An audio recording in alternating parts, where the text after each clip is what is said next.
Tonight, I'll be eating roasted cauliflower tacos with spicy chipotle sauce. Thank you. Oh! Yeah! I wasn't ready! You want cheese to go with that wine?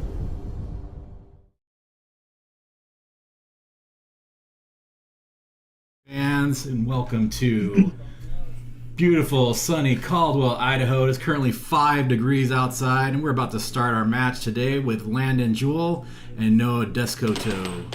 And I guess they're starting pretty early now. Yeah. Tonight we have 11-time world champion Danny Hynes with us commentating, and Doug Howard, who's won many things as well, commentating as well.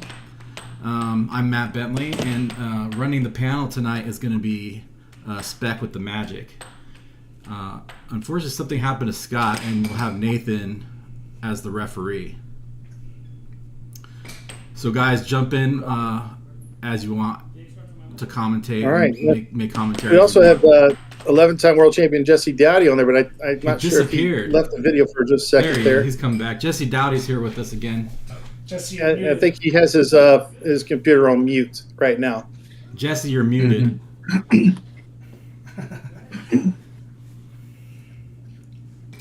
All right, so we've got Landen here. It looks like he's wearing a cowboy hat against Noah. And Matt, what can you tell me about these two gentlemen here? I mean, a little background, if you don't mind, like how long they've been playing and whatnot. Landen's been with us the longest. He's been with us at least a couple years. He has a unique play style. He's very wild and unpredictable. He's definitely a character. You never know what you're gonna get when you play versus Landen. He's number 3 in Idaho currently, playing versus Noah, who is kind of an opposite to Landen, who's very calculated and precise. A little cross. Noah's been playing with us for how long do you think now? Like 6 months. 6 months. So you got a couple years versus of experience versus 6-month experience here. Mm-hmm. So first thing I see right off the bat is that Noah seems to have a consistent setup that, in my opinion, will actually pay off dividends in the long run if Landen doesn't start picking up a consistent setup. And so that consistent setup is that drift he's doing right there. And so he seems to be firing pretty close to the same spot, which will actually start to manipulate the defense to move according to what shot's going to be happening here. And so there's a nice early shot testing him. And then Landen came out to test him, and you'll see Landen do stuff like Noah that. Accepted the shot and taunting, and then little sportsmanship there. Yeah, nice little forehand. By Landen. Mm-hmm.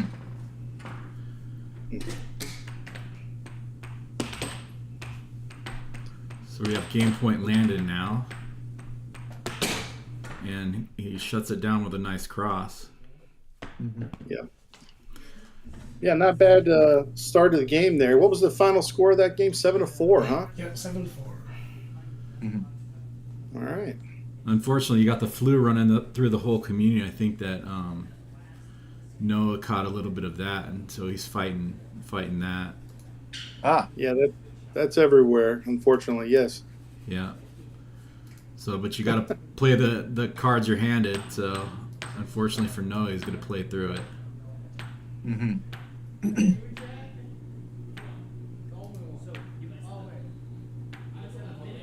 Well, let's see how good his endurance stands up. So, how many we're playing? This is best 3 out of 5. Sets. Mm-hmm. Okay, and the winner of this, where do they advance in the main bracket? So, the winner of this event, we'll bring up the bracket in the break because I can't exactly remember. Yeah, I think they go against Nathan. Do they go against Nathan? No, it's not Yes. Nathan. They go against Sam. Sam.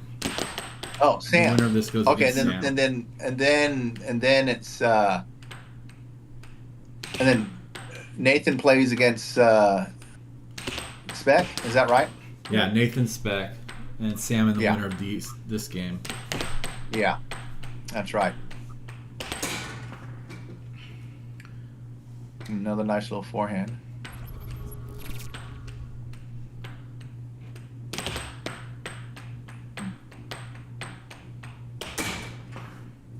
Draw straight. Yeah. Landen just has really good muscle memory for shots like that. He just knows where it's going to go. He doesn't even look, and he just knows where it's going. Yeah. Yeah, that's a good thing. That was So a nice see- cross there. Yeah, so by Noah. that if he that was Noah. If he holds his drift a little bit further left of center, like he did there, he's actually having a higher percentage scoring shot. When he's shooting it early, exception of a couple of times when Landen's out of position, he's having less success.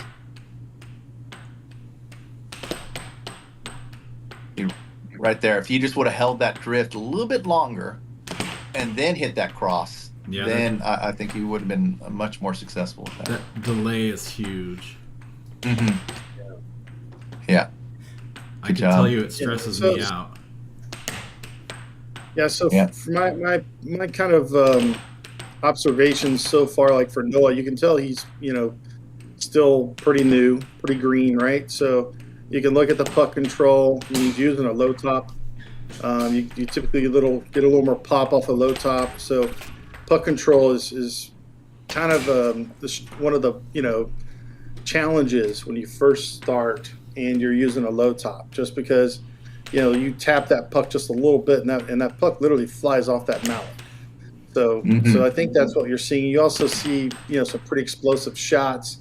When he's hitting right wall, he's not quite consistent just yet, either under or over. But he's got some pop if you see it, right? But again, that puck control, it's going to come with time. His offense will, be more successful, as he just keeps, practicing, keeps honing his craft. Yeah. That's definitely he's on point there, Danny. Game point again for Landen.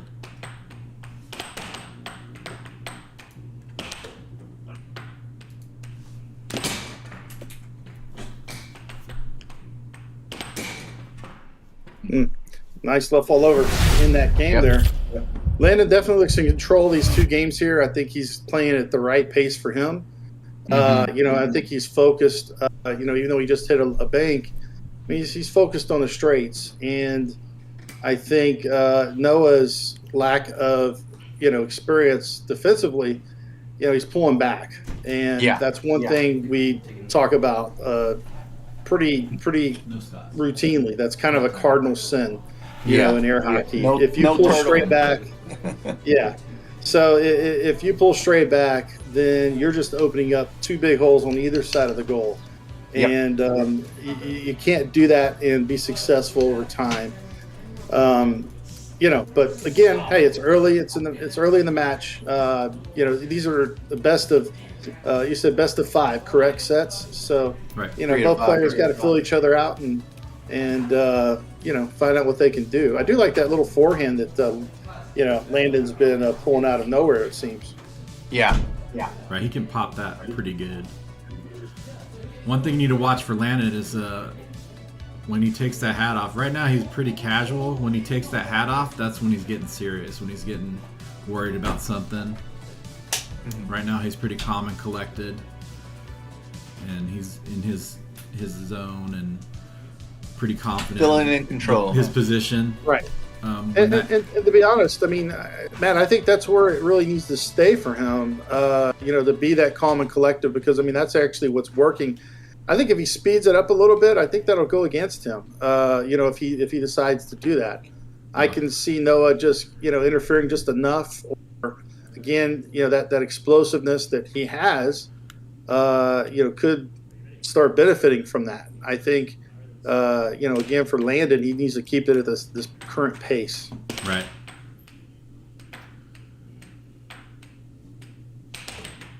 So maybe Landen's thinking he wants to shut this down. Not give. I think Noah's kind of a ramp-up player, and maybe Landen doesn't want to give him a chance to get there.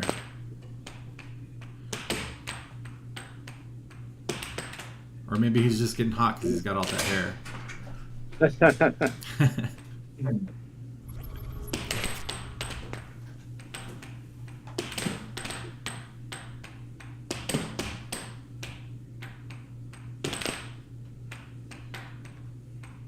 All right, so one thing that Landen's got to work on, I'll tell you this, again, just watching here, a lot of his shots are based on where the puck is. Yep. Mm-hmm.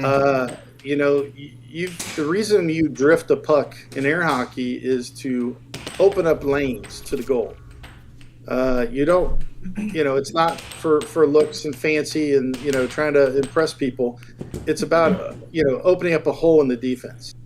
And if you don't drift with intent, or if you drift out of control, then all of a sudden, you're just making it easy for the defense to kind of key in on your offense over time. Yeah. Yeah. That's what you guys were talking about earlier. Yep. Yes. You got Sam in the chat saying, "How's it going, Doug and Danny?" Hey, what's up, Sam? Good to see you. Good to hear from you, Sam. Good comeback Yes, you last week. Mm-hmm. All right. Forehand left all over that Noah was just sitting on it.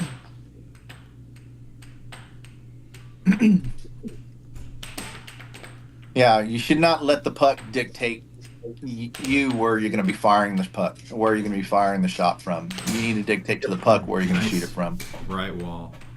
Yeah. Yeah, and that's that explosiveness with Noah. We're talking about that. Right Wander is a good example. So, again, if you're consistent with your drift, and you start working certain shots over time, that can really start wearing a defense down. Yeah. And is it enough for him to overcome Landen? Again, just with the lack of experience. I mean, we'll find out, right? Time will tell. Yeah, it depends on if he's able to put together a nice complementary system. If he's able to stay consistent and fire a nice straight shot consistently, and then a complementary bank consistently. It looks like he's shooting the cross, and then the bank, I'm not too sure which one he's going to be going with yet. So he hasn't fully created a credible threat with his banks from with the drift he's normally doing. And so he'll take it, he'll tip it off the wall, he'll do a little cross, and then he'll go back to this, and then what bank is he going to do? So I'm not too sure, and that's the part I'm concerned about, is that he needs to develop a consistent, accurate, complementary bank to his release of the cross. Well, it seems like he's doing something different because he's currently winning 5-2 in this game. Mm-hmm. Yeah.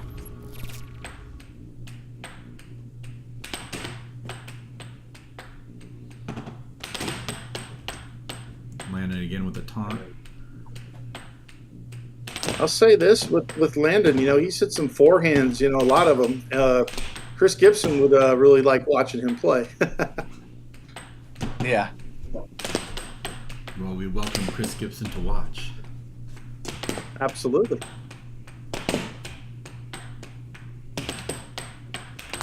Ooh. It was close. It was good. Yeah. Good little get. Good hustle. Yeah. Those right there, you should be snagging. Those are going way too slow. Yeah. And they traveled the same direction as it came across. So those should have been easy snags. That's part of learning your defense, knowing where the puck's supposed to be. Learning that puck control. That was a nice cut cross from right of center.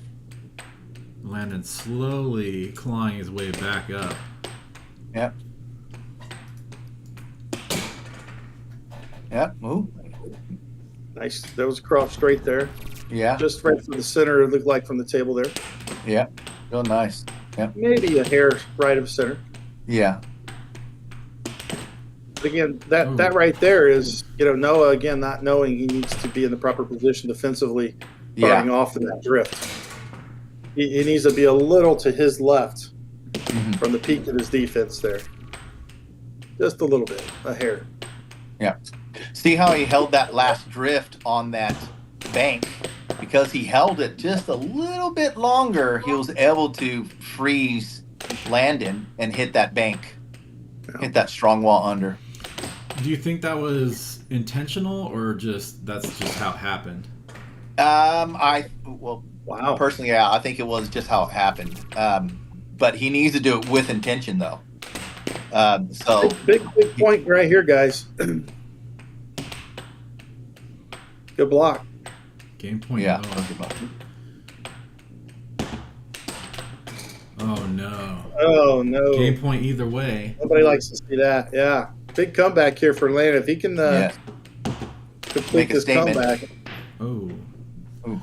Noah Good defense. hustle. Good defense there. Way to stand strong there, Noah.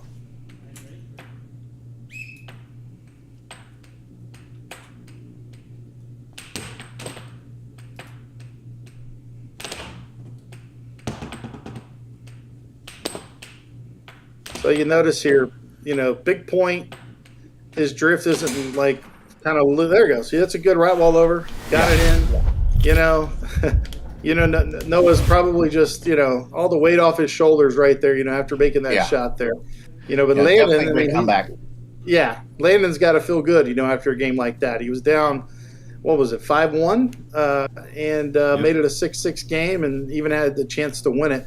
But obviously, Noah's going to think about that. Now he's going to think about this game a little bit.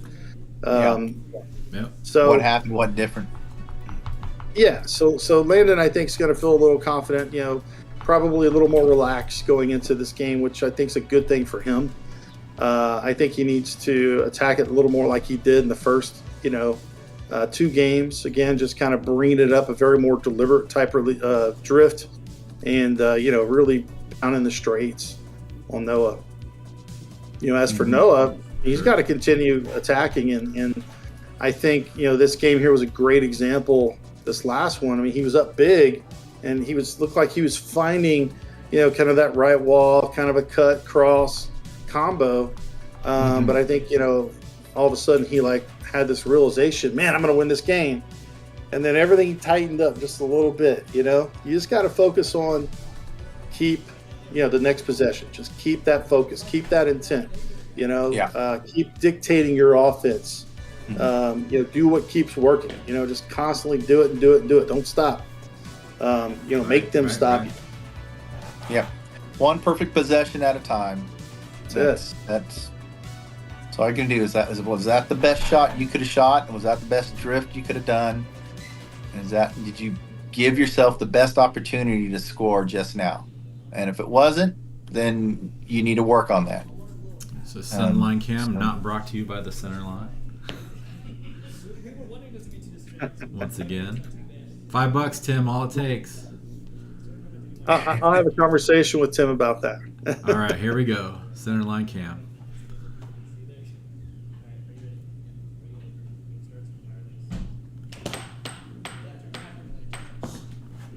Do over.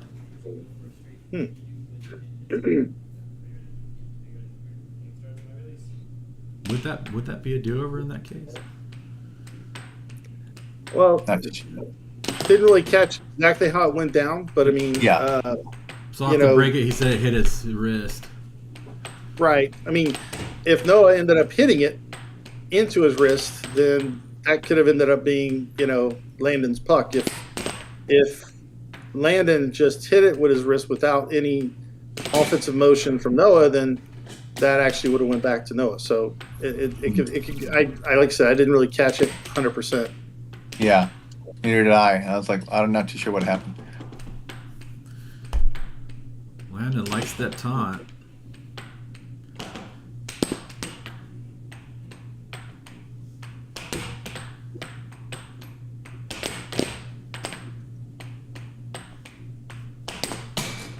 no. Self-score. Rush that. A little jungle right Double there. bank. Yep.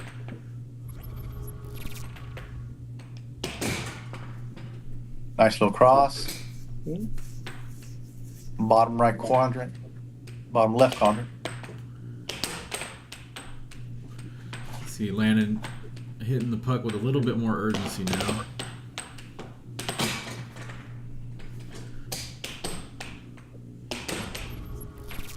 A little more lax on his defense, though.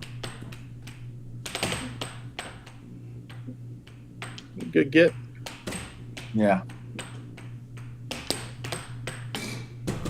Again, 2 points.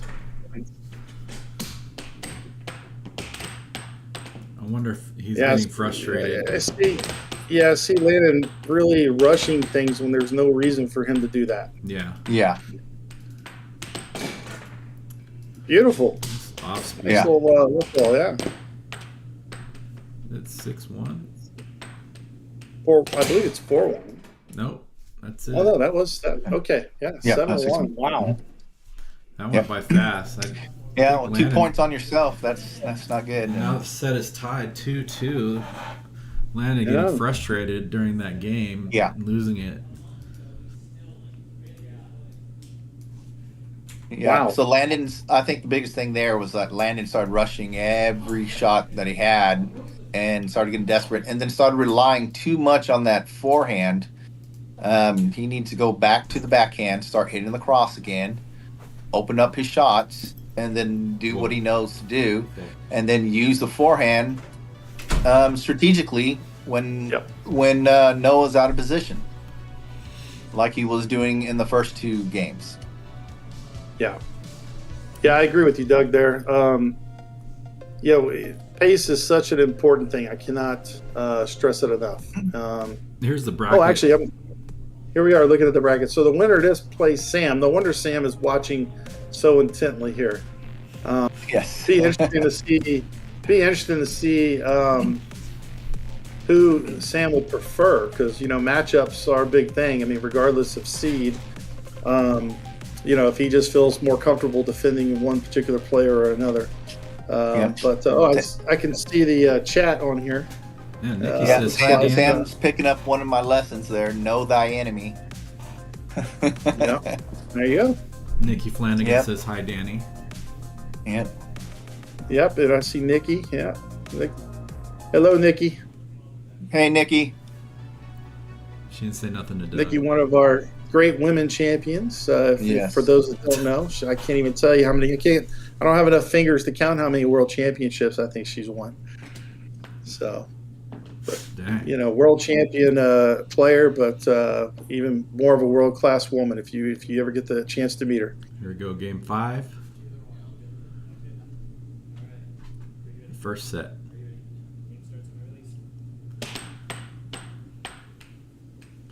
That was Idaho Primus Nathan Buss at the referee spot. Primus.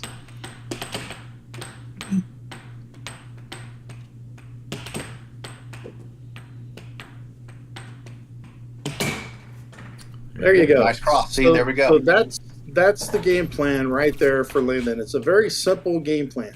It's a simple drift a little, right to center, and hit straights, and that's it.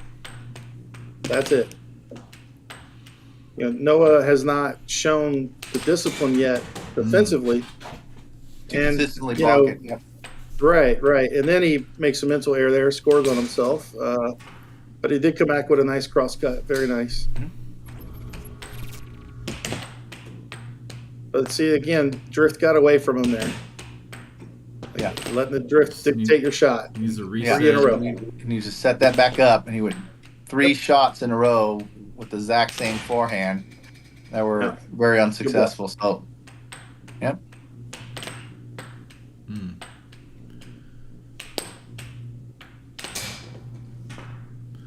Nice right wall. So again, showing up the power there, with the low top power. Yep. Good block by Noah there on the bank.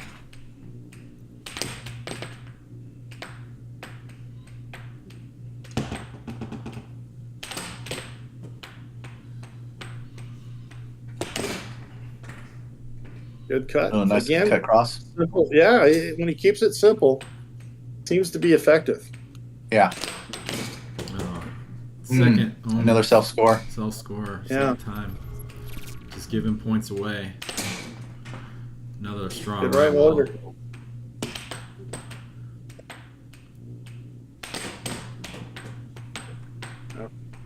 So again, you got to have control. That Landon's got a dang good left wall over. He needs to use that more.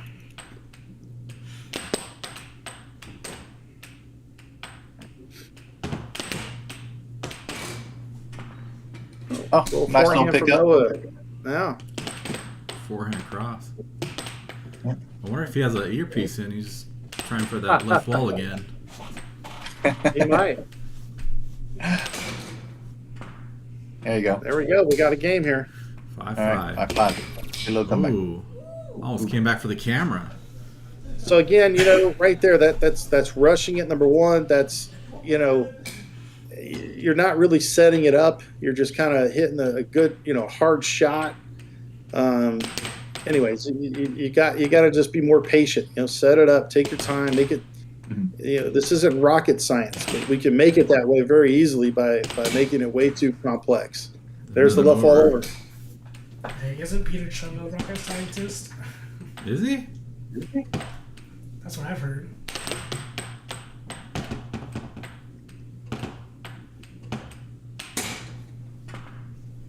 All right.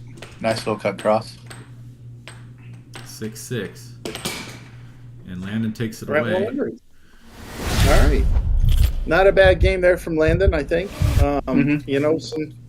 Some errors by Noah.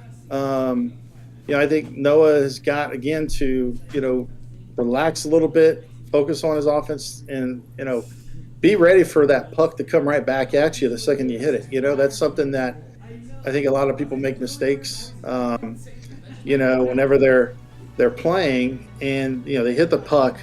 They hit it really hard, and they're trying a really good shot, but it may be off by a hair, or the defender blocks it, but they're not ready for the rebound. Yeah. You got to be ready for that rebound. I mean, for all you know, they're going to stuff it back at you. You better be ready for that. If you're not ready, then not a good thing.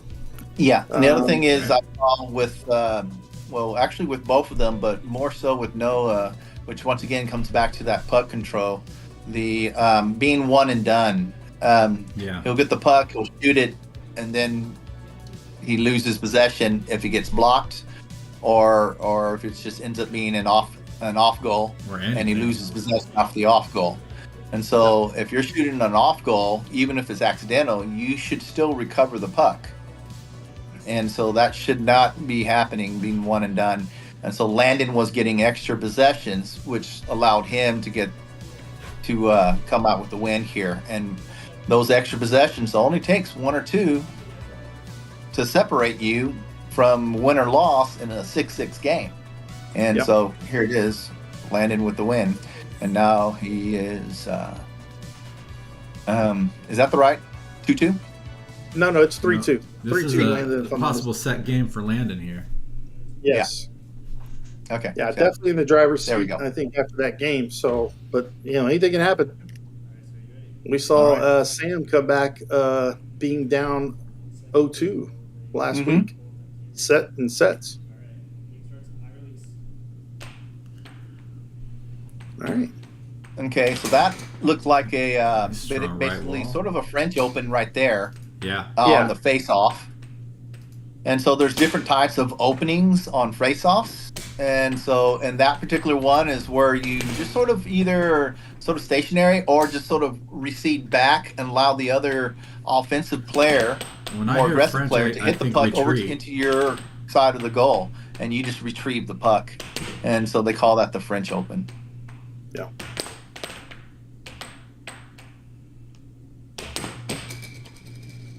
So if you want to learn more about different type of openings on that, I would suggest going to the center line. I didn't know they do have some videos on that. They've talked about that a few times about different type of openings. Great resource. I think, they made a whole video of that.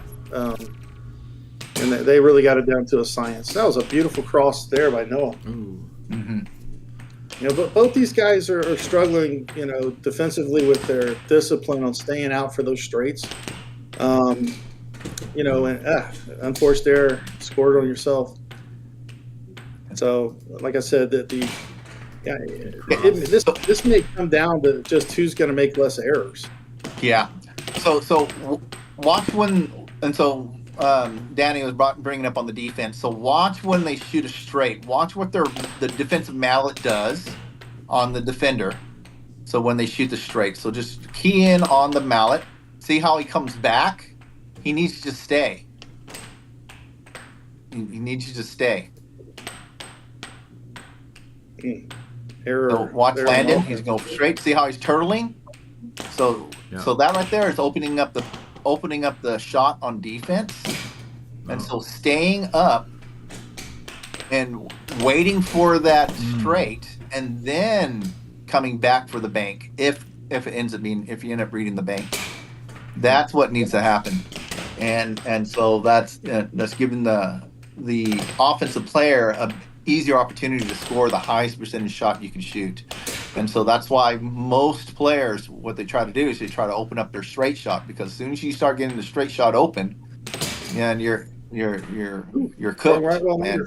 Game, and it's gonna be. We are going to 7 games, ladies and gentlemen. Games, right? There we go. Set 1, game 7. Yeah, good strong right wall under for Noah to finish that game off. Just good attack. Again, who's going to be more consistent? Who's not going to,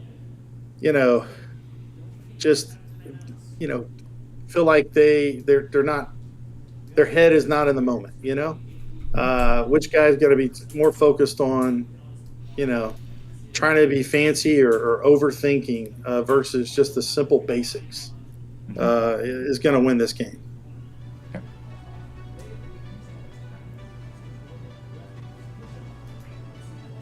Yeah, I think Landen's most impressive, games, the first 2 games, when he, was really just coming out with a very simple, quick little tap and shoot.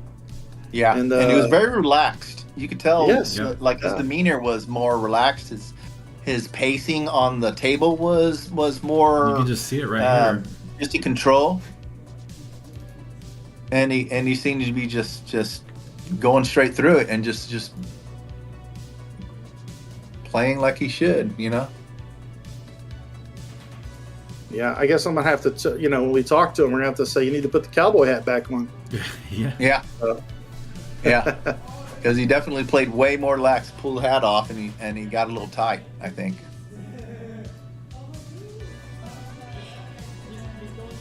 No. All right, we're gonna come back into game 7.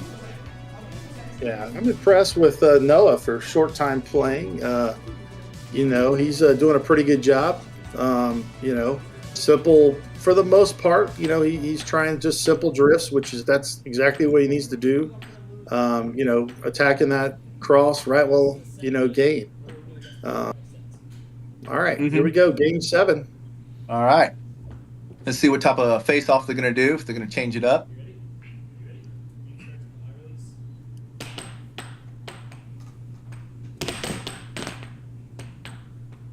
Yeah, that time I think Noah tried the French Open, but it didn't quite work. Yeah, and he shot it off his mallet. Nice cross cut there.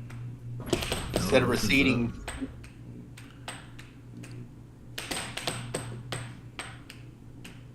Thing about the French Open, you want to keep a loose hand on it so it recoils. Yeah.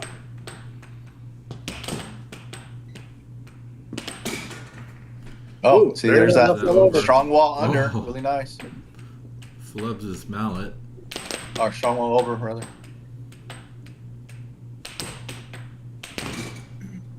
Pushes it in. Nice little cut straight. A 1-2.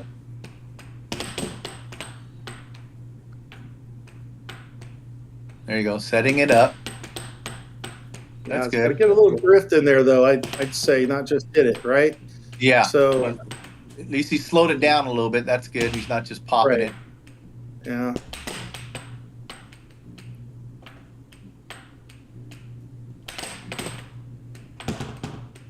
right.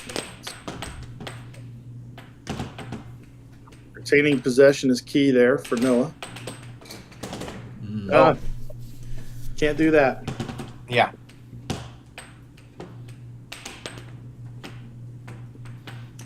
think he's trying to force him to shoot the straight and then capturing the straight when it comes in. Yeah. Taunting him to take an ill-advised shot and when he's not ready to shoot it, basically. Yep. He just needs to ignore it and just shoot his regular shot. Yeah. Just do his normal setup and just shoot the 50-50. There you go. Right there. Looks like that. Mm-hmm. Yep.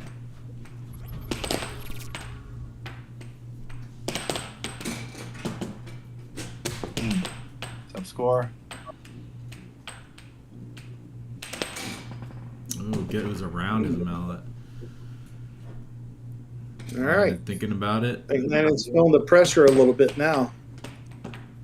Let's see if he. Oh, gosh. He's drifting into his goal. Yeah. That cross was there. Noah just missed it. Mm-hmm. Good little reflex there by Landon to sneak that one by him.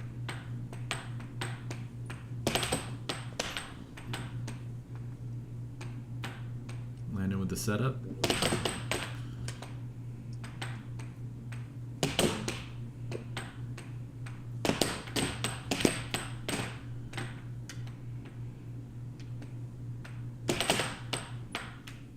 Loses possession.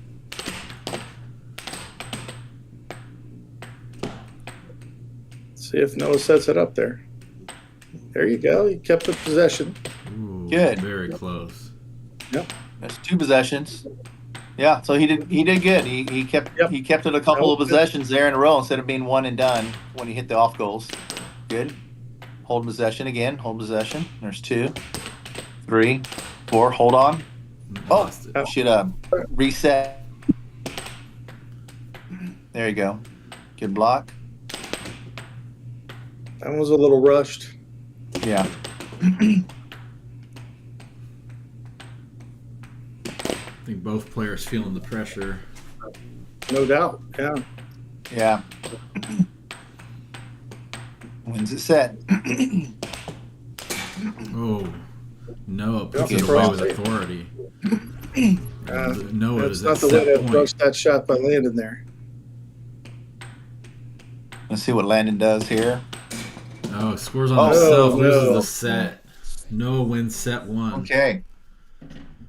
All right. So there you go. I guess Noah being the underdog, Taking takes first set 1 after losing the first 2 games. Mm-hmm. Which I think Doug and I kind of saw it early on.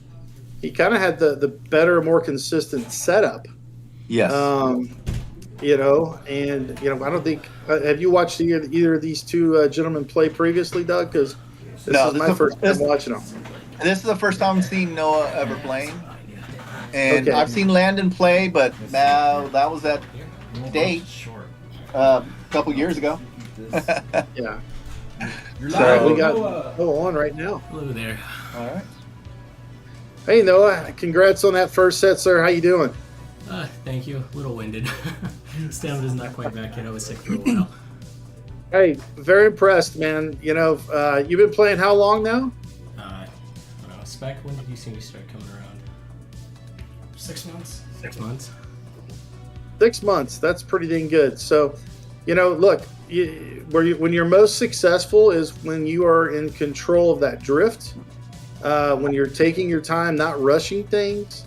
One of the things that becomes very readable is, when you start rushing, you lose control of that drift, and then you just make kind of like a last-minute, last-ditch effort shot that is very readable by the defense, right?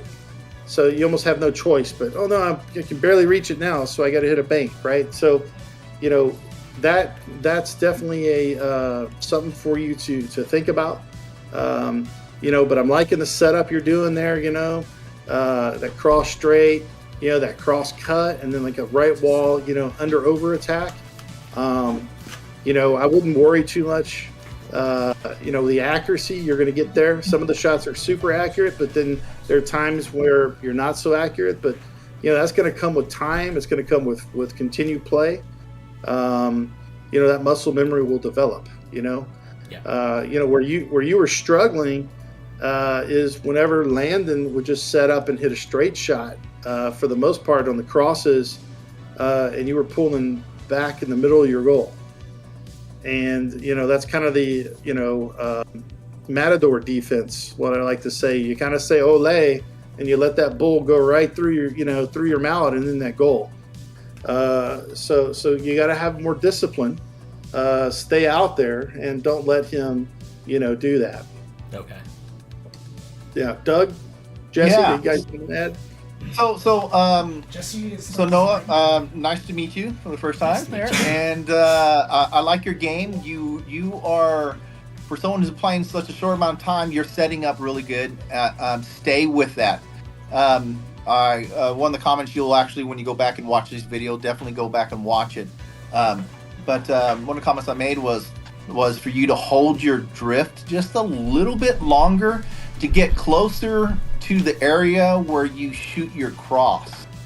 Okay. So when you shoot your bank, it becomes more deceptive, and you'll freeze them for that straight, and you'll end up hitting the course you're going to fire the under.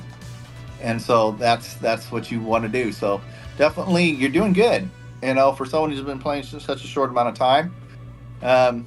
Good to see Landen. Howdy. I see he's there. Definitely got some tips for you too. But yeah, keep up what you're doing, and be careful with the one and dones. Don't. What that means is that when you get the puck, even if it's after a score or off of a foul, say the puck goes off of the table and changes possessions over to you, both of y'all have a tendency of shooting a quick shot. And then right after that, if it ends up being an off goal or it gets blocked, you're losing possession. So try to slow it down, breathe, and then go into your best drift, and then shoot your best shot. Think of it one possession at a time, one puck at a time. You guys got the skills to be able to execute the right shots. You just got to make sure to stay disciplined with your drifts. And so, and I'm loving your forehand, Landen. I mean, that's looking really pretty, Thank man. you. And looking real pretty. But don't go too heavy with it. Okay, it's when it's most successful is when it's surprising. Okay. And that's when you were really taking advantage, especially those first two games. You really took advantage of Noah there when he wasn't really expecting it. He was like, "Oh crap, here it comes," and it was too late.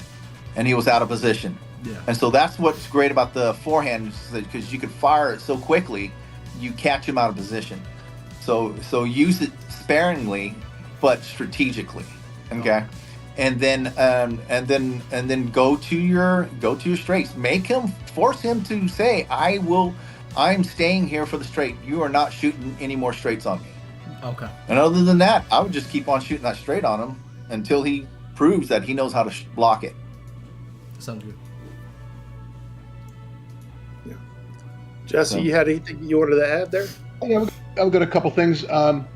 First, with Noah. Noah, when you actually stay out and you hold your position, you fight that temptation to go backwards, which opens up straight shots on both sides, among other things, and overs. When you actually stay out, your wrist is nice and loose, which is good. I know it's loose because when it hits your mallet, you're catching it. So you're actually out, and you're not moving back on shots where you're not moving back. It's hitting your mallet, and that puck is dying. That is totally correct. Never change that. And if you're doing something else special, just keep it, because that is correct. I think that made a big difference in that set. Is you caught a lot of pucks that you blocked. So you gained a lot of possessions that way.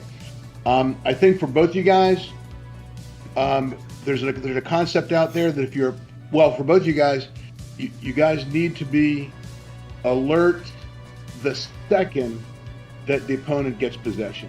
Both of you guys were getting picked off in transition, we call it, and you need to be alert right off the get-go. Okay, So that'll if you're alert on defense immediately, that'll stop a lot of possessions. I love Landen's forehand as well. Whether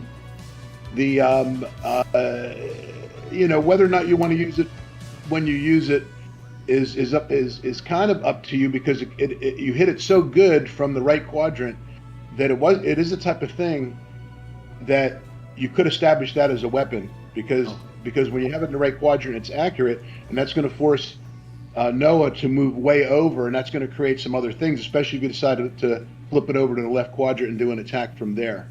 So those are kind of the main things. Oh, and the other thing is when you're hitting shots, once again, when you bring that puck up, you should have a pretty good idea of what you want to do as a shot. It's not like a last second thing like Danny was saying. You want to have a pretty good firm idea what it is. You should know why it's going to score. You should say, I'm going to bring the puck here, and this is why it's going to score.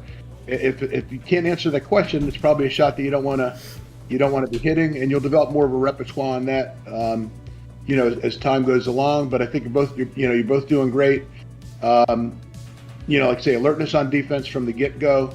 If your opponent stops the same shot from the same drift and the same release twice in a row where they get possession of it, no harm, no foul if it keeps coming back to you. But if they get possession of it twice in a row, go away from it, bring it back a little bit later, see if it's opened up. But you don't want to keep harping on something where the guy's blocking and you're losing possession. Okay.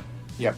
Looking forward to the rest of the match. Thanks. Yeah. Awesome. Thank And you. if they're blocking it, Thank you, guys. if they're blocking the shot and they finally prove it, well, then that tells you also something else. That means something else is open. Yeah. Yeah. And So- Landon, I didn't really get to really talk to you too much. You were on the head. You didn't have the headset on just yet earlier when I was speaking. But Yeah. number one, you won those first two games pretty handily. You had your cowboy hat on. You took it off, and then it became a struggle. Okay. Now, I joked and said, "Go put your damn cowboy hat back on," but I don't think that's necessarily the issue. What the issue is, you were relaxed. Yeah. You were relaxed. It showed in your drift. You just kind of nonchalantly, very simple, right to center drift and made a shot. Yeah. It doesn't take too much. And look, we can give you all kinds of advice that's going to just make your head spin around a few times. And you have to understand, you guys are still relatively new to the sport. You're still learning. If you think too much, you're going to hurt yourself right now. So relax is number one, right? Okay. Go out there, relax, play hard, be relaxed, use your brain. Think about, what am I trying to accomplish? How am I going to make this deceptive to get by his defense? Because Noah's proven he's actually gotten better defensively as that set progressed. He got more and more difficult to score on. So knowing that, you've got to realize and step up your offensive deception. Like, how am I going to make this shot look like the other shot that I just hit on? Okay. Right? Yeah. So constantly have that in your back pocket. And obviously there's a lot of little nuances that you'll learn, whether it's the release, the delay of the release, the speed of the shot, where you're releasing from, all those little things. That's what makes our sport so beautiful. But I'll say this, your left fall over is a very nice left fall over. I think you definitely need to hit it with confidence and continue to hit that. But that doesn't mean you overuse it, kind of how you were overusing the forehand shots, right? Yeah, yeah. So you want to use those, but seldomly, right? Okay. Where it's just something that okay, this is to keep you honest shot, right? Yeah. But your main attacks are going to be that kind of real simple, right to center drift, cross straight, power straight, or cut. Okay. Right? So you're just doing those basic two types of releases, and then you complement it with, your other shots, and every now and then, don't forget there's another wall over there, the right wall, right? Yeah, Hit some right walls, and be aggressive in your shots, not necessarily in your drift, but in your shots. You be crisp. You want to hit it with authority, but be ready for that rebound, or if he blocks it, so that way you don't just give up possessions. And just like what Doug, Jesse are talking about, you don't want to hit it one and done, right? Yeah. You want to constantly get that possession back, so you put more and more pressure. Because I know this guy who's laying on his couch right now with his arm up in the air, also wearing glasses and has my same hairstyle. And, Jesse told me years ago about building up possession time, Yeah. how important that is. Because the more possession time you build up, the more stress you put on your opponent. Okay. Yep. Awesome. Good luck, Appreciate man. it. What do we think it- Thank you, guys. On your defense, if you keep your wrist loose, okay, Yeah. and if you don't, you have a high top, right? Yeah, I have high top. Is that a high? Okay, yeah. If you keep your wrist loose, and if there are no knuckles right behind the knob, when those pucks hit your mallet, they'll stop. Okay. Okay, I noticed a lot of times they were going into your mallet and bouncing back to Noah. Yeah. If you keep your wrist loose and you don't have that knuckle to give it a hard ending, Yeah. it'll cushion for you and you'll catch the puck. That'll make a huge difference. Okay, I'll work on Yeah, it. Thank you, guys. think of it like if someone's you. throwing a fastball at you. You don't put your arm out stiff, do you? No. No. You actually recoil and pull back with your Okay, hand I when the got ball you. hits you. Yeah. And that's what's happening here. And so you want that to have just a little bit of give on that mallet, so when you hits you, it's loose enough that it's going to actually die. Yeah. Okay, makes sense. Okay. I appreciate it. Thank you, guys. All right. Good luck. Thank you. Look, Hey, Landon. Hey, Doug. Yes, sir.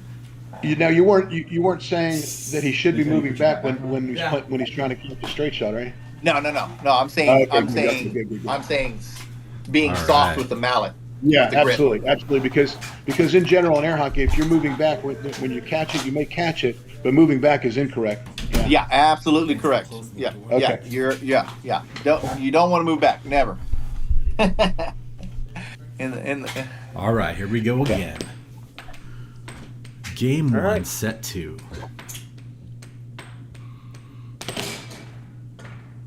starts off with a right one under. Noah. What'd you do?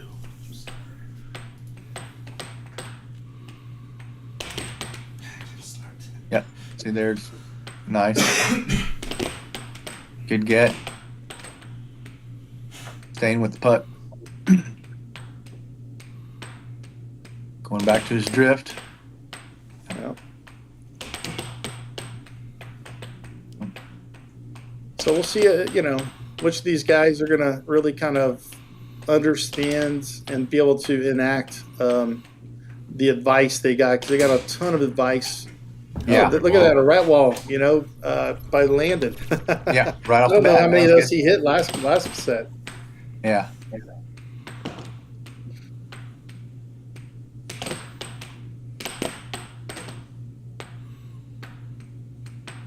I think they both got the message about staying out defensively a little bit. So, Yeah. we'll see. That was a right good wall right wall over? over. Yeah. Yeah. Too late, Spec. That one got away from Landen there. That's an off-table foul, so the puck will go over to Noah. Whistled in by Nathan in play.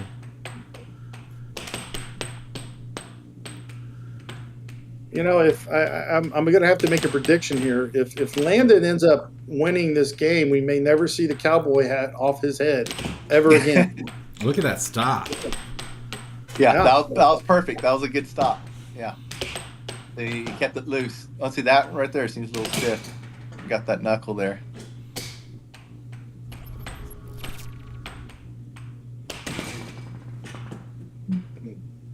Yeah, but I can see a conscious effort there of Noah staying out. Yeah, that Which just bodes happened to go well. off the corner, off the back of his Yep. mallet, back into the goal. So that was just using every bit of the goal to your advantage, I guess you can say. Yeah. Well, I think we just made it more difficult for both these players to score on each other, which is great. Yeah, yeah. Way to It's go, gonna be guys. definitely entertaining to see what they do to adapt offensively to get around their defenses, Yep. or see which one breaks on defensive and goes back to bad habits. Exactly. I think the more pressure, the more likely someone Oh, is. nice draw. Yeah, another great cross. Yeah. So there he just drifted. So Very And that simple. particular case, which is interesting. So for those of y'all who are watching, so what had happened with that last shot right there was that Landen went up with his drift, and then he popped his drift just a little bit faster and a little bit further left, which made Noah lead the drift instead of follow the puck. He led the puck, and therefore he over blocked to Landen's left, and thereby leaving the cross side open. And then Landen had a bigger shot for the cross side. Yep. And so you always want to follow the puck, not lead the puck. Right. And that's where the cross straight pretty much got its name. Is it crosses the defense. Yeah. On its way into the goal. Nice. Yep.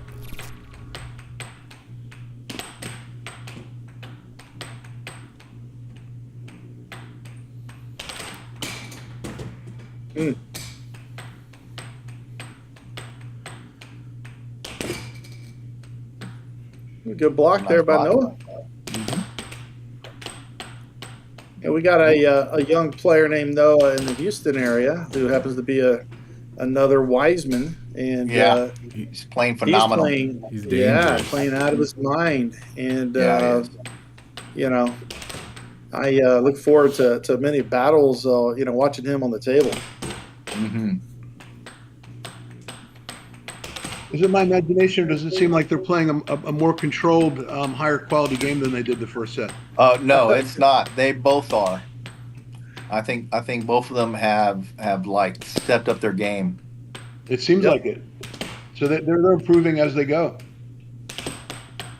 Yep, Sam, you might have to really take some notes here, Sam. They're going to be coming out. The winner of this is going to be well tuned up. Yes. Nice right wall. That's a nice strong wall. Yeah.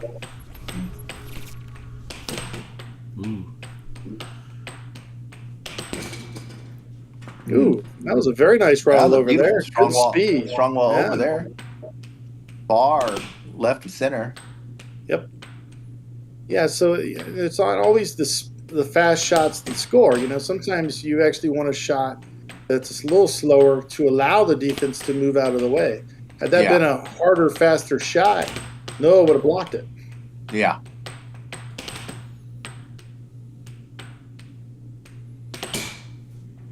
And Noah takes the first game. Stayed on the attack for Noah. I think he's kind of found a little comfort zone. I think he's going to keep forcing that, that right wall bank on Landen. And, Landen's going to have to, I think really for him to start blocking that bank, that under, I think he's going to really have to, fix his stance a little bit. He's really leaning, if you look at his stance, he's leaning over the table, I think, a little too much and doesn't have that correct balance. The shoulders should not be over the table. Yeah. If their shoulders are over the table, that's actually incorrect. So if he's doing that's absolutely right.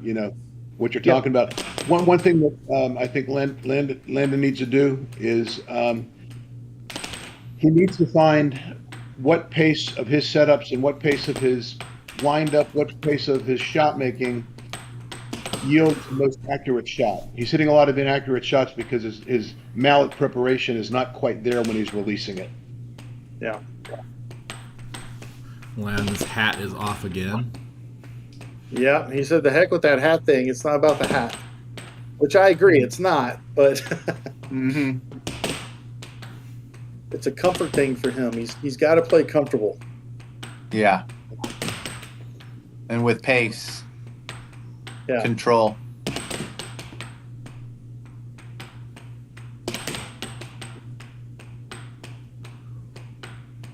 Yeah, I think right now he's kind of looking for that pace. He's looking for that right amount of pace. He's throwing in some forehand left ball banks, some right hand banks. But he's still trying to find that right speed for him on his attack, which is again not necessarily a good thing in the middle of a match to have to try to search for that, but it's a good learning experience either way for him because there are players out there who will change the pace in which you play. So you have to overcome that. You have to learn how to play slower. You have to learn how to play fast. Because there are masters out there that know how to impose their pace on your game.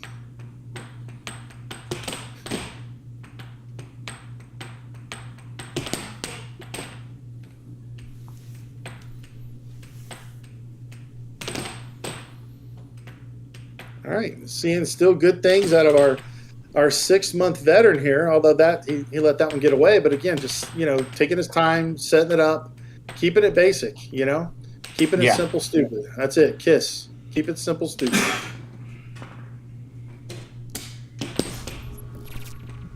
That's a good point about Noah. He's always ready to listen and apply what he's learning in real time.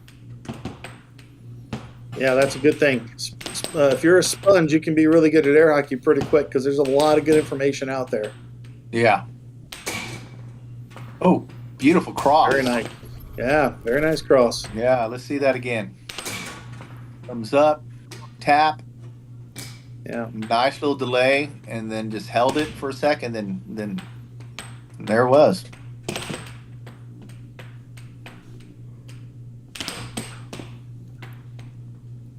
Try to go for a cut cross.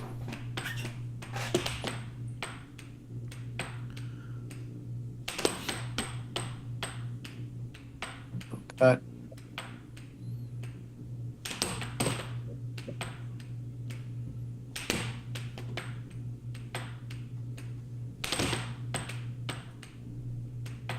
Yeah, so he's getting multiple shots, and that's multiple possessions. Yep. So that's good. I mean, still having some issues with, the control, of his drift, I think, a little bit. Sometimes he's going, a little deep, over in the left quadrant, hitting it from further back. And I don't think it's necessarily by design, but, he still has those little kinks to work out. But very impressed with what Noah is able to do here. Yeah, I agree. I think he's better when he's in his power zone a little bit farther forward on his shots. Yeah, just like that there. Mm-hmm. Yep. Yeah, he'll develop on some things. I noticed that on that one shot that he did, he had a real nice cut straight shot that was blocked, but that's because he did a quick motion to the left, and Landen followed the drift right into the cut and stopped it. Where he's going to do a right to left drift before a cut. Since Landen's following the drift, he needs to either throw a wind up or a pump fake or something to freeze him along that way, and then it'll open. Right. So he actually led Landen to block a beautiful cut straight shot. Yep.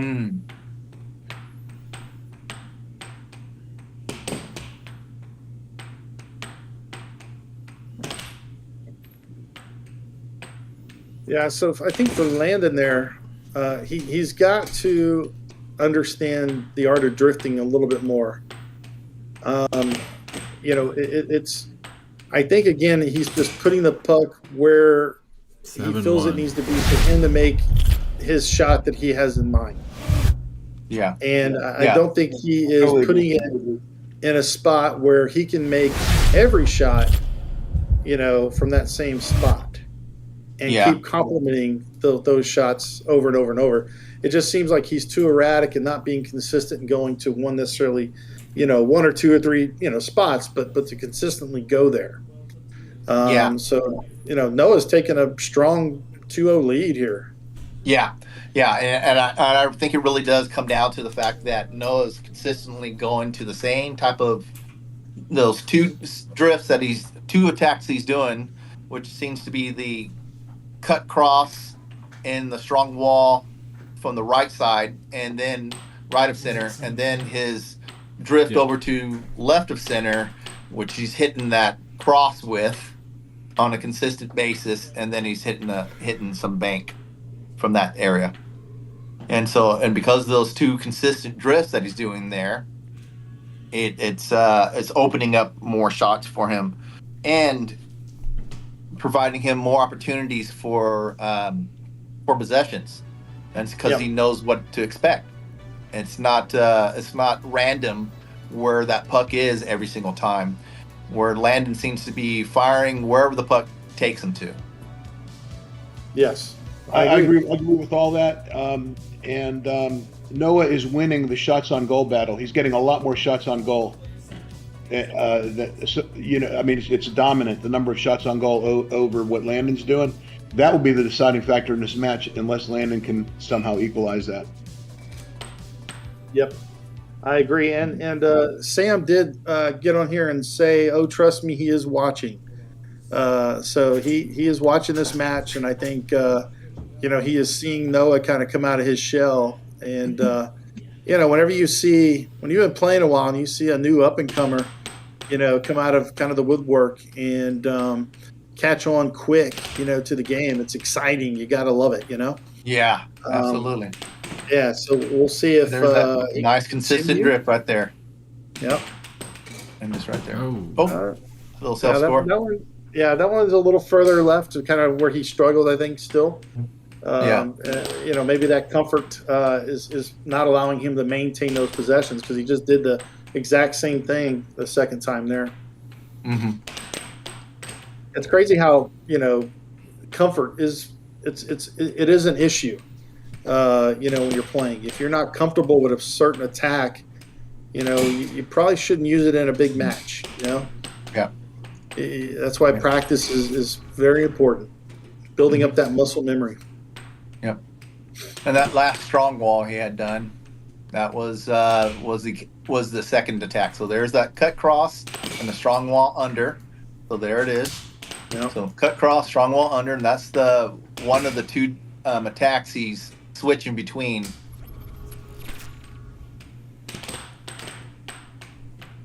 And then he'll go over to the other attack where he bounces off the left wall, and then shoots his cross, and then a bank. All right, Landon got that right wall on Noah just now, but again, he's got to be careful with shot, where he's hitting it from, because it's just in an obvious different spot. Mm-hmm.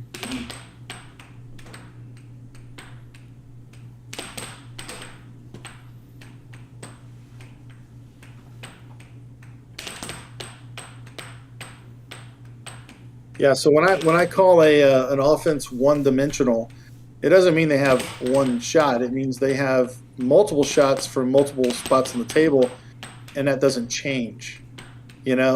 So they may hit a cross straight from one specific spot on the table, and they're very good at shooting that shot from that specific spot.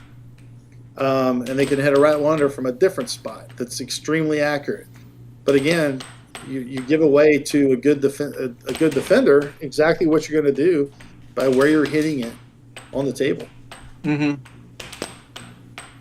And it's a common mistake that a lot of players make, and even some that have been playing a little bit, because no one's really pointed it out to them, or they haven't had tournament play experience to really kind of help point that out. Self-score. Yeah, that right there is that good example. If you hit it, you're not ready for it to come right back at you.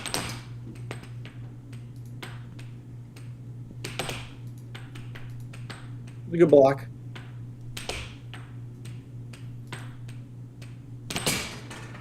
All right, so Noah, changed it up a little bit and then went right back to his bread and butter and scored. I'm not sure if he needs to necessarily change it up, or if he just needs to keep attacking from right there. And that's what he did. Yep.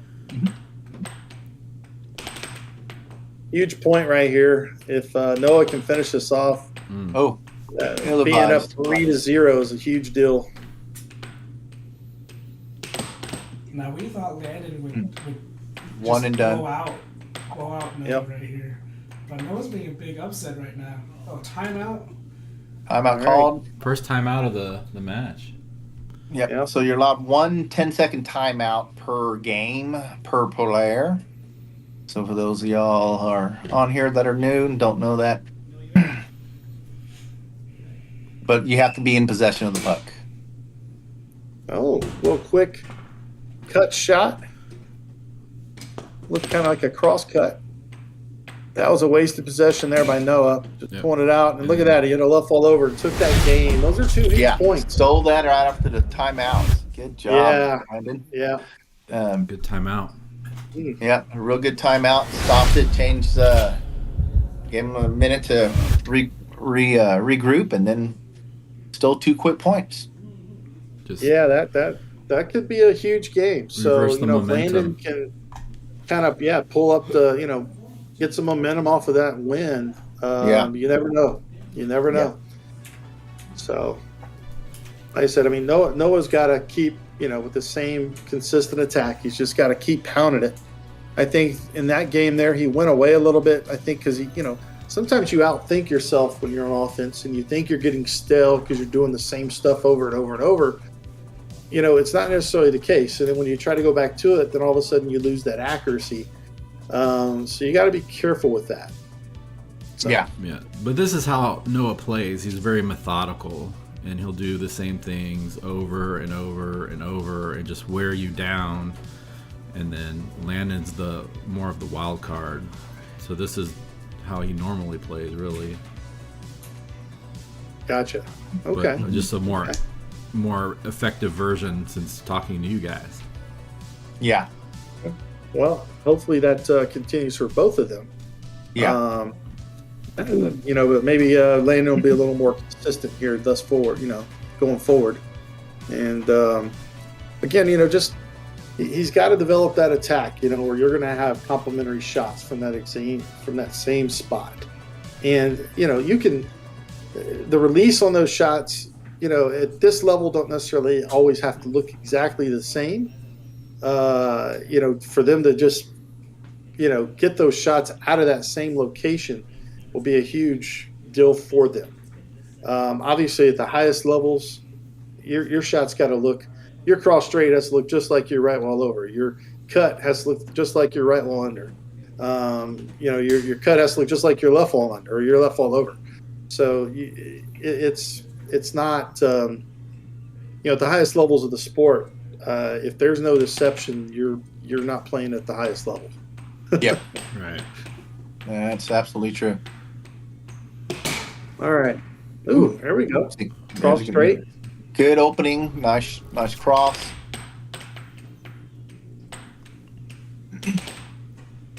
All right. Going back to that main attack there. Well defended by Landen.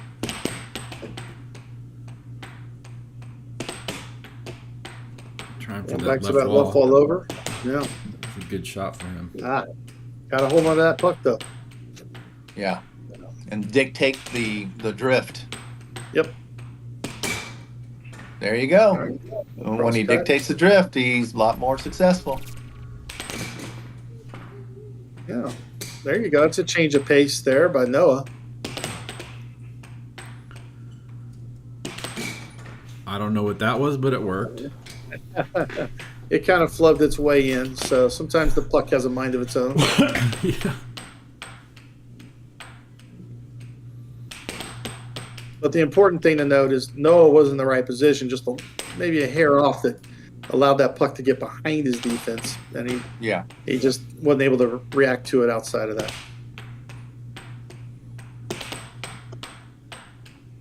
Good. So two good blocks in a row by Noah. He didn't really budge, I mean, maybe hold them out a little, a little tough, a little hard, but he was right there on both those straight attempts. Notice that the second one was hit hard right at him, and he caught it. Yeah, he has a natural tendency for that puck to die in front of his mallet, which is you almost can't teach that. A low top too, Jess. No, you can't teach that, but that's with a low top too. Yeah. That stop just deflect like a wall. There's a wall in front of his puck. Yeah. That absorbs the entire shot when he hits his mallet. And that's that recoil I was talking about. Like if someone's throwing a fastball at you, right? You want to be able to still hold it nice and loose in your hands, so when it hits you, it just dies. Yeah, Landen needs to learn that concept big time.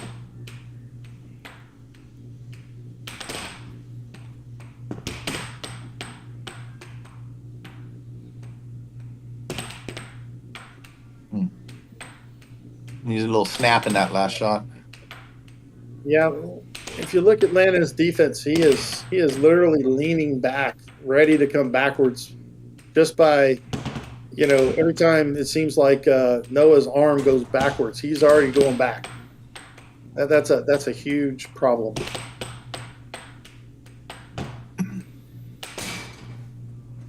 Yeah. That's what happened. Yep. And he overcorrected on the drift on that cross, and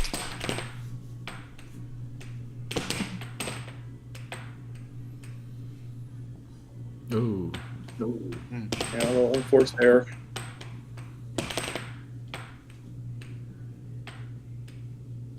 save. That was good defensively there. Oop.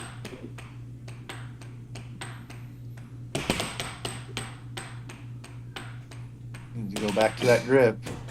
We got I behind don't him know. again. Fall in. Game point Landon. Ooh. 6-5. Wasted opportunity Yeah, there. no setup, Yeah, just fires away at the hip. He once again rushed the shot. He should have took his time, breathed, and Here's there he goes. setup. Let's just set it up. Yep.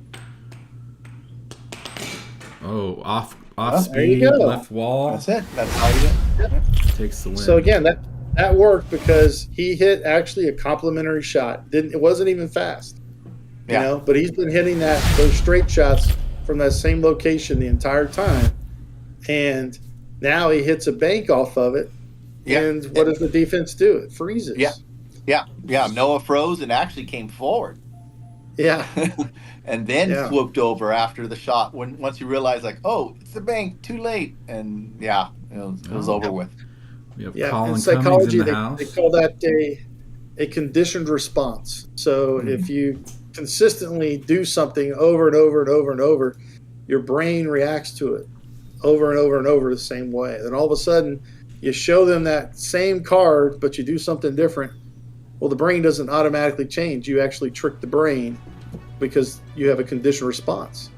So, that again, this is what it's about. In air hockey, it's creating those conditioned responses in people, in your opponent, and then just having that willpower to overcome their adjustments. Spec, do you know if Noah's using a house mallet, like a Low top. cutoff? Low top? Can there be a low top house mallet? Is that ever a thing? No. Some people have made some. They usually put some epoxy. They'll cut the house mount, and then they'll kind of fill it with epoxy and whatnot. Yeah. So 2-2, and I really don't know who's going to end up on top of this set here. I mean, I'd like to say that the gentleman that is more consistent with their attack, who's going to keep dictating the pace. Somebody who's going to, I guess impose their will. Oh, by the way, it looks like we've got a world champion who knows a little thing about hitting a couple good shots every now and then. That'd be Mr. Colin Cummings, our current hello, world Colin. champion. Yeah, Sitting he's there won 11 in world championships. Hawaii. Yeah, sipping on a pina colada with his feet up on the sand. Probably watching Yeah, on the the sand. beach. Yeah, Well, trying to figure out how to get the that's sand what out Colin of his this is great stuff. air hockey table. It's quite funny how we have two 11-time world champions here. What if we have Colin Cummings doing this for 3 11-time world champions in a call? Bring him on. I'd love to hear Colin's perspective as well. Absolutely. He Yeah, says you as know, his schedule permits, he'll come on. What you'll see is, how the game has evolved. There's like some fundamentals that, guys like Jesse started, and you can hear the stories of how, Cross Strait came to be, right? And you can hear the stories of how like the right wall over came to be in existence, what Here we led go with the to face that, off. Center nine So, yeah, very important to kind of understand all that. Oh, When you right do, off you the just break. yeah, that was a nice face-off by Landen there. Yep. No French there. No. That was all 1-1. attack. Little counter. Yep. Landon's got to stop rushing that. Yeah, needs to set up the shot. There you go. Cross straight. All right, Colin. You're able to get on. Go through Discord.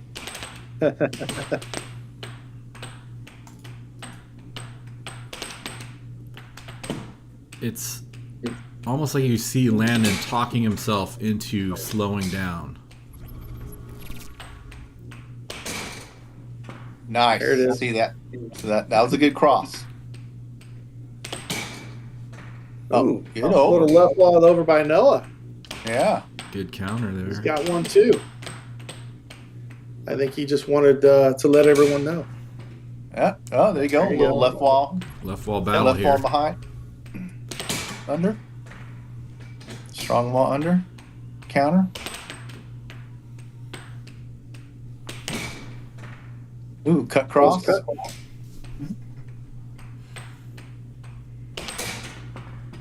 Very nice right wall under. Good stuff Well, this yeah. game. Good stuff. Dueling Both players. banjos.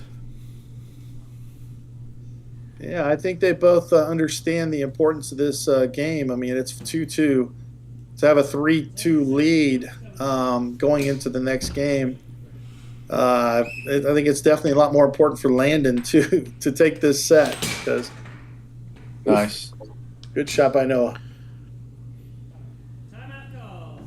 Another time All right. out. Oh, let's see if last time it broke Noah's concentration. Let's see if it does it this time. Yep, that's right. Landen rolled off 2 points in a row after his last time out call. Is that who called These guys, timeout? they couldn't even spell timeout in the first set, and now we're seeing 3 of them here in the last 2 games, I believe. Yeah. Ah, Good There it catch. is. blocked by Noah. Yeah. Mm, One and gotta done. maintain possession. Yeah. Oof. Almost got that strong wall over. Yeah. Followed by a cross straight, but Noah was there. Oh, too soft. Yeah. Goes in. Oh, Noah pulled takes. it in there. Yeah. 3-2 set. Noah. Interesting. After the timeout, Noah's defense was a little bit nervous. He wasn't catching the puck like he did. There was he hit the first one right back to him, whereas he would have caught that earlier, and he just seemed a little bit more tense. He won the game, but it seemed like the timeout still was effective, even though he won the game. Yeah.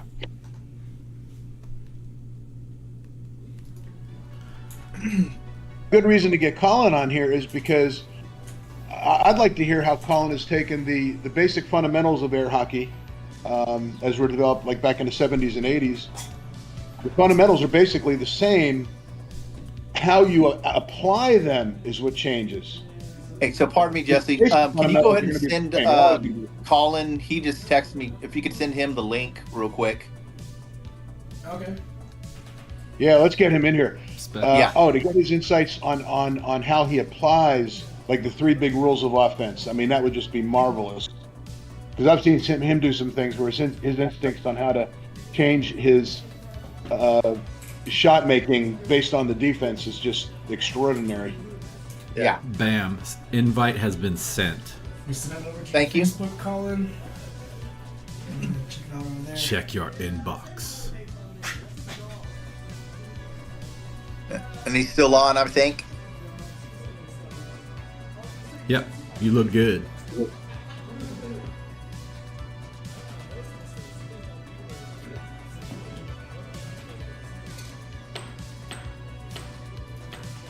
Well, I think Landen has got to win these next 2 games, I think.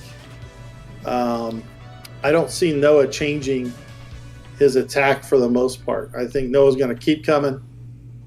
He's going to force Landen to make a decision, right, defensively, and either sell out for that right wall under or, or he's going to end up losing. So, yeah, these are two huge games right here for Landen if he can pull them off. Oh, right off the break. Not a good start. Noah is defending the center zone really, really well. If I were Landen, I'd pull my left quadrant attacks over a few more inches from the center, and my right quadrant attacks the same thing. That'll be enough to throw off the defense in terms of its starting position to increase its score rate, possibly to even pull it out. Yeah.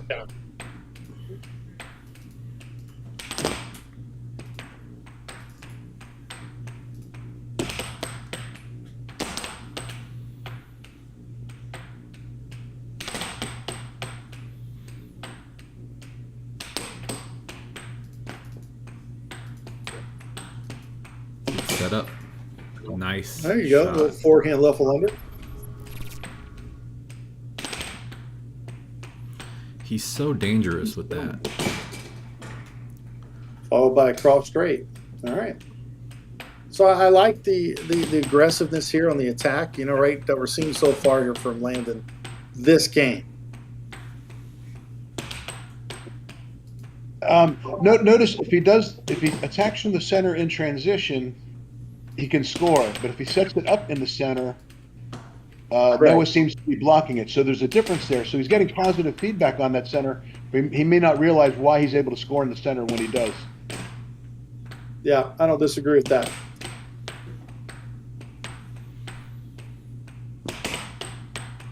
Yeah.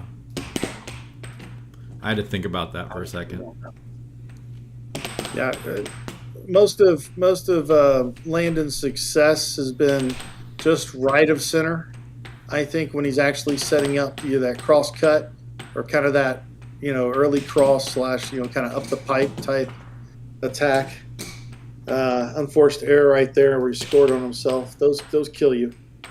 Mm-hmm. Can't do that. You talk about the thin cross. He's got to get off attacking from the center because that's Landen. I mean, that's Noah's best place to defend. Yeah. You need to bring it further over on the extreme. Even a couple of inches. Sometimes an inch can do it, but a couple of inches will make a huge difference. Mm-hmm. Yeah, he's going dead center right there. Yeah, Noah for some reason is hitting more pucks back. So it's instead of catching them, so he's getting a little sensor on his wrist. 4-3. That means that even though Landen's been behind, he may be starting to affect the defense. Another player has entered the arena. Hello, I know that man right there. Colin Cummings, Hey, how you doing, sir? Hey, Colin. Doing good. Brother from San Antonio, Colin. Yeah. Did you say from San Antonio? Oh no, I'm saying me. Oh, okay. Not Colin. No.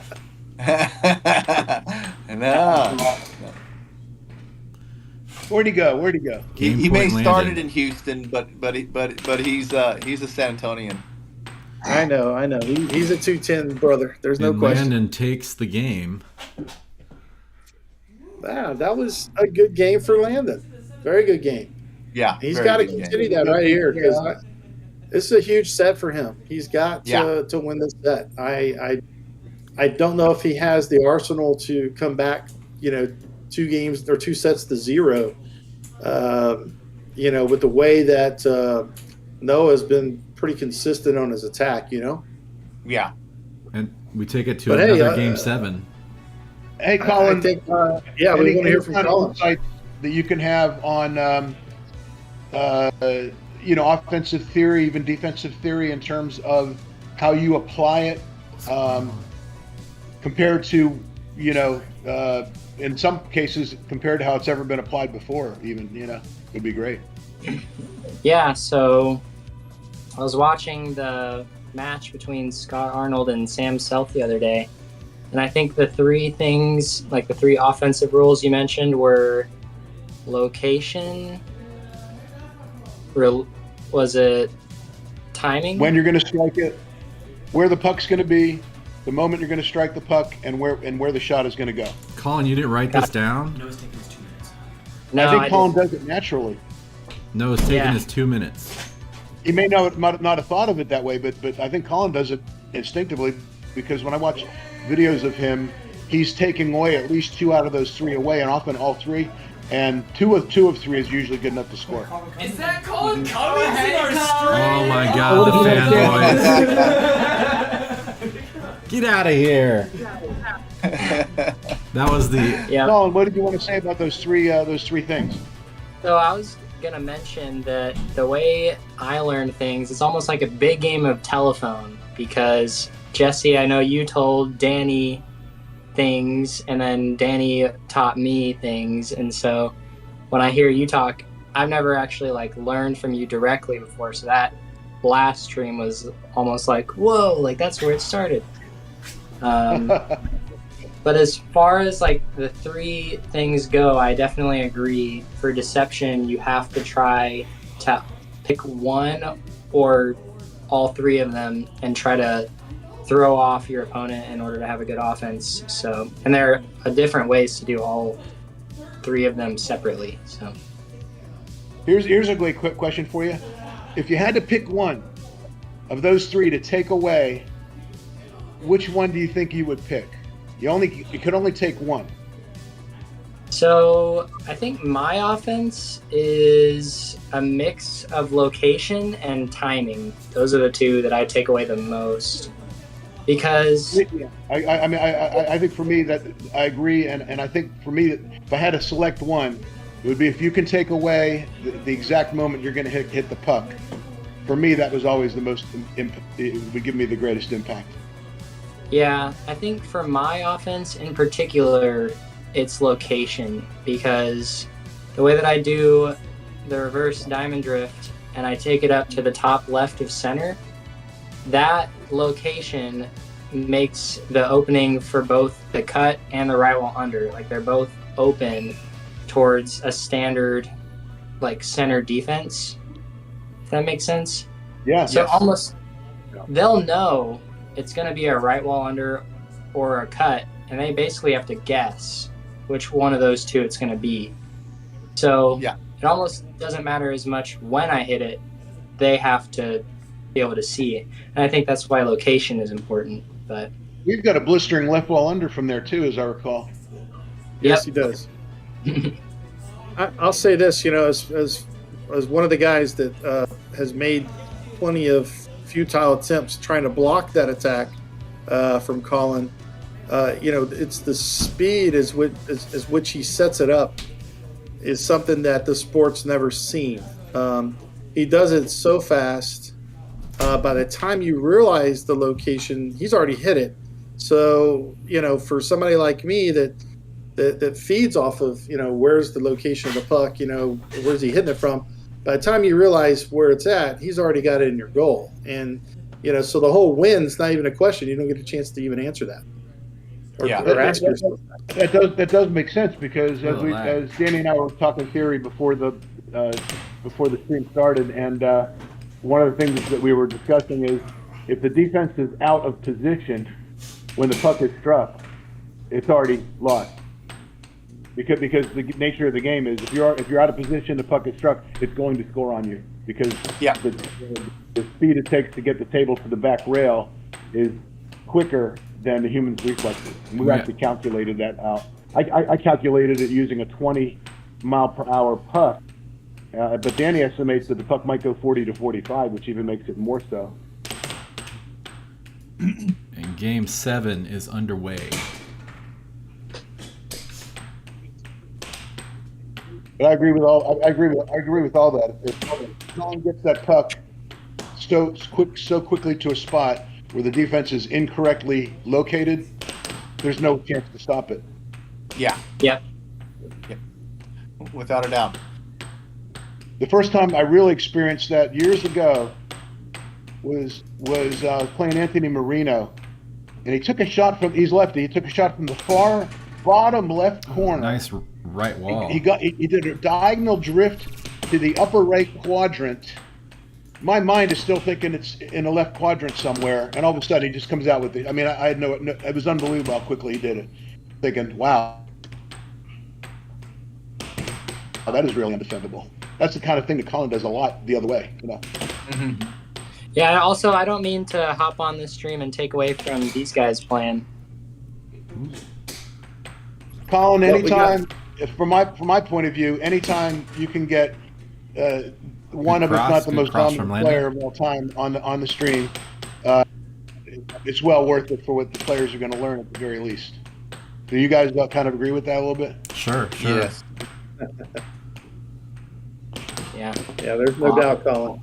I'm honored to be here. These streams are looking better than I've ever seen. So, I'm very Yeah, really good. Idaho's doing a fantastic job.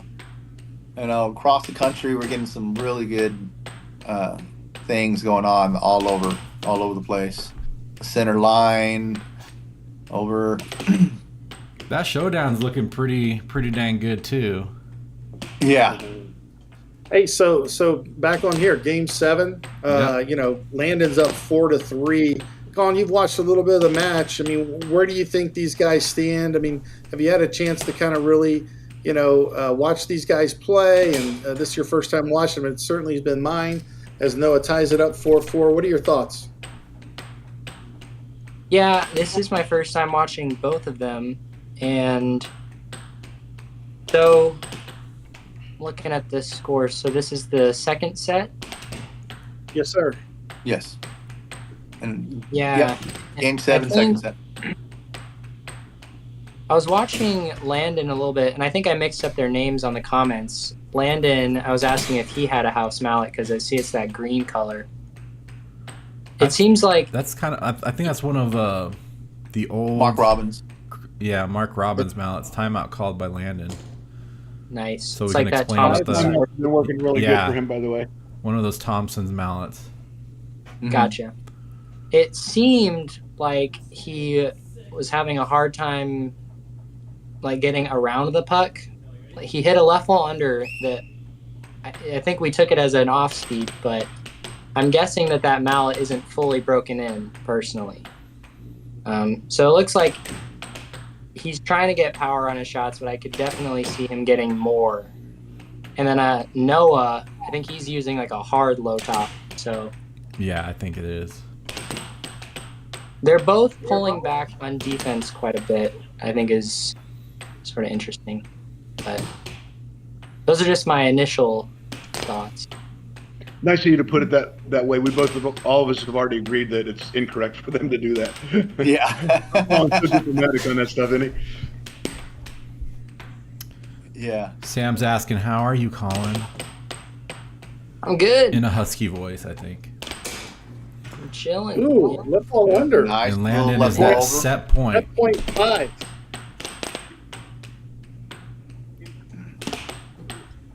Huge point right here. Huge possession. Good Good block. block.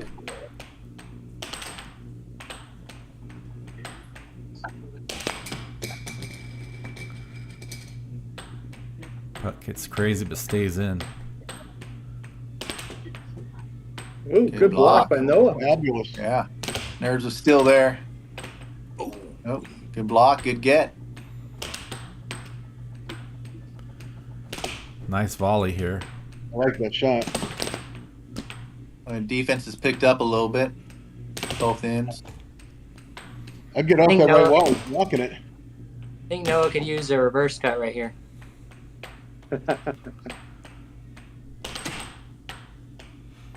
If you're referring to your reverse cut, I think we all could use that.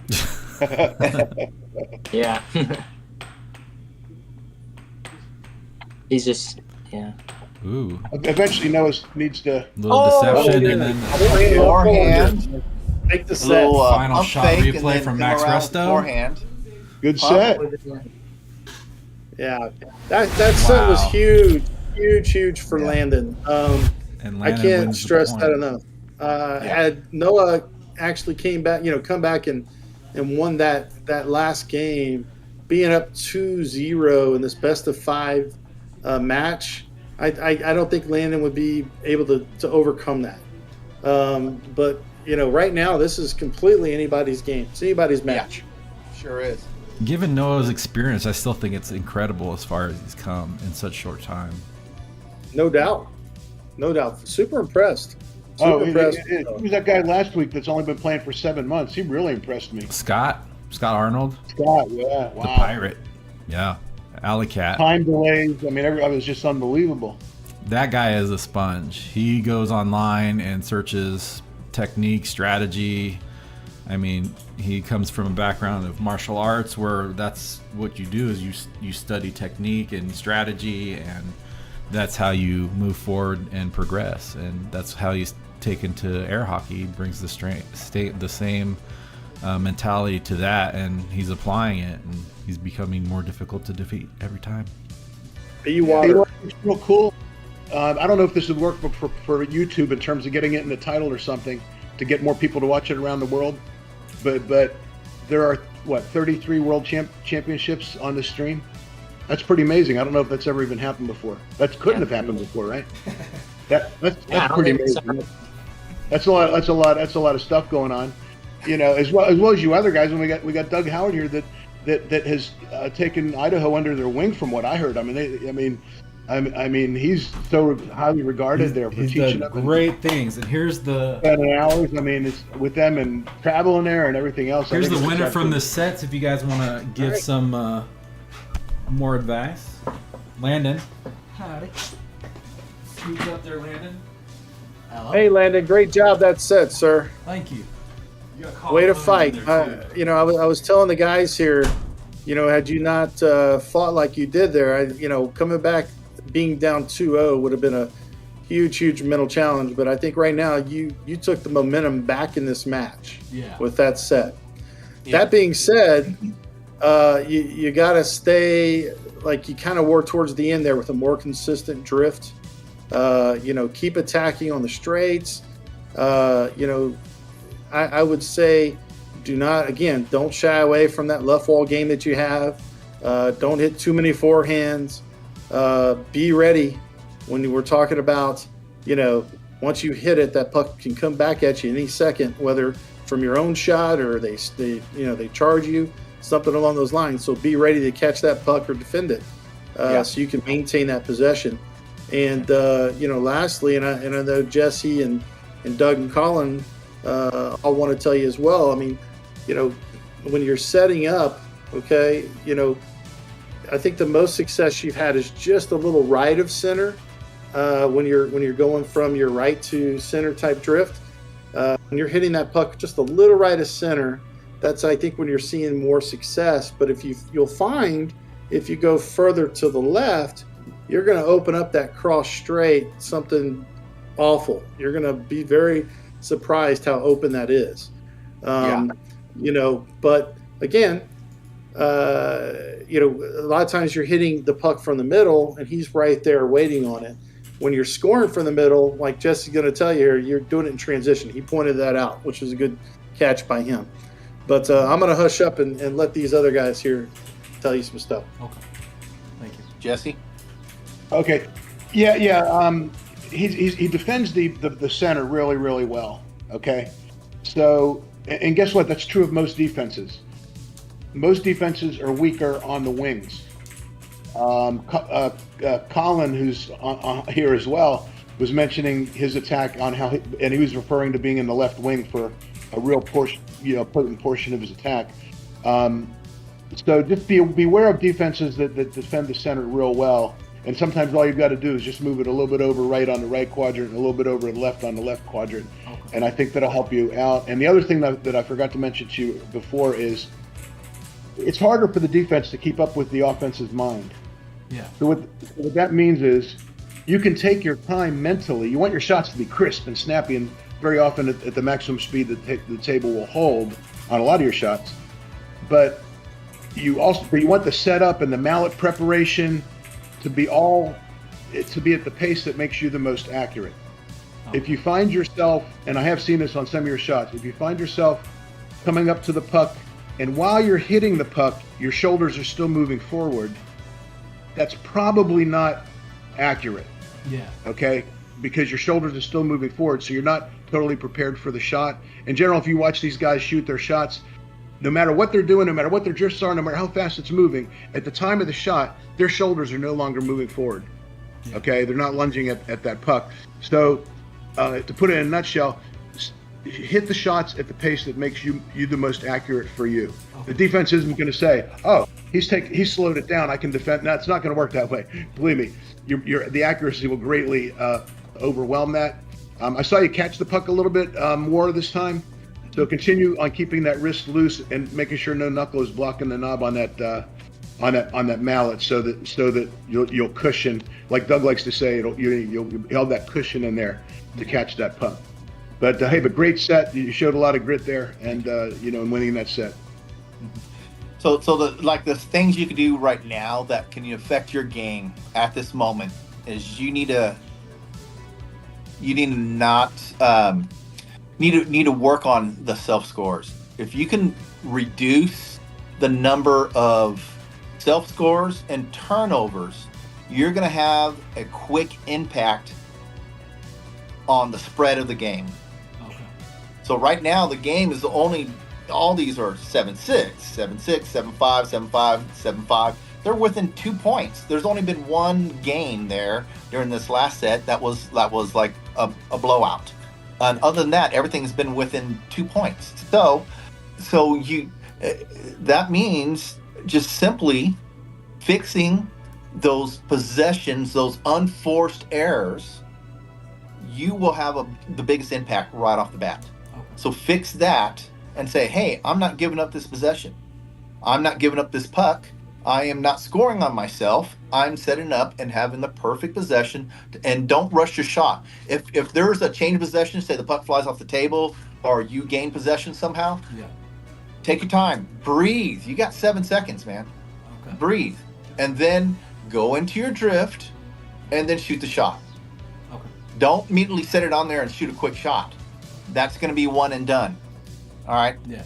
Or he's just going to snag the puck or it's going to fly off the table. Something like that is going to happen more likely than not.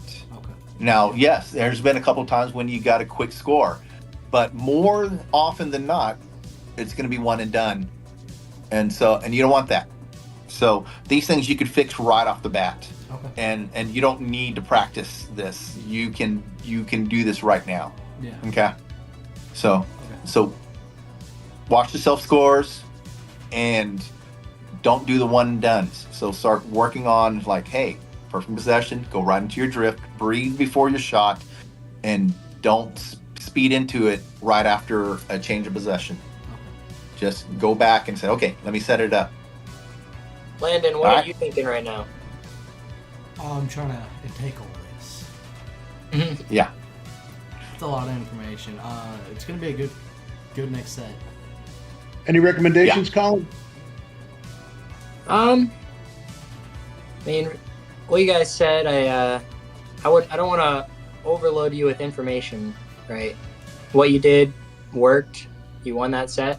I would go in, doing what you were doing, just focus in, like Doug said, stop the small mistakes, and just keep doing what you're doing. Okay, thank you. Yeah. And so you're looking to increase that possession time, increase the possessions. Okay. Perfect. Thank you, guys. All right, guys. Yes, sir. Good job. All right. Yeah. Coaching can be a little tricky in air hockey because sometimes you don't want to overload them with information. Kill them, yeah. Yep. That's why I was trying to give him the information that he needs that can make the biggest impact right now. And so that's what I was concerned about. I was like, well. Hey, Colin, I'm jumping in here. So how do you like the final shot replay? I made it just for you. Oh, it's beautiful. Oh, yeah? Thanks. And Max Resto already got in and sponsored it? Dang. Yep. They are awesome. They are the prime source of sponsorships for air hockey. If no one knows what Max Resto is or anything along those lines, this is a company that can help you with all of your home improvement needs. You have an incident, let's just say, you have a tornado that hits your house or hail damage or winter storm. These guys can help you through it, help you with the entire ridiculous insurance process. Jesse knows all about that. But they'll help you through that process and get you back on your feet with you and your family. Give me Pepsi. Yep. You want Pepsi free? What? You want Pepsi free? Just a Pepsi. Diet Pepsi? Regular. Regular Pepsi? Yeah. So, Colin, how's the weather in Hawaii? Oh, it's good 75 degrees right now. Wow. I think outside right now is like 8 degrees in Idaho. Yeah, it's in the what is it? What is it here, Autumn? It's like in 27 degrees right now here. It's pretty warm. Yeah. Yeah, well, it's not Idaho either. 24 in Conroe. Oh. Just my master. All right. 24 in Conroe. So how long have these guys been playing? You have Landen. It's been about, I don't know, a year and a half. Going on 2 years. And then you have Noah. It's been about 6 months. That's impressive, isn't it? Yeah. Interline cam. And I think that's the beauty of where our sport is right now. I mean, you've got guys that can get to this level this quick. That means we're doing our job well. We're sharing information. We're helping these guys get good quick. It wasn't always necessarily like that. Information was a little bit more guarded and more click type deal. It doesn't mean that everyone wasn't extremely helpful, because there were like the guys like Jesse Douty who wanted that challenge, would help teach, myself included. But there's definitely, like I said, now more so than ever, information is easily out there, and I think everybody wants you to be the best you can be, and trust me, I know Colin wants to beat the best player he can possibly beat in the World Championship. He doesn't want to beat somebody that doesn't know what the heck they're doing and is not playing that great. He wants to play the best. Yeah, Absolutely. iron sharpens iron. Ooh. All right. Noah answering after a 3-point lead.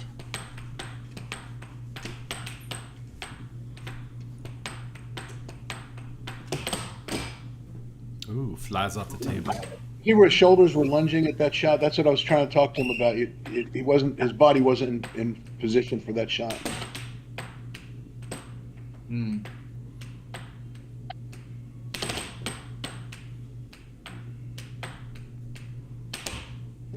Good stop. Yeah.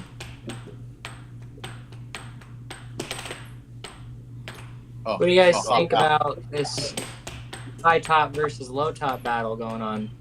Oh man, some reason I'm favoring the low top. Well, we knew that.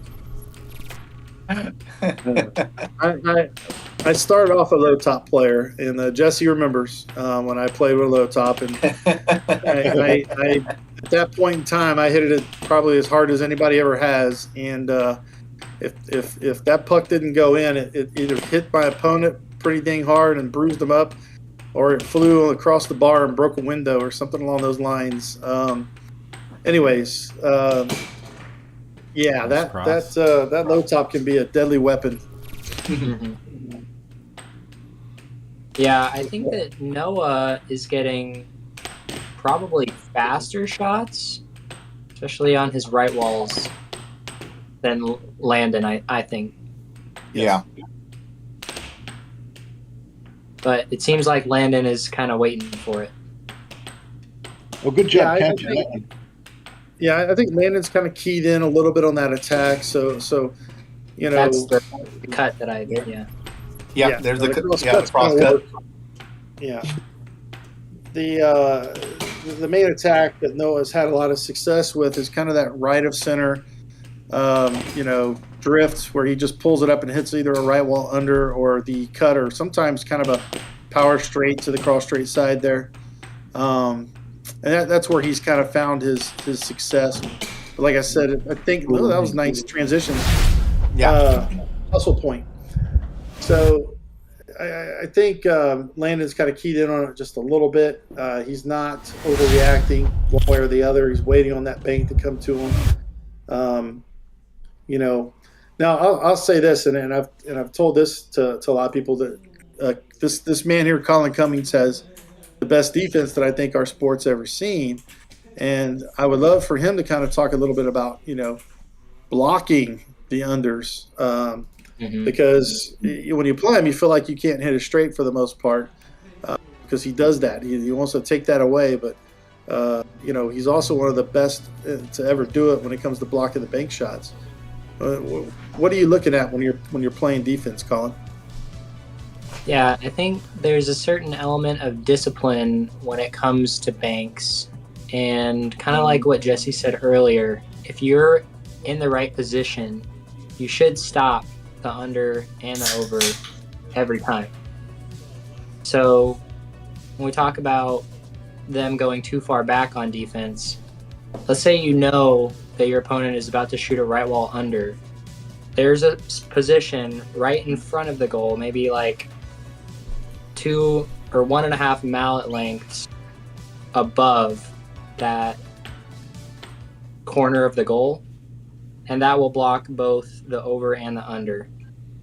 And so getting yourself to a point where when you flinch back on defense, you don't overcommit is most important. And when you're playing against beginners, I would say almost always just be ready for the under, because it does take a little bit more effort to get those overs going.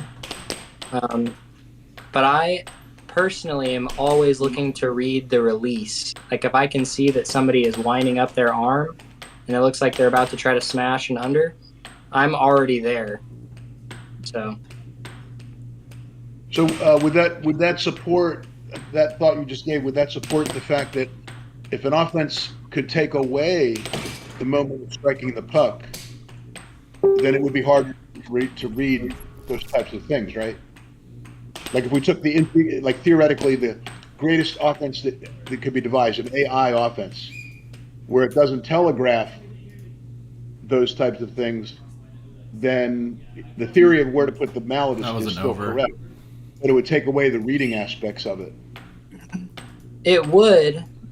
It's probably more into the location than the timing, right?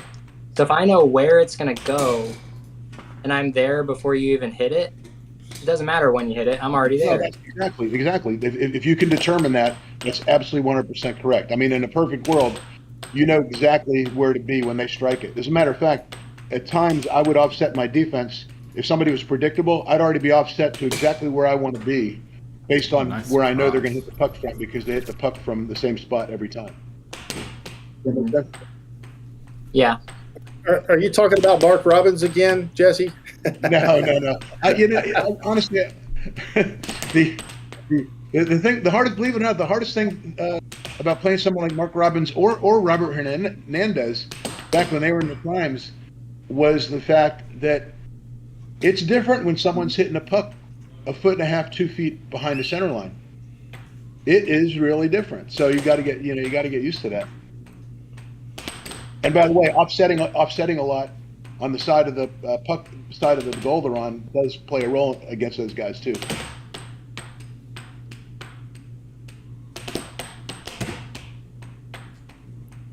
Oh, and it looks like your little brother's on here too. He said, preach Doug, I guess when Doug was having his coaching session earlier. What's that? Connor is on here as well. So he said, preach Doug when you're having your coaching session during the break. Right on. Oh, so Connor, good guy. Hello, Connor.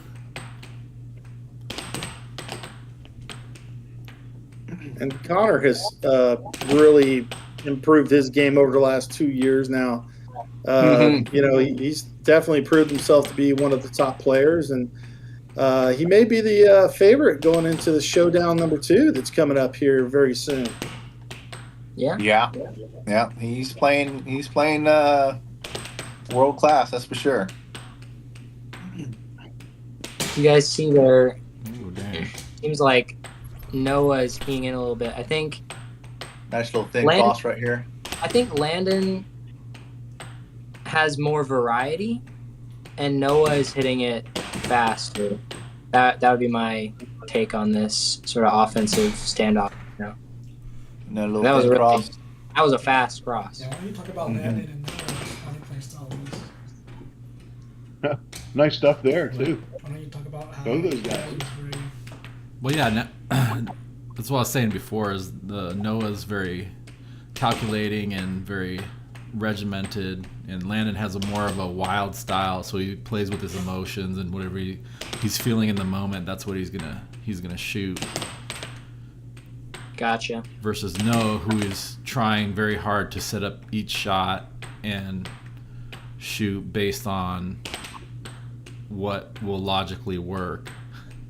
That means the cross and the right wall complementary, or the cut cross combo, what's gonna logically work.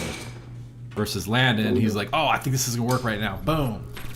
Or, oh, I feel this is gonna be better right now, in the moment.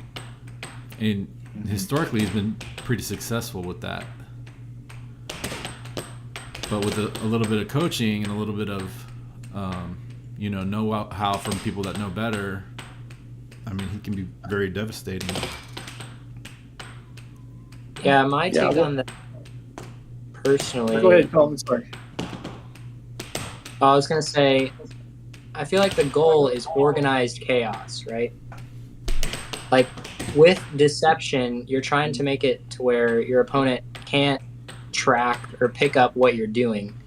So essentially, if you're hitting it really randomly, you don't know what you're about to shoot, then how the heck is your opponent going to know? Then it's just a matter of reflexes, right?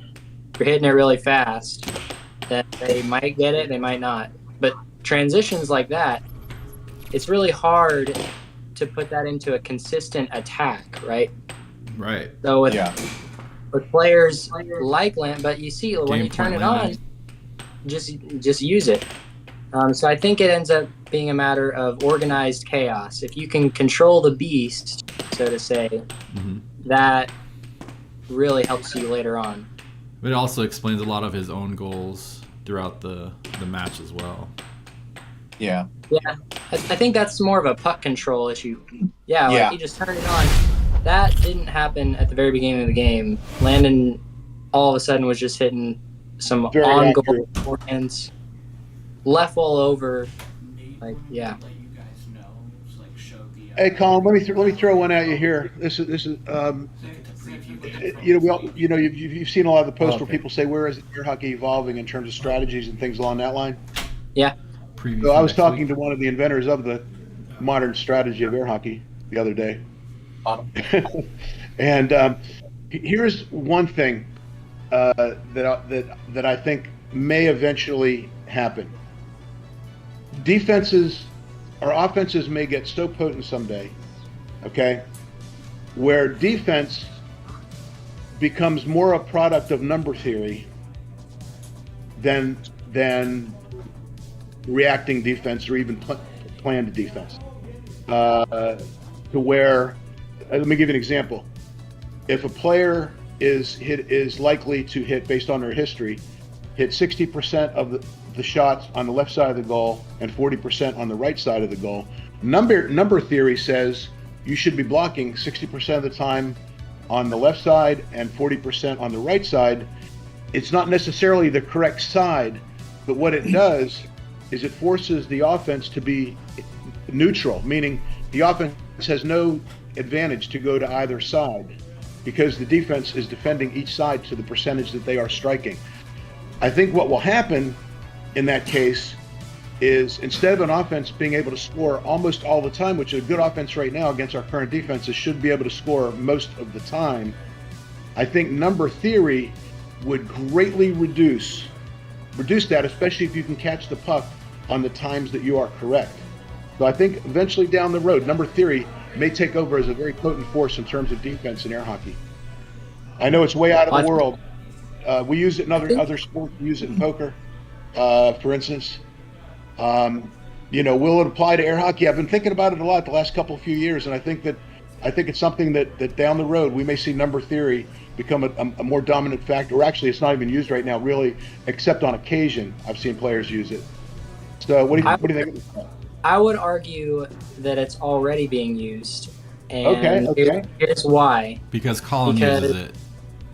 Offense is a very easy thing to see the end result, right? If somebody is doing a cut cross attack, you Right. can very easily confirm this guy is scoring X number of crosses, X number of cuts, and you can kind of see the result a little bit more.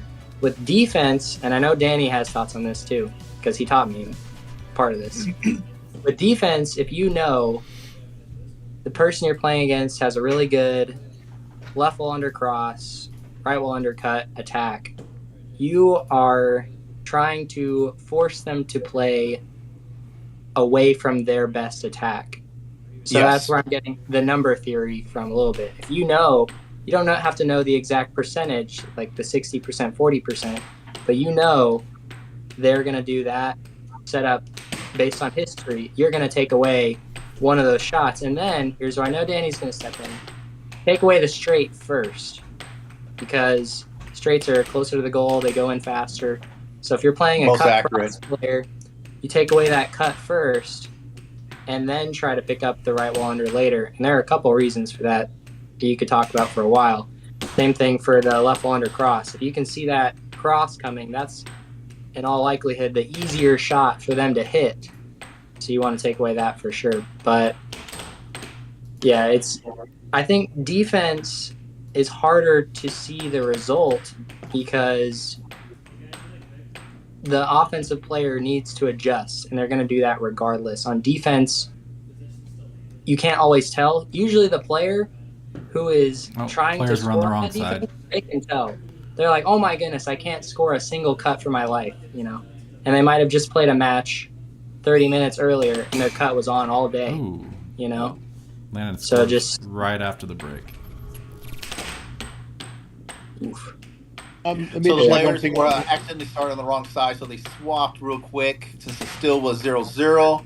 And Landon had possession of the puck. He hit a strong wall over with a forehand and scored, and that's what started off with 1 point. Noah just now came back with a strong wall under.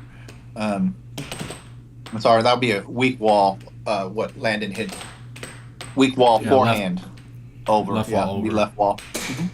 Ooh. Notice that Ooh. Noah, from the slightly on the right quadrant, throughout the entire match, scores the under because Landon blocks the middle of the goal and the right of the goal on right wall banks.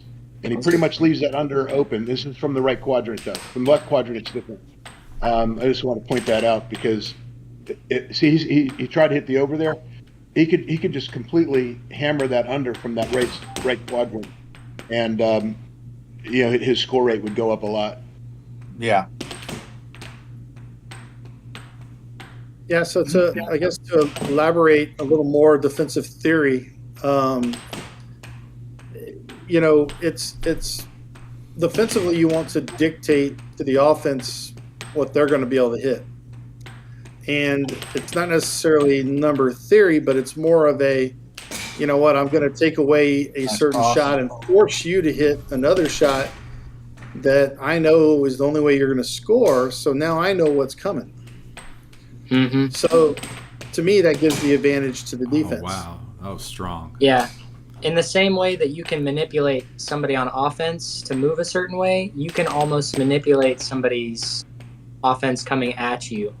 If you are essentially telling them there's no way you're getting this shot. Like Landon's gonna block taunt, this. for example. Like what? Well, Landon's taunt, for example, how he opens his goal to encourage a straight. well, that'd definitely be ill-advised, but it would be a good example would be like what Venezuelan. When he does that that controlled charge that he would do, Like, and then it made some players like not want to shoot their straights.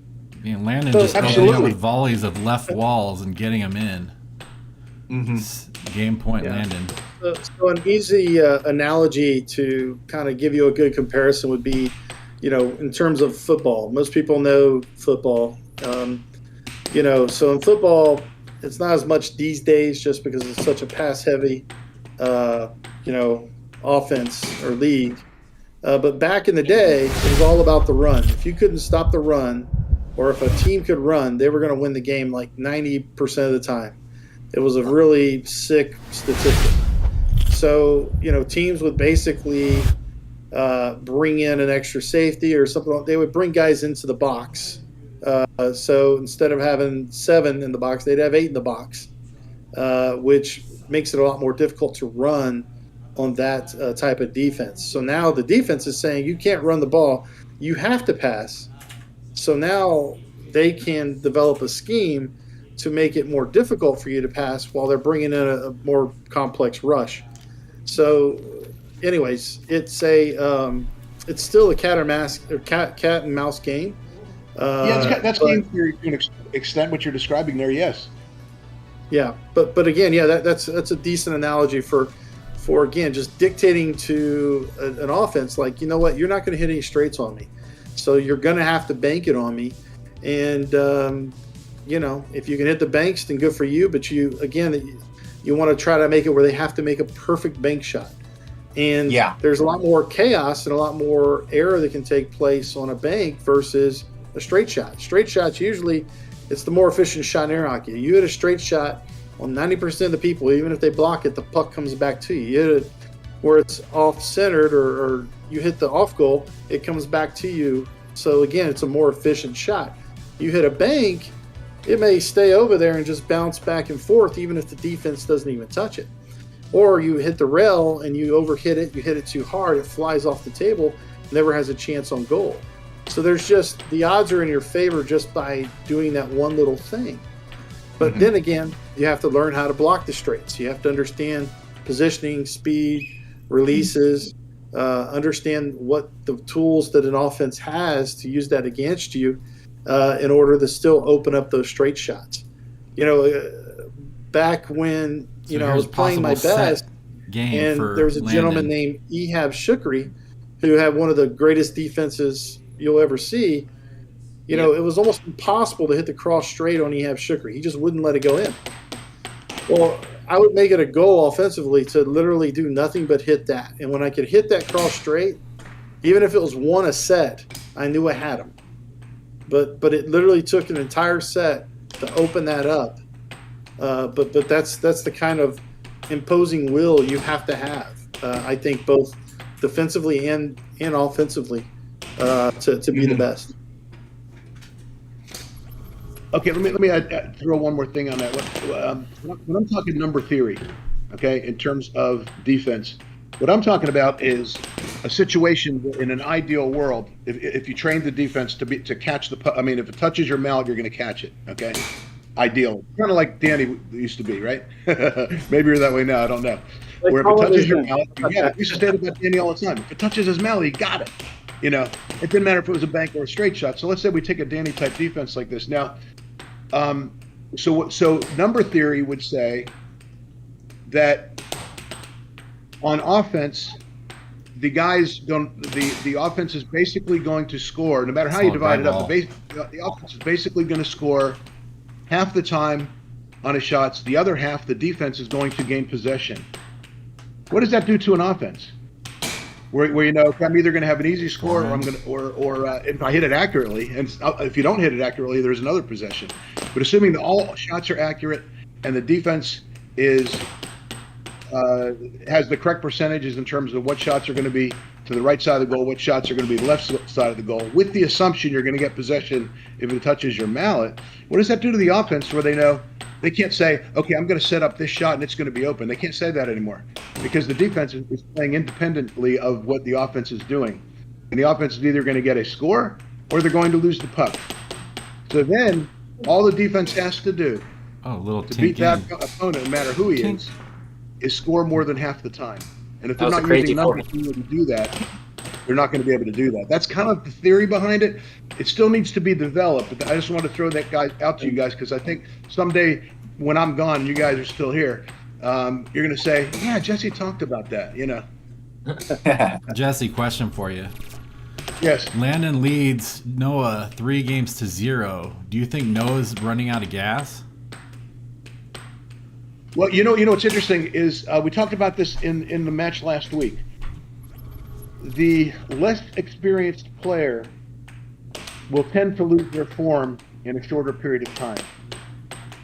So since Landen has been playing for 2 years and Noah 6 months, you would expect Landen to be able to keep near his peak for a lot longer than you would expect Noah.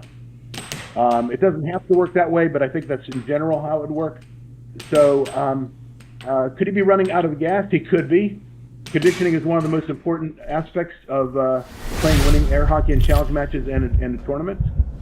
So one thing you might want to do is, Danny, what did we used to do around Rice University when we were training? Yeah, we run Rice University, I think, 3.5 miles one lap, and we do that. Then we go play about 15 sets down the road. And I'm not talking just 15 kind of, lackadaisy sets. These were 15 sets, which each one of them was going 6 to 7 games. Every game was like 6-6, and at least it seemed that way. And they're all high intensity sets where Jesse wanted to kill me every single time, and I probably wanted to do the same to him. And yeah, I've always played practice sets like it was a final of a tournament. I've never been able to let up. If y'all remember, there is that one factor that that was mentioned there earlier, that Noah does have a little bit of the flu. So I don't know how much of a factor that's gonna could take his gas right out. now. He was lying down in between sets while we were talking to Landen. Which would make sense why he didn't visit us with commentary for in between this last set. Okay. I played a tournament with the flu one time. Did you win? I showed up in Houston, lost 17 pounds due to the flu. I think I'd recovered from the flu, but I was so weak from all the loss of fluids and all this stuff, but I still was real weak. And I showed up in Houston for a tournament.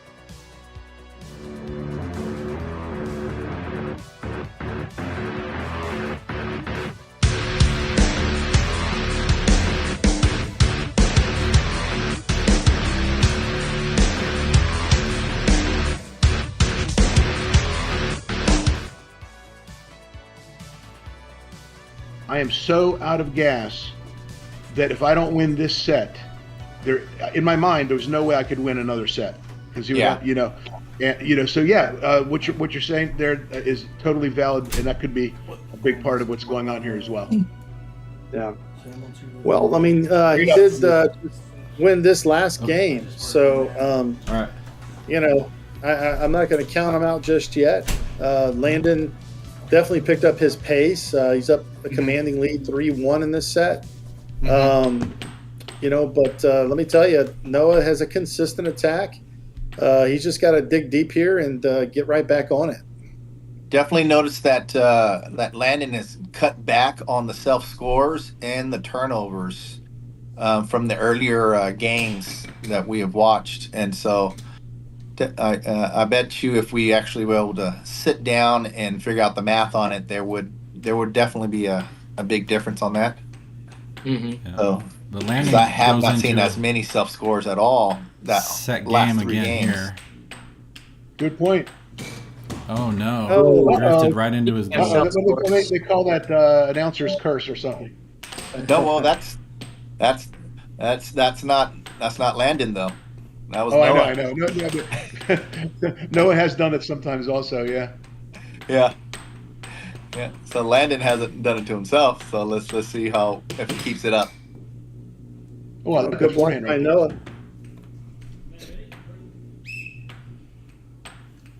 I like that whistle. Yeah, I like Oh, it it does too. look a little bit tired.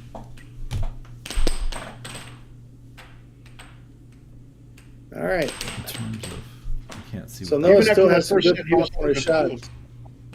Oh, world. Can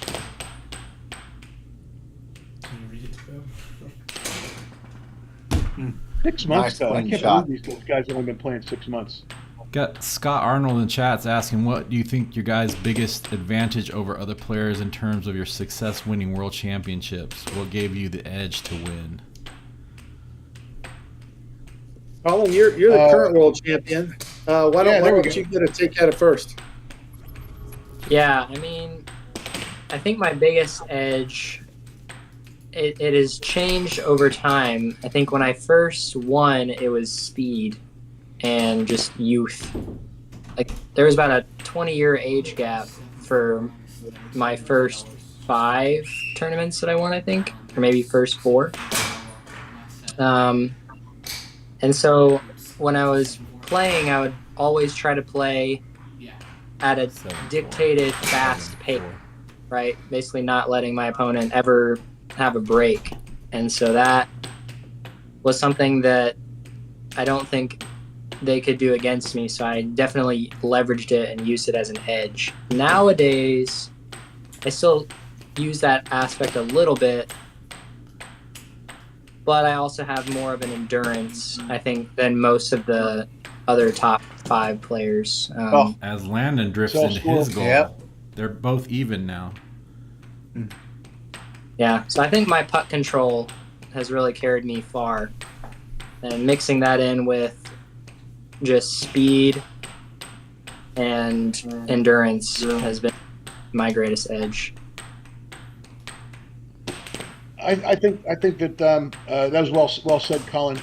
I think that right now your skill level is so far above the rest of the country that when your endurance will really come into play, because I know you're a well-conditioned athlete. Where it's really going to help you is when you've got a challenger that knows almost as much as you know, and right now there's nobody out there that does that. And to answer the question for myself, I would say that the number one thing that kept me ahead was just the fact that I made it an effort to have as much knowledge about the game as I could possibly have, and I never felt that I was at a disadvantage on the knowledge of the game. Plus, I was also well conditioned in my early days. So, but mainly it had to do with I made it Danger of taunting right know there. as much about the game as I could possibly know. And so I would go into a match saying, I deserve to win this match because I'm a well-conditioned athlete, and I know more than my opponent. And that was usually enough to get me through. That was a crazy. How about the IQ?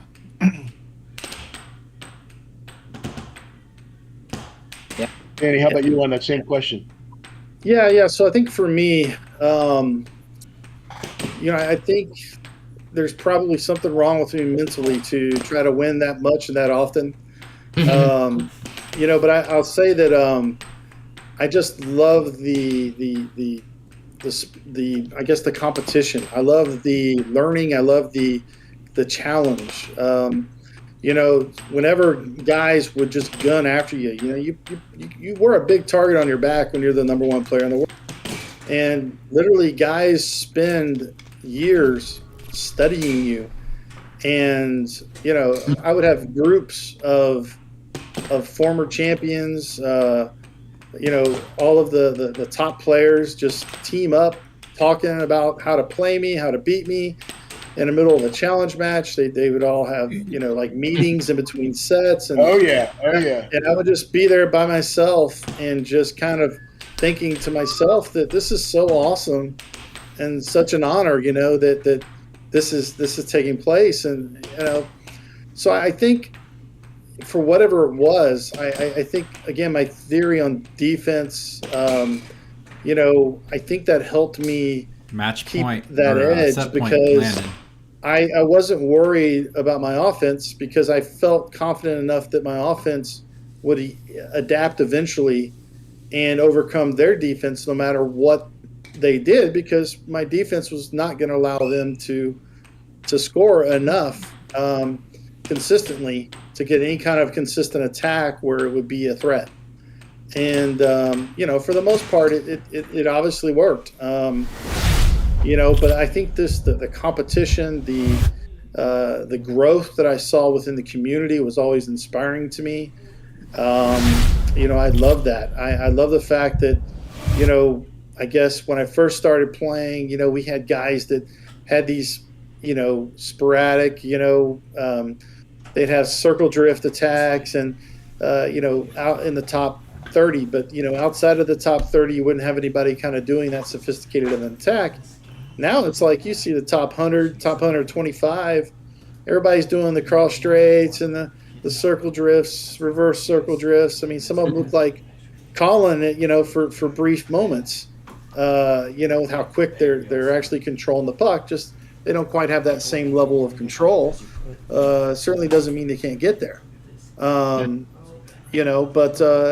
I just enjoyed that. So to me, it was just an honor, and I used to get frustrated with constantly getting challenged and constantly having to defend, and I'm just like, I just want to go home and be a family man and enjoy my kids at times. But looking back, I really appreciate all of that, because that's all those constant challenges is really what helped just develop me as a player and as an individual. Every loss, every win really helped form me as who I am today. Should have moved to Hawaii. There you go. Yeah, something about me and in Hawaii doesn't work. Of air hockey. In the history of air hockey, it started off with the best players were in Baltimore, Maryland. Folks, apparently that was a glitch, and that was not. Then the Philadelphia and Houston players and some Colorado players came along as well, to where we had these groups. At least. Then Chicago. Then the Venezuelans came in and became the dominant group. Could the group from Idaho become the next dominant group outside of the original groups? I don't know. Possible. Or maybe North Carolina. North Carolina? Possible. Where's the next dominant group going to be? It's going to happen. It's going to happen. Yeah. Where's it going to happen from? Right now, I mean, I'm looking at Idaho as a good bet here. They're just have to see if they're going to be able to take over the Houston players, of which Colin, no matter what town he's living in, is really a Houston player. And I'm looking forward to San seeing Antonio. Centerline. if there could be a Venezuelan type of awakening, so to speak, in air hockey, in either say Idaho or North Carolina or another place, but right off the break, Landen gets scored on. Yeah, it's a good start for Noah. It's 1-0. Is it 3-1? The 2-1 or 3-1 here? Three games to one Landen. 3-1. Wow. This is match game here. This could be set game. No, set. It's one set apiece. Possible set game for Landen. And the score is 1-1. 2-1. Oh, technical difficulties.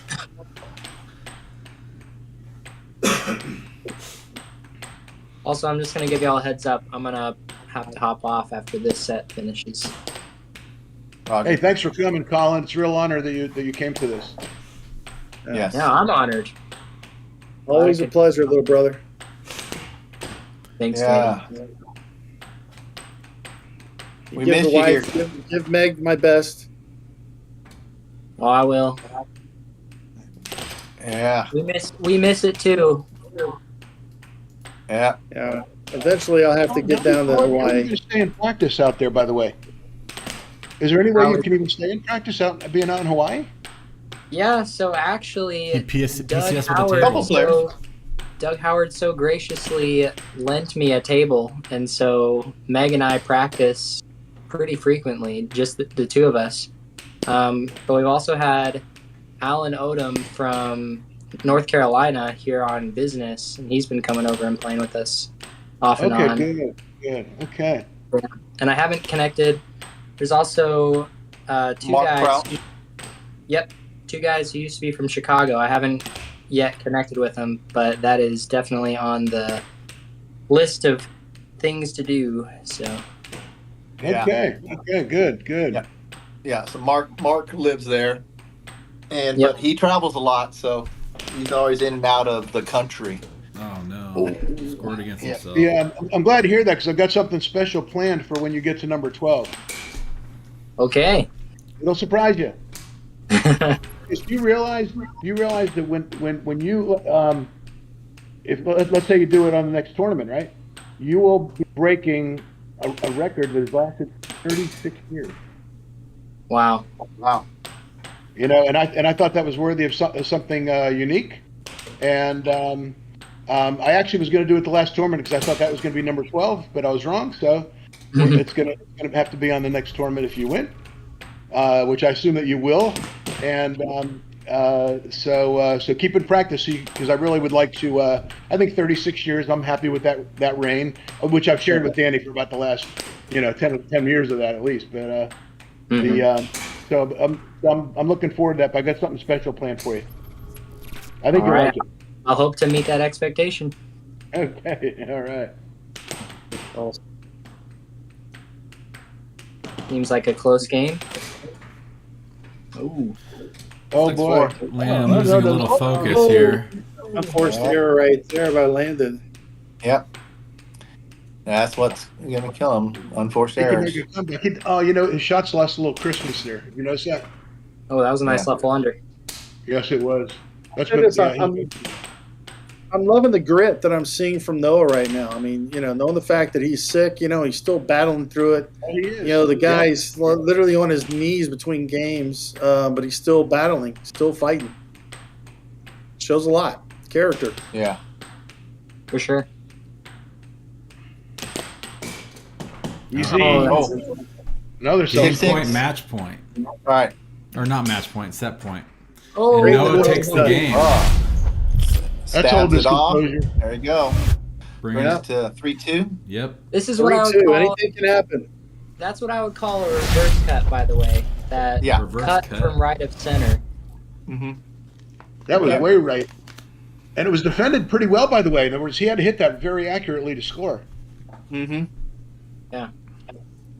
Yeah, I just refer to it as cross cut. I always have, but just because it crosses the defense, so no different than a cross straight, just the opposite way. Mm-hmm. So When we first started doing that back in the 70s, I've always been pretty wordy, as you guys can see. So I called it the cut straight shot from the right hand side. Yeah. Yeah. I've been trying to get into. Then eventually went cut straight shot from the right quadrant. I've been trying to get into a better habit of making the shot descriptions easy for somebody who's never seen it or even played before to understand. So if I say cut from right of center, I think that kind of sums it up. When they can put names to it, it'll be a lot easier. One thing that Tim Weissman and Don James did really, really good years ago was to name a lot of things, including their attacks. Mm-hmm. And I think that was one of the contributing factors to Tim's ascendance was that type of training. Yeah. My only problem with some of the naming schemes is if they don't describe what's actually going on, it can be really hard for people to pick it up and actually know what it is. I totally agree. I think That was my favorite one. like if you describe the release and the location where it actually scores, then you're describing the shot. So for instance, if you have a cut release and you're crossing, well, then that'd be a cut release cross shot. Or you could say the other way around. Doug, Or- what was the naming convention? Lexicon. Lexicon, yeah. We Vocabulary. talked about that. I think we're definitely improving as a sport in that. And then with video footage, it's a lot easier to point out consistent things that happen. Because a cut from right of center is a lot different from a cut from left of center. Yeah. But they're both cuts, right? So if somebody says, oh, he's got a really good cut, that can mean a lot of things. And nowadays we can actually point it out easier. Yeah. yeah, Good cross. Speaking of cross. Yeah, cross was an improvement over what we called this back in the 70s. We would call that a power straight shot. Yeah, and so yeah, but now there's so many nuances to the cross that you're having different releases. So you could do a cut release and from left of center and hit with the cross side. You could hit it with where the mallet and the puck travel the same direction. That's what I would call a power cross, because they're both traveling the same direction. You're at full power, full striking power, and very little deception though. And then you've got where you're actually hitting with the back of the mallet, and you're still hitting with the cross side. And so left all over. All this from the left of center. Yeah, we used to call, like, for instance, we used to call the like we used to have one called the power straight shot to the cut straight shot side. In other words, meaning we weren't putting the counterclockwise spin on it, but we're hitting it to the cut straight shot side. So I agree with Colin. We can probably still improve in those areas and come up with a universal way of describing these things, so that new players can learn the game quicker. Yeah, absolutely. Yeah.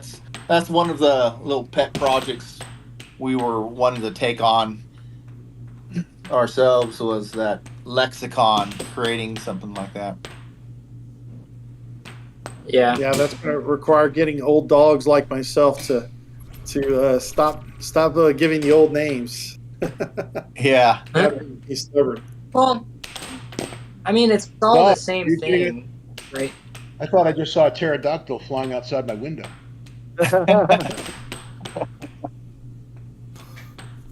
I'll go grab a charge real fast. I'll be right back. What? Yeah. Oh, he's playing good here. Yeah. That was a beautiful cross. I still think his left wall overs are his best shot. His left wall unders are outstanding. Yeah. Ooh, speaking of good hard shots. Yeah, speaking of unders. Yeah, see that right wall under from the right quadrant is open for Noah. Yeah. And the farther he moved it over to the right, the more it would be open, I think.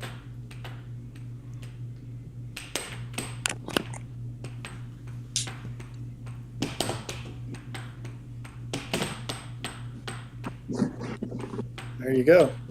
So much better job here of Landen attacking. You see it? It looks nice. like it's from the same spot. He's hitting, cross power straight, from the same area, same release.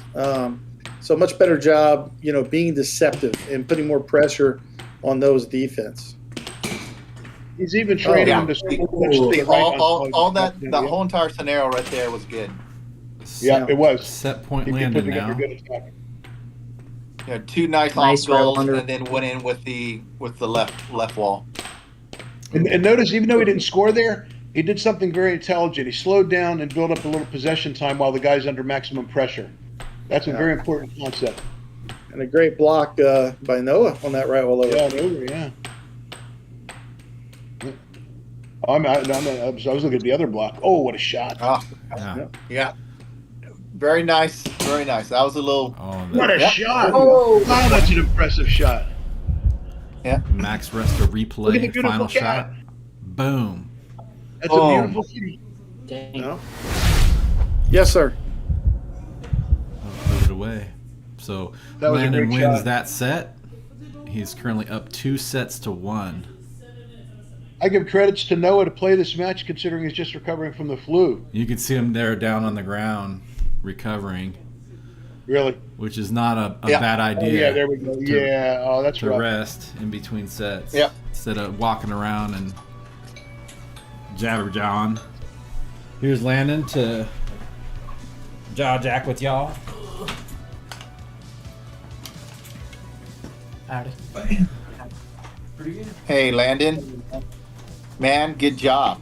You set up really good this time, man. It's especially closing that out. Hey, bringing it over, nice, methodical, setting it up each time. You're pushing that puck over to your left side, left of center, and then hitting the cross. And then I was sitting there watching. I was like, man, he had 3 off goals, and then he fired a shot that was totally complementary to the off goals that you shot, and you end up hitting that left wall under. And it was a great attack formation there to set that shot up for being to be successful. And that's what you want to continue to do. Just sit there and set it up each time, and you're doing great, man. Stay with that. I know he's he's a little winded, has the flu, stuff like that. But there should be no excuses. You should, keep, as I say, keep your foot on the gas. Here comes the Cobra Kai, Doug. Yeah, Cobra Kai. Yeah. There's no mercy there, and so you just there. This is the arena here, and you're in a pit right now, and you're fighting for your life. So you do not let up, Okay. and you keep playing your game, and once again, like I said earlier, the things you can impact is making sure to cut down the turnovers, whether it's a self score or popping the puck off the table too hard, doing the silly things that that you shouldn't have done. Yeah. And so just set it up and stick with that great offense that you did there to close out this game. Okay. Thank you. Hey, gents. It's good to see everybody. This has been a fun game to ref so far. How's everyone doing? Colin's good to see you, man. Outstanding. Hey, Good to see you, Nathan. Yeah. It's been a blast. It's so weird to be able to sit back and ref. Normally I'm having to run the stream a bit, and you guys did the job for us. So you guys did all the commentary, and I get to just sit back and smile while we have I don't know how many three of you are 11-time world pros. This is ridiculous. This is absolute. Thank you so much for jumping in here. Thank you for guiding these guys. It's very exciting. Nathan, amongst the four of us, Nathan, there are 33 world championships amongst the four of us between, Doug, myself, Jesse, and Colin. Yeah, it's really funny. And that's a first on a stream. That is a first. I agree. That's fun of this whole thing is to see how fast it's grown. And to see the feedback from everybody. I thank all of you for jumping in here. Colin, thank you for popping in. That was the biggest surprise. It was really fun. We got to fanboy is what they said in the other room. It was kind of fun. So I really appreciate Doug coming in here last second. I just asked if he could help us out in a later feed, and he goes, why not now? And he dove right in. And Doug actually was one that we flew out here, and I mentioned this last week, but he started teaching us how to play air hockey a bit, and he's writing on the whiteboard. He's writing on the table with an erase marker, right? A dry erase marker on the table, showing us angles until 2 a.m. when we couldn't even fathom any more data. Our brains are just mush at this point. And he's like, no, one more thing, just one more thing. And we're like, no more. We can't. Our brains can't do it. He said, just one more thing, and it was just fantastic. So we appreciate Doug coming out here. That's Absolutely. That's what it is with air hockey, in my opinion, is the more you know, the more you realize that you don't know, right? Every time you understand one extra piece to it, it seems like there's 7 other pieces that you don't know. I don't know if you guys agree with me on that one, but every time I learn one extra thing, it's, oh man, I thought I knew it, and it's just another mountain I gotta climb as far as knowledge goes. So when I climb that one, it's just another one right after that I have to climb. So I don't know if you guys agree with me on that one, but that's how I feel about it. No, absolutely. In fact, that's what makes the sport beautiful. Yeah. In fact, Doug will agree with me. You never really truly master a subject till you start teaching it. Mm-hmm. And you have to learn it that much better. So, all these guys here, we've all taught, and we've all done it for a long time. No one as long as Jesse, but it's. Let me tell you. It's our honor to share it because it's a passion that we all share. Yep. And we just love this sport. We know what it does for the soul. It's you can't match it. And it goes a long way here in Idaho. We don't get a lot of those pro players to play against, and so the knowledge is what we have, and so we go off of that as so we take it and run with it. So anything you guys can share is highly appreciated. It looks like we're almost ready to dive back into our next game, so I'm gonna go back out and get ready to ref. Gentlemen, I appreciate you all, and I'll see you on the other side. Thank you, guys. You. Hey, Nathan. Absolutely. You know, it's something a lot of people Thank you for coming. probably don't realize. But Hey, I say hi to realize Meg. I'm the oldest. Sorry, go ahead. I'm sorry. All right, Colin. All right, Colin. Take care, brother. Take care. Oh, see you, Colin. All right. See ya, Colin. Thanks for coming. Of course. Thank you, guys. Later. Yeah. Thanks. Bye-bye. See ya. One of the things a lot of people don't realize, Doug, is maybe nobody realizes because I'm the only one that's really like an advanced old person here. Okay. One of the things that you don't realize when a sport is when you were meant to do a sport, okay, even when you get out of it, like I've been out of air hockey for 20 years, but do you know that when I get exposed to air hockey, something unlocks in my brain where I have almost total recall on the theory, on the knowledge. It just absolutely opens up. Now, I don't have a good memory in general, I don't think, but when it comes to air hockey, in other words, when you're meant to do something, it's with you the rest of your life. And I won't even get into all the life lessons I've learned just from participating in air hockey and how it's improved me as a person and developed me as a person, as well as a competitor. But I'm just talking about in terms of just being a person, and and how to take being successful at air hockey and how to use it in other aspects of my life. I mean, it's just, if people could just even realize how potent loving a sport like this is and what it can do for you in your life, it really does mean a lot. I know it means a lot to me. It probably means a lot to you guys as well. And when you're as old as me, you're going to say, yeah, I remember when Jesse was talking to me when he was 95. And, oh, goodness. Yeah, and Jesse's not exaggerating. I mean, literally before you guys all got on here, Jesse and I were literally talking about specific sets that he and I practiced. This is 30 years ago, I guess, and we're recalling them, literally word for word as to what was going on in those sets. Yeah, crazy that we both could remember it, The time is off. I mean, I still remember so clearly when Nikki took Kareem for a beer. I see Nikki didn't know her, and she takes Kareem. She's gambling for a beer. I see a woman gambling for a beer. I mean, it was unbelievable. And then she breaks all records, men or women, in terms of number of world championships. I mean, what can you say? I mean, come on, wow. All right, getting underway. Set 4. All right. See what kind of opening he does. Landed. All right. Yeah, so obviously Landon's got to continue to do what he was doing. We'll see if Noah can really. Not a great start. Right there. But we'll see if Noah can really dig deep here.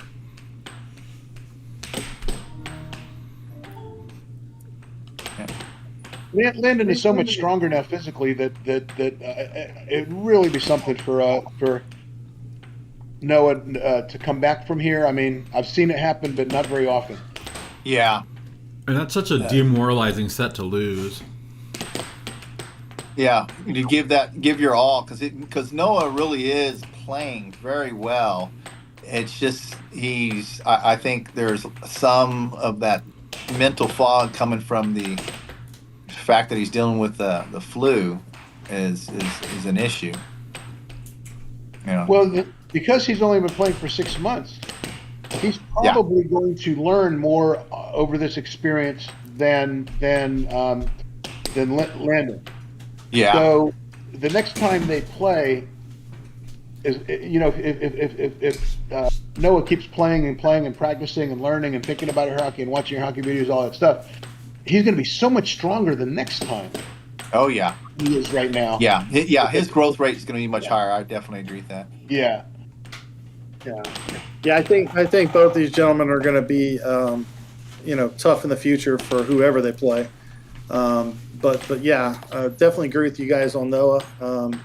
Look forward to a lot of good, positive things, hearing about, him pushing Idaho air hockey even further. So I'm excited to see, obviously it's not over yet, but wow, the matchup that Sam will have with the winner of this match. And isn't it amazing to see this kind of good air hockey in a place other than Colorado, Chicago, or Houston? Yeah, it is. It's very refreshing, and you can't forget San Antonio. Well, they have some decent hockey too. I mean, kind of Texan. I'm talking about here. Okay, Yeah. I look at San Antonio as kind of the same, place really almost. That right Maybe I should. Is deadly. I know. Yeah, because San Antonio and Austin both have good players. Yeah, Doug's tired of carrying all those guys on his back, of course, but eventually Vince will, start carrying his weight around a little bit there in San Antonio. Yeah. I about got him trained, so I think he'll be ready. It's about time. Yeah. Yeah. I had to get his defense sharpened for him. Yes. I mean, what a great thing though to have Colin show up to this. I thought that was great. Yeah. Oh yeah, absolutely. Anytime you got a player that's dominant, that dominant, man, you wanna hear what they got to say. Yeah. Yeah. Have you been seeing much of the North Carolina stuff there, Jesse? You been hearing about them? Well, I have not. I don't even know if I knew how to watch their stuff or not. So maybe I should start so I can see how they're comparing to you guys. Yeah. Well, they're doing really good. So they have I think 3 tournaments a week, and they average somewhere in the 30s. They're big. Wow. And this That's is huge. this is at 3 different locations. Yeah. Keep in mind they're kind of in You're the. getting 30 people at 3 different locations a week. Yes. Oh, that's magnificent! Wow. Yeah. And Whoever Will comes out as the Upchurch has dominant moved player there. there is going to be pretty powerful. Yeah. Yeah. And Will Upchurch moved there. Yeah. They've got. And Let's that gives see. What is that it? gives them a nice teacher. I mean, there are players Nice there. Are there props. players out there that can beat Will that are out there in North Carolina? Yes. Joey Liss. How about it? Okay. Joey Liss is one of them, and I wouldn't be surprised to hear Seth pushing Will as well. Yes. But they have other players as well that are coming up and getting much stronger. So in fact, Seth is going to be coming down for showdown number 2. So we'll see. I'm actually really excited to maybe see a matchup between him and Nathan Buss. Idaho's own Nathan There you is go. going to be coming Ooh. down as well. So we'll have a little battle between North Carolina and Idaho. I think that'd be great. Yes, absolutely. Yep. There's a great group of guys there and ladies. Just amazing players, amazing community. They flew me up there a few months back, almost not quite a year ago, but a little less than a year ago, and flew me up there to do what I did there in Idaho. And so and I worked with them, stayed with them for a few days. They're real hospitable, and I just floated around, went to the different tournaments, and then had little mini sessions at several different places, several locations, and just went through all the stuff and showing them, and it was just such a great experience being there with them, and real positive environment. They're they're so eager to learn, and they're just open to listening and understanding, like, hey, show me why is this happening, and why is this working, and why does this not work, and why. Game point either way. Yeah. Ooh, So- possession. Oh, Wow. huge block. He made he would have stopped the under. If that went as a perfect under, he would have stopped that. That's an adjustment he made on defense. He would have been open to that earlier from there. Mm-hmm. Timeout called. Timeout Good call. timeout. Good timeout. All right. We'll see if this timeout affects Noah like it has in the past. Yeah. Oh, you saw Jacob Griffith on the showdown, the first showdown. He's a product of Idaho. Yeah, Yes. Taking that's right. on what, And Chris he's playing Gibson. damn good too. He impressed me a lot. Ooh, Yeah, good Jacob block by Griffin. He kind of Noah. led him to it. He kind of led him to it, though. Oh, He's got to get a little better getting to that center line. yeah. Oh, good defense. God, I couldn't stop half of the stuff they're stopping here. Should have delayed a little longer.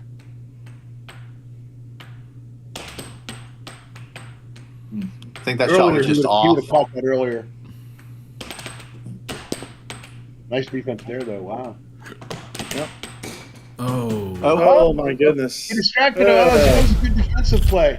Yep, a He self-score. waved his ground a little bit, and that got him distracted. Look at this. See that? Yeah. Yeah, just a Beautiful. little bit. Yeah, he, that was didn't the even, idea. he didn't even touch Pretty savvy. the puck. It just went in. Get him to shoot an ill-advised shot. Yeah. That's the intent of that. That was 100% psychological. Well, not only can they play air hockey, they are smart. Yeah. Very good. You know when they were telling me how you just tuckered them out until 2:00 in the morning, Doug, I don't know if I told them or not, but if I didn't, I meant to tell them that, okay, after you got done at 2 o'clock and you got completely tuckered out, when you got home, what you should be doing after that is thinking air hockey. I didn't tell them that part, but they should be, yeah. Yeah. Bill Arnold shared a story with me many years ago about a table tennis player. And he was like the greatest table tennis player. We really ought to have him tell it because he'll remember the exact words. But he said that this champion table tennis player said he was he's just very worried. He was out of sorts. Why? Because, and then he names his opponent. He goes, when I am playing, I feel good because he is playing. When I am not playing, I don't feel good because he might be playing. And when I'm sleeping, I don't feel good because he might be playing. Yeah. That's how I feel about Spec. Oh, and I'll give you a corollary on that. Who's the guy from Russia? Vadim? Yeah. What is it? Vadim? Yeah, Vadim. Vadim, great guy. I asked him when that year he beat Colin.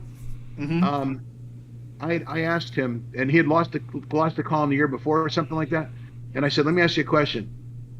When you go to sleep every night for this past year, is Colin the first thing, the last thing you think of?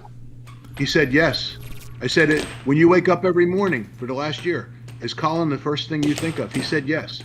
He admitted that he was so obsessed with beating Colin that he was the last thing he thought of every night and the first thing he thought of every morning.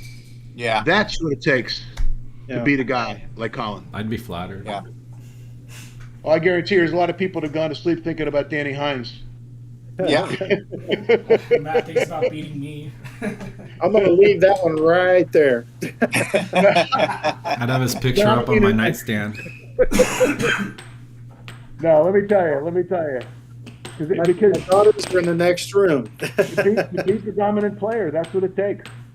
Yeah. Like when they're getting around, they're all coaching you. Dude, Left fall over again. in my later years, when I couldn't even play like I used to play, over. Ehab used to show up at every match I had just to coach the other person.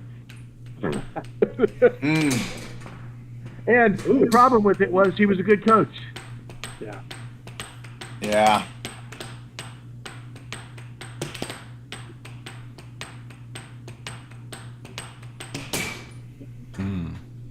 Picking up the pace there. It seems like it's actually working for Landen there. I wonder if Landen can taste the blood in the water. Yeah, I think he's definitely tasting that blood. Yeah. Yeah, because I think he's gained some level of confidence. That's fatigue, the flu. That's all that stuff combined. The stamina factor right now. And if Landen decides to pick up the pace, that's actually a good thing to do against a tired opponent. Yeah. Yeah, a relentless barrage of attacks, provided you could control possession and not start scoring yourself. We'll see how Noah handles that, because the Nice. counter to Again, that is to that control forehand. the possession and slow down the game. If you need to.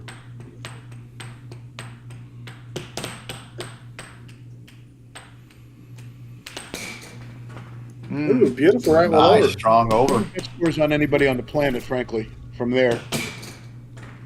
Did he just... Yes, lefty? he switched hands. What? Wow. I didn't even see that. Yeah, switched hands, went left hand, and then cut straight. Great shot. Yeah, that's straight. He did it so seamlessly. That was right out Yeah. of Scott Oh, Arnold's look at book. Alley Left all Cat. over. I mean, he's in full gear now. Yeah. Yeah. Good block on the over there. Game Yeah, point yeah. Landen again.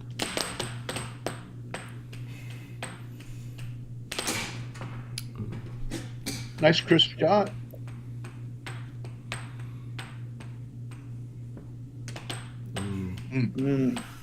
See, made a mistake right there. Trying to pump things. I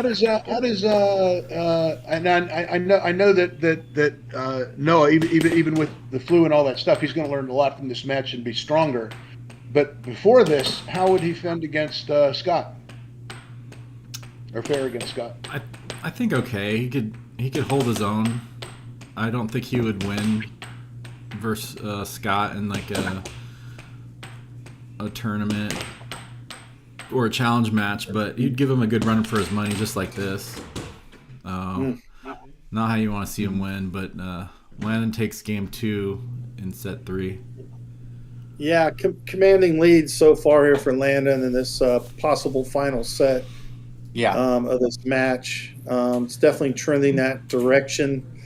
Yeah, I mean, look, Noah, it does look like he's out of gas, and it's affecting not just his shots, but, his defense as well.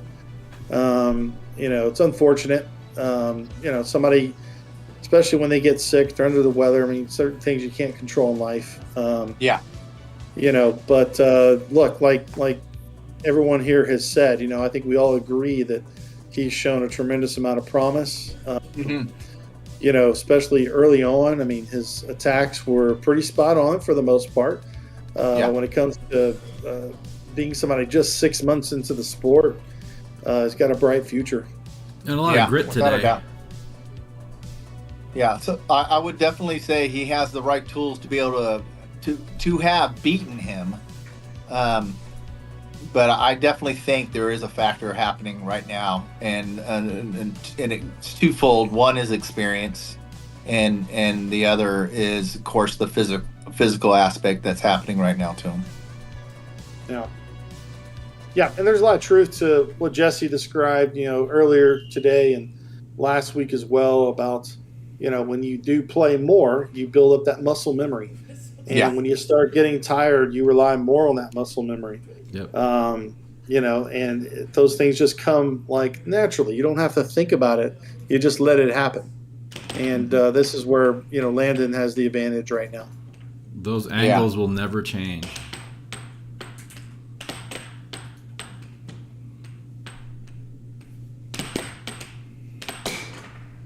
Good right well over. He's been hitting those. Shot.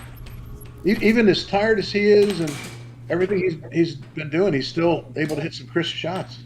A valiant effort at the very least. Yeah.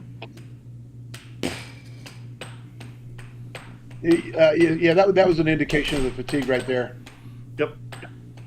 Because that cut straight shot into the corner, the off goal, whatever he's trying to do, was slow enough that Landen's reflexes were enough to go over there and grab it. Yeah. Oh, nice. And he turns on the speed there. Hey, he's still fighting. I love it. He is fighting. I think Landen's trying to get too creative here. He senses that he has a big lead. Yeah. If this guy's showing some good fight, I mean, he to me, the legendary the fighter turkey's coming of all time is Danny Hynes. I mean, my God, there were times that he was just really, really tired and just able to win these things. I mean, it's just unbelievable. And maybe this kid has that kind of quality because he's still fighting really good. Yeah. Under adverse circumstances. Yeah, and also Landen needs to not quit. Needs to go back to his game and play what he's supposed to do that got him here. Quit messing around. Yep, because if you open that door too much, you're just gonna come on in. You build up. You allow them to build up some confidence, and all of a sudden, that third, fourth win kicks in. Yep. And then here comes the avalanche.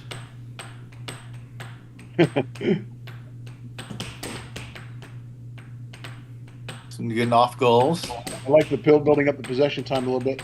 Yeah. He's probably setting up a cut, but he missed the cut. Yeah. I don't know if went he dead scored, center. but he missed it. But that's what you guys. Was that you, Doug, saying that he's not just hitting shots; he's actually doing an attack. Yeah. That's correct, and that's what he just did there. It doesn't always work, but still, he's putting together an attack.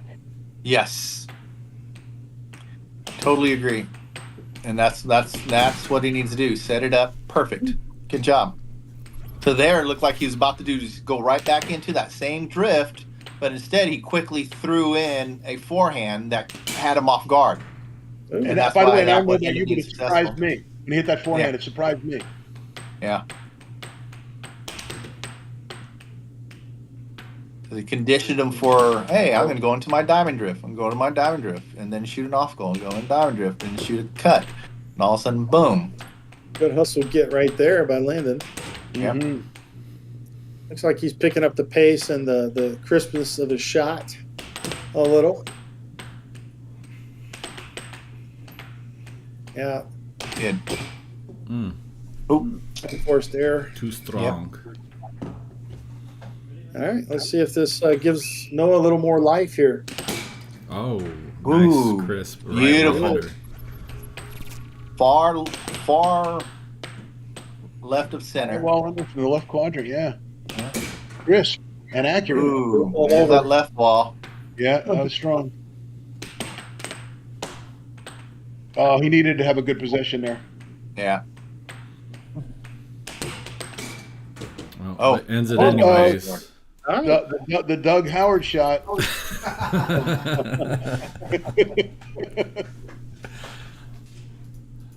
All right, so 2-1 Landen. I don't think Landen's in panic mode just yet. I think he still feels comfortable. Now if Noah pulls out this next game, I think all the pressure gets back on Landen. Where it's going to be a lot more difficult set for him to complete than what I think he anticipated after the first 2 games. That's right. Yeah, it'd be interesting if he wins like the next game or two here for Noah, because if he starts believing himself that he feels like he should win this match, the hardest time to beat somebody is when they don't know they're supposed to lose. Yeah. So if he gets that kind of confidence, like Danny was referring to earlier, who knows what can happen. Yeah, and you can't put it past somebody if they got the willpower. I don't care how sick you are. There have been a lot of examples in history. Whether you're looking at the infamous Michael Jordan, flu game, or what Jesse referred to before, when he was sick. I think I was actually sick the first time I won, against Tim. But it's not even in your mind when you're going through it. You're just focused on the moment. You're focused on what you have to do. And if Noah can get that out of his head about him being tired and just focus on the moment, focus on each possession, then he still has a chance. Yep. Absolutely. Can't count Noah's him been out. losing the face-offs. Let's see what happens here. Yeah, I think he's lost just about every face-off, hasn't he? Yeah. Except Yeah, I for the think ones it's he been an just advantage. puts into the goal. Yeah, for Landen. Beautiful. Man, he's still hitting shots. I'm so impressed that he's able to still hit shots like this. Yeah, it's a beautiful cut cross.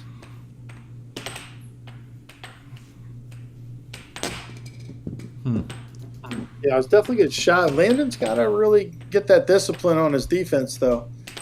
And not be so lethargic. Yeah, it seems like he's kind of he's kind of lulled himself a little bit.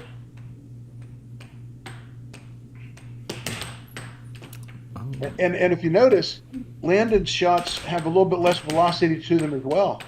Yes. It's almost as if he's kind of playing down to the levels of his opponent. He feels there like, you go. yeah.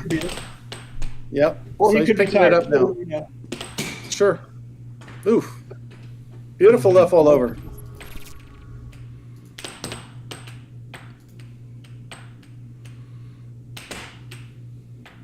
Yeah, I think that left all over is definitely Landen's best shot. I think he's got a very high success rate when he hits it and hits it correctly.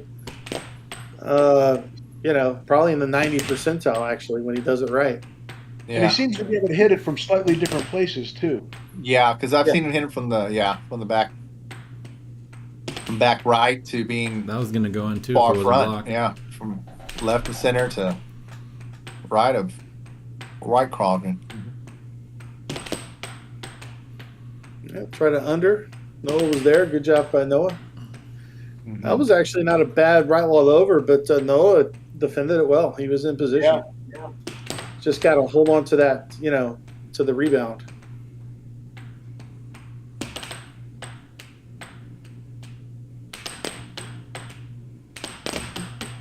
Oh, you should have reset on that one. Oh, beautiful. That's off the point. I think you put the puck there to see what went wrong on that one. Yeah. Trading a couple underbanks, both players. Was Cross. that a forehand cross? Yeah. Yeah. Forehand cross. You know, I remember when Jesse used to hit quite a few forehands, and was actually a really good weapon. He hit it very well. Both Jesse and Tim Wiseman both have really strong forehand games. A lot of people don't realize that, you know, because those guys didn't overuse it. They used it just appropriately. I had a lot of shots that I like to do with forehand. Joe Campbell taught me that. He said you can't be the best without forehand. That's when I started developing the forehand. That was back in like '77, believe it or not. 4-4. But the highest scoring rate shot that I had in my career might have been a slow left to right drift, stiff armed forehand cross straight shot off a serve. Yeah, I remember you hitting that on me a few times, no doubt. Yeah. Yeah, I don't know of it ever being blocked. Actually, I use it very rarely, but it scored. I can't remember it ever being blocked, you know. But it was a feel kind of thing where I'd have to feel the shot, and I'd have to know I wanted to do it. For some reason, I was always able to hit it because my elbow wasn't there. Either way here. Oh, this is killer. Oh, there's the turkey. Oh, he got lucky there. He set up a cross, or right while under. He tried the cross, okay. Yeah, he's doing attacks. I like it. Yeah. He's doing attacks. What does Doug call it? Complimenting his shots. Yeah. Little cut. Yeah. Touch. He palmed it. Yep. He's a gentleman. He's done that a few times where he voluntarily turned the puck over. And that was a crucial one there. Yeah. Total gentleman. Good sportsman. Good sportsmanship, yeah. Yep. Noah turned it over. Good block by Noah. Ooh, good block by Landen. Oh, and Oh, You know, wow. good hard now foul. it's 2-2. Something for Landon to think about. That was interesting because you would think that because of the right wall under that he blocked, that he'd be kind of blocking that side on the next shot. But Noah came back and went to that same side. He might have been a little outthinking him there a little bit, you know. yeah. So for those of y'all don't know, you can call a foul on yourself. It's like golf. And one of the only two sports that I know of that were, it's an honor category where you're just because the puck is traveling so fast, you're not able to see it. So the ref may not pick it up, but you know it, and so it's about integrity, and you end up calling it on yourself. And that was pretty crucial, being at 6'6", to be able to call something like that. That takes a lot and shows a lot of character there. So hats off to Landen, and it didn't fall his way, but it falls his way on character. Yeah, that deserves a sportsmanship award. It's 6-6 Absolutely. like that, especially if you lose the match. I'm a firm believer in karma, and that pays off in the long run. In '99, I was playing Ehab Shukri, and it was match point either way, and I committed a foul, and I gave the puck up. Ehab ended up scoring on me, beat me that match, and he had a higher finish than me that tournament, I believe. I think I finished 9th. I think he was in 5 or 6 or something along those lines. But obviously, if you look at the overall career, I guess the air hockey gods or whatever that may be, the karma helped me out later. Yeah, that is great sportsmanship. At the first Nationals at Fairlanes in 1978, Phil Arnold and Ralph Moore at match point, and you were talking about match point too, right, Danny? Yeah, mine was match point either way. Match point. Phil fouled and gave the puck to Rolf, and he goes, "Go ahead, Rolf." And There Rolf we was so nervous about it, he flubbed the free shot and missed it. Phil Wow. grabbed the puck and won the match. Wow. How about that? What great sportsmanship on both Danny and Phil's to do. That's wonderful. That is just so wonderful. Yeah. Good to see it alive. Landon knows he has to focus now. Yeah. Yep. Because We had a guy. I won't name him, but we had a guy years ago that wore a glove when he played, right? Mark Robbins And wears the a glove. pinky of the glove was so chewed up, okay? And you know what that's from? It's from blocking the puck with the pinky of the glove. Never once called it on himself, ever. And you couldn't see it, so you couldn't call it either, right?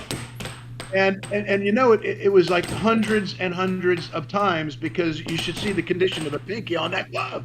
Yeah. And it was kind of expected to be. You never really see it. Didn't make a sound, even though all of a sudden the puck would come to a stop with no sound. Right in front of the goal, right near where the pinky was at. And so what can you do? Yeah. Have instant it was replay. so obvious back then. It was like crazy. Yeah, I think my lips are sealed on who that person may be, sir. Yeah, I don't want to mention it either. Actually, now what would solve all of that kind of stuff is Do something like fencing. make it where it would have to change if the direction of the puck was clearly changed. I don't know if it's a good idea or not. Actually, so that is in the rule. Yeah. If the puck does flutter up a little bit and it hits you, but it doesn't actually change the direction of the puck, or nothing significant actually takes place, then no foul was actually committed. So a player doesn't necessarily have to call that on themselves, if they don't want to. Now. Well, should they? The question is, should they? Correct. It's If the puck is vibrating, you would think that should not be a foul. right. So Even if so it's for vibrating me, slightly. yeah. So for me, like if I'm starting off my drift and for some reason my pinky barely tapped it, but it didn't really even move the puck or anything like that, I would still give it up, just because Right. I know I screwed up. That's not something that I would normally do. Correct. So not Or sure. even if somehow during your drift you vibrated it, that would be a foul. But if the other guy's taking a shot and it's vibrating coming towards you, and it touches you, that should not be a foul, right? Yeah. So yes, if the other person touches it and coming towards you, and you talking about, did it score or did it or did you block it? What's that? So you're saying that? No, I'm thinking in a hypothetical case. Regardless, I mean, like they shoot the shot, it hits you. Jumped out to a big lead. When I've seen it, it usually means that it wouldn't matter unless it went back to the opponent, right? Right. Or it wouldn't. Which again, unless the ref sees something like that and knows it changed the momentum or changed the direction of the puck, it would be irrelevant. Well, even if it changed the direction of the puck, if it was vibrating, it wouldn't matter, right? If it changed, it would matter, but they still have to catch it. Well, why would it matter if it was vibrating? In other words, vibrating, you mean like fluttering on the table, or if the puck is vibrating on the shot and it hits the defense's hand. Well, I don't know. I don't even know how the defense could call that, because if you can't see it, you know what I'm saying? In other words, let's say you're on defense. The puck's vibrating. It hits your hand, goes back to the other guy, and the defense says, hey, that hit my hand. It's my puck. But it couldn't be seen. Yeah, then they wouldn't get the puck back, even if it touched you. I've had that happen before. It couldn't be seen. Yeah. Okay, okay. Yeah. I mean, you just got to block the next one. Yeah, it's just not much you can do in that situation. Now, I've had it where opponents have taken my word for it and given me the puck back, but they don't have to do that necessarily. Okay, now what about this one? Here's one that's happened before, also, where you're blocking a shot. It used to happen on the Brunswicks a lot. You're blocking a shot. As you block the shot, okay, the puck gets trapped on the right side of the goal. This is where it's happened to me. On the right side of the goal, and then comes up because you're blocking on the right side of the goal. And it hits your hand while you're blocking it then because Another left wall from Landen. It does hit your finger during the block. That's us would be a block. What's the rule on that now, Dan? Yeah, so if it floated back in and scored, is that what happened? No. You block it. You block left it. wall from Landen. Catching up. 6-5, coming back from a 6-2 deficit. Sorry about that. Wow. Coming back from a 6-2 deficit, Landen has brought it to a 6-5. Wow. Blocked. Oh, I thought it scored. This is huge.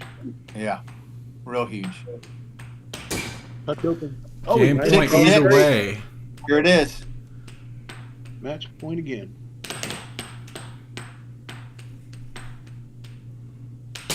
Oh, and he gets Ooh, him. wow. Did he do a pump fake? 7-6, Was that a Noah. pump fake? Yeah, it Yes. looks like it. Wow. Yeah, sure was. He flooded. Oh, wow. Well, there you go. The hesitation Proof why and pump fake should be everything. part of almost every attack. Wow. Yeah.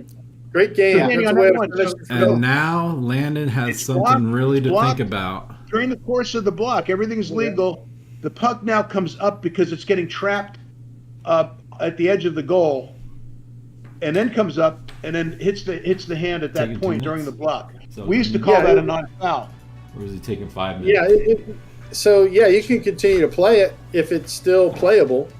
But if it hits, then what the two scenarios is the mallet stops and the puck is trapped in limbo, okay? What? And the stop seeing it where you'd stop and the puck would be trapped in limbo there, and then other times where on the continuing motion, then the puck comes off the table, but at that point, it's almost the fingers knocking it off the table as much as the puck. I mean, as much as the mallet, as much as the mallet, if not more. You said this. But if the puck pops up and hits your hand, 5 and it's minutes. evident, This is 5 while minutes. you're blocking it, then it goes to is 2 the minutes. to the defense. Yes. Oh, okay, good. Okay, good. Yes. Yeah, every time. Then we'll follow That is correct. those correctly then. Yeah. He's taking his 2 minutes. Now, I know that they had issues back in the day with the Brunswicks, I think, where it would pop out, hit the back of your hand, and then go back in. And I think they ended up just calling that a goal because it was so hard. It's such a quick, thing happening to really prove that. Yeah. That would be a goal. Yeah. Yeah, right. And that's what would end up happening to be a goal. So here we go. So, Noah is digging deep. He's fought his way back. If I recall, Landen was up 2-0 here. Yeah. And Noah has won 3 in a row to bring himself to a possible set game to tie the sets to and force it to go to a final 5th set. Mm-hmm. Unbelievable. Yeah, maybe Noah was this future champion that we're looking at. Maybe he was waiting for Colin to leave before he showed us his best stuff. Yeah. that might be it. That might be it. Goodness, yeah, good strong fight here. Yeah. I would have bet some good money that Noah wouldn't have been able to rebound and have like Danny, you called a second and a third win. I would bet some good money that this wasn't going to happen. Wow. Yeah. And all bets are off if it goes to a final. What? Yep. Still anyone's go. game. Since I'm from H-Town, I'll quote the great Rudy Tomjanovich and say, never underestimate the heart of a champion. There you go. Okay. A good person to quote. Yeah. So Well, this we'll game's see if, showing some championship qualities in my view. yeah, we'll see if he can continue to dig deep, and hopefully still has some more in reserves. I can see him on the side there, trying to gain a little strength. I mean, in this, he's got 2 games to do it. Obviously, he'd love to do it in this very next game, because if it goes to a 7th game this set, I'd have to say that Landen would have the advantage Yeah. in that seventh game. Yeah, he wants to do it now. And Landen, like I said, Landen was successful that last time he was down 3-2. Yep, that's very true. I think And as a matter of for fact, he Landen, came back strong. In other words, he elevated his game during that time. So yes, and like we were pointing out, when Landen was up 2-0, he took something off his shots. It's almost like he played down to, the level where Noah was playing, and just that little bit, gave Noah that open door, and that helped him hit that gear where he's like, you know what, this damn thing's within reach. I think I can make this happen. Yeah. And there you go. You got a player that's believing in himself. You got to keep that foot right there on that throat and finish him off. Yep. No mercy. All right. Sweep the leg. All right, here we go. Another face-off. All right, let's see what happens. Noah gets it. Oh, well, there we go. Oh my God. He won a face-off. Yeah. I think that's the second one I've seen the whole match. Geez, what a shot. Right wall over. I got to tell you, some of the shots that both these guys have hit during this match would score against anybody. Yeah. Good cut shot there. Yep, real good cut shot. Down the center, a little inaccurate on that one. It's a nice drift, good pace, but he's just inaccurate. So one thing that if you notice, Noah's attack is now drifting, and he's done this for a little while now. Ooh, I don't know if it's because he's tired. That was a good hustle there. Yep. I don't know if it's because he's maybe a little tired, but his drifts seem to are going further to the left quadrant versus like what he just did there. Oh. Yeah. Now that was actually very good there. Further to the left. Opened up the cross. Yep. Yeah. Was that you, Danny, earlier that told him that if he goes? Were you saying that to Landen? That if he went further over to the be open. I think it would be relevant for both, but relevant for both. Yes. Yeah. Hold the drift a little bit longer, and that'll open up your cross. Yep. Yeah, Jimmy Highlander has that little delay in there that is like a fast delay. It's enough just to open it up. Not to mention the right wall under with that same deal. Wow, what a shot! Is that dude wearing a sword? Talking about Landen. That's Andrew Flanagan. Yeah. Wow. Am I the only one seeing this stuff that they're doing? Jeez. Yeah. This is amazing. Noah is taking command right now. Yeah. And say, I will not play another game in this set. Wow, look at that. Set point, Noah. All of a sudden, he's playing like a top 10 person on offense. This is amazing. Yeah. Nice over. Beautiful over. Yeah, let's see if he might be able to. That last game, he came back from here almost. Almost. Yeah. Maintains possession. He's moving to side. There it is. Oh, that's it. Set. That was an offensive masterpiece by this guy. Yeah. Mass. Yeah, see the pump fakes and delay. Final shot. And then. Yep. Danny, what do you got to say about And that we're set? now equal in sets. 2-2. We're going to set 5. Set 5. What was that, Jesse? What do you have to say about that set? Man, I tell you, gritty. I'd have to say that Noah's playing with a lot of heart. I think he's digging deeper than I think he even realized he could do. So, you got to say hats off to him. Looks like we got Landen here that's joining us. So Landen, what's going on, brother? Talk to us a little bit here as to what you kind of experienced there, what your feelings are on that last set. You were up 2-0, and you looked like you had the match well within hand, and then something happened. What do you think happened? I am just whooped. I'm exhausted. Okay, so you kind of ran out of gas a little bit. Yeah. So like from our perspective as to like what we kind of saw, and I think we're all in agreement. The guys will agree or disagree with me, but from what we saw is when you were up 2-0, you were kind of well on Noah pretty good, and it's like you either got tired or you let up just a little bit. And Noah, who's been battling this sickness, just said, "Yeah, you know what? I'm going to dig deep, and I'm just going to keep fighting." And you opened up that door just a little bit, and then all of a sudden the floodgates open, and that man just started playing his butt off and hitting a really good, hard, accurate shots, taking his time. Just like I said, digging deep. And you know, shout out to him for doing that. It's never easy doing that when you're you know, under the weather. You know, but the match is far from decided at this point. I mean, this is it. It's one set. It's really all about who wants it more at this point. Yep. So, Hey, you know, Landon, I I'll let wouldn't feel too bad about that last game. I think Noah, and Noah, this is for you as well. I think Noah put on an offensive game that was worthy of a top 5 performance in the country. I mean, the accuracy, the shot selection, it was a masterpiece of a game offensively. So Yeah, the last game, it was beautiful. Yeah. So Good that job. shows some enormous potential there. So it's hard to fight that off there, Landon. So you know, keep your head up, man, and play your game. All right. And Noah, good luck you're with both doing you guys. great. Thank you. I don't know how you're digging yourself out with being under the weather, but keep on what you're doing, and make sure to set the shot, both of y'all. You know, high quality shots, high quality offense. Think of and don't turtle on defense. Cut down on the mistakes. Yep. Yeah. Yeah, you know what I'm talking about, turtling on defense, don't you? Yeah.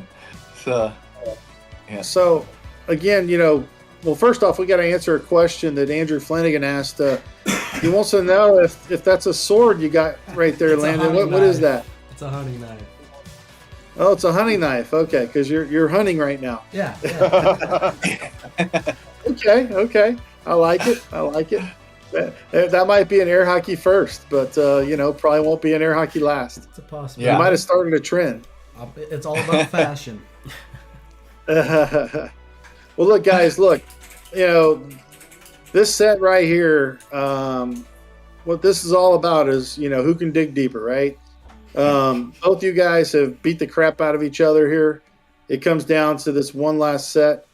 You know, it's just who's going to focus on what they know they can do, who's going to focus on what your opponent can do, and, you know, who's going to take away their strengths and make them hit something that's, you know, from a defensive standpoint, who's going to make them hit something else besides what they've been able to hit this whole time and take away those shots, and who's the guy that's going to, you know, change up just a little bit just to keep that guy honest, right, on offense. So, you know, and that comes with, you know, just having that willpower.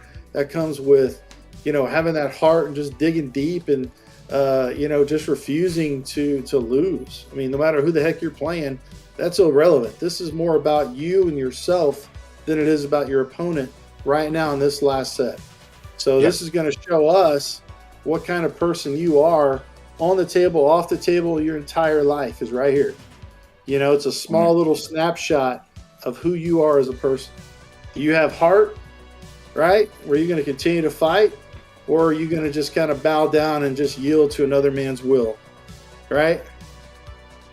So good luck to both of you I'd guys. also like to give you major kudos for the great sportsman that you are, to be able to, in crucial points, be able to call a foul on yourself and turn over the puck, including at a crucial game point there. That 6-6, man. Hats off to you, Landon. And we love that. Yeah.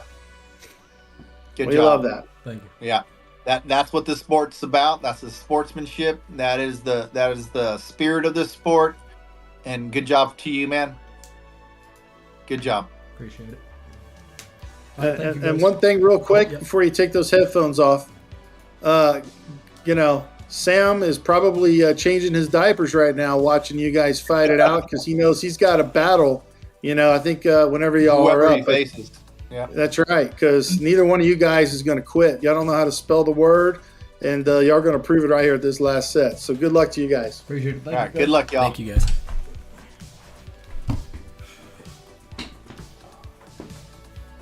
Hey, Doug. Yes, sir. What do you think about? I think this would be a great promotion if it could be pulled off, where you have a Carter Cup, Idaho versus North Carolina. Oh, yeah. Then That would be awesome. Take the winner of that, okay, and you might want some months in between the second one and the third. I mean, the second match. The winner of that then challenges Chicago, okay, and then the winner of that comes in and challenges Texas. That sounds good to me. Would that be something or what? Oh, yeah. How do you like that think, idea, Dan? I love I'm it. all for it. I've always wanted, and I think it was always envisioned, by, Tim and Don, who created the Carter Cup, as being more of a regional type event, to just kind of promote the teams and the camaraderie that it does bring. I was very happy, and I mean, the fact that I got to compete in the last 2 Carter Cups was a complete honor for me. Even the one we got whooped up on in the last one, but it was a blast. It was so much fun, and Doug can tell you. I know he was part of that first battle, and that was just a freaking monster of a day. Yeah, back and forth. Half a point to decide. It came down to literally the last, actually a tiebreaker. Yeah, unreal. First time in history. First time in history. It came down to a tiebreaker, and just an unreal thing. And that was definitely probably my last highlight, I guess, of my career. Is what that was what that ended up being. You're passing on the knowledge now. That could, in some ways, could be considered the true highlight. Yeah, you know what? You're right, Jesse. That perspective is everything, my friend. Yeah, but you're absolutely right. So my playing days. How about that?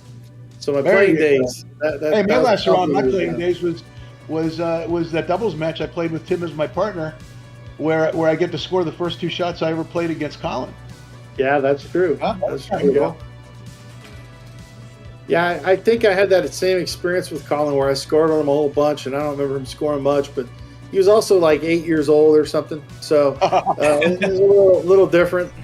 A few years later, he's like, unblockable for me and my standpoint. And just a little different experience there. Colin is a great champion. He's a great individual, great human being. I mean, he loves cats. I love that too. And, and the whole. I mean, the Cummings family is a wonderful family. His father's great. He's got other up and coming air hockey players. They're just quality people. Yes. And now that being said, Colin was even gracious enough, to actually give a clue out there to the up and coming players on something they might use to beat him and overcome him. I think that's great. He wants more of a challenge. Yep, absolutely, he does. And here's the clue that he gave everybody, and I think it's wonderful that he did it. He's probably glad he did it too. Is he gave an enlightenment on his defense, where a good portion of his defense has to do with actually reading the other player. Okay? Yep. I think he said reading releases. What does that tell us? Get back to the top, the big 3. Take away the release when you're releasing it. Take, the striking of the puck. Take away where the puck is going to be when you strike it. Take away where you're going to be shooting this shot. If you take those things away, then even according to Colin, I'm reading this way, then you're taking away Colin's greatest strength as a defender. Now, stopping Colin on offense is a totally different story. But I think we learned a lot there in terms of how Colin looks at defense. Okay? Absolutely. We haven't really figured out why Danny stopped everything yet. But here is that final set here with these guys facing off, and it looks like and he got Noah won the face-off. Face-off. All right, let's see how much. Ooh, my gosh! Hey, he beforehand. And he brought it out. Super shot. It is scored almost every time that he hit it. Yeah, I see Landen playing with a lot more authority here. Already. I think he's a little motivated. Oh, For those man. watching, the speed, it's always important on the speed of the shot. It's not important how long it takes you to set it up or move the puck around, but the shots should be hit crisply. Mm-hmm. Yep. That was a good left wall under hit by Landen. Yes, it was. I think Landen went to his notebook here. Yes. Whoa. Oh, I thought What you were else wearing a we pirate get? hat. Held on to it. Look at that. Right wall under. Now he's playing the world class game all of a sudden. Yep. Yeah. Thank you, little pep talk help there, Danny. Yeah, Danny, So- I think you inspired this man. Who's your favorite to win right now after all this time?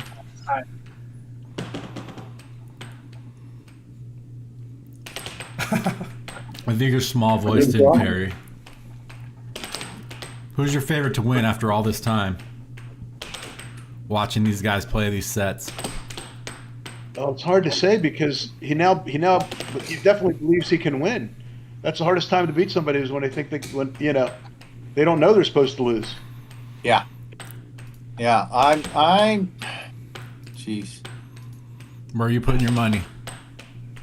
If I had to bet,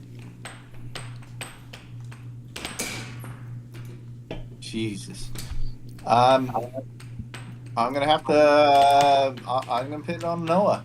Noah to win. I think consistency is Cross straight. this. Yep. Is Noah's consistency. If he's able to pull off the endurance aspect, I think the consistency of his attack is what's going to cause him to win. Not the random What- chaos. One Not thing the I'd like right to chaos. point out is that you would think that Brandon would have been very discouraged after that last set, but he wasn't. He was feeling positive. He was still upbeat. Yeah. That says a lot about the guy. That's one thing about Yeah. Landon. He's always positive. He's always Yeah, looking on the that's bright a wonderful side. Trait. that's a championship trait. Yeah. Ooh, And little flutter he's in there. coming up with a gemstone of an offensive game here too. Yeah. Game Oh, point. okay. That's Landon. not going to Out work. there. Yeah, I think we're in agreement there. And Noah Good punches defense, the though. puck. Yeah. He doesn't need to start doing new stuff. He just needs to go with a consistent drift. Oh, turkey. Oh, look at that! I kind of liked what he did there. I mean, because it's 6'3". Oh, nice little cross cut. Yeah. He wants- Oh my God, I wouldn't have done it then. He Not wants two that and a half. turkey really bad. He must be confident that he can score. Yeah. He must either feel something or have seen something. Yeah. He must see that. When he He won. must see that he's Flip all tired. over. There you go. And Landon there you takes go. Okay. game one as our max resto final point shows you That's a beautiful a left nice wall over. left wall over. Yeah. Yeah, Like it I is. said, I think the bottom line is whether or not Noah has the gas to do Well, it. it almost seems like on some of these sets he has to work his way into the set, don't you think, Doug? Where Noah kind of starts off slow and then works his way in. Little ramp up. Yeah. Yeah, so let's see how that goes. Yeah.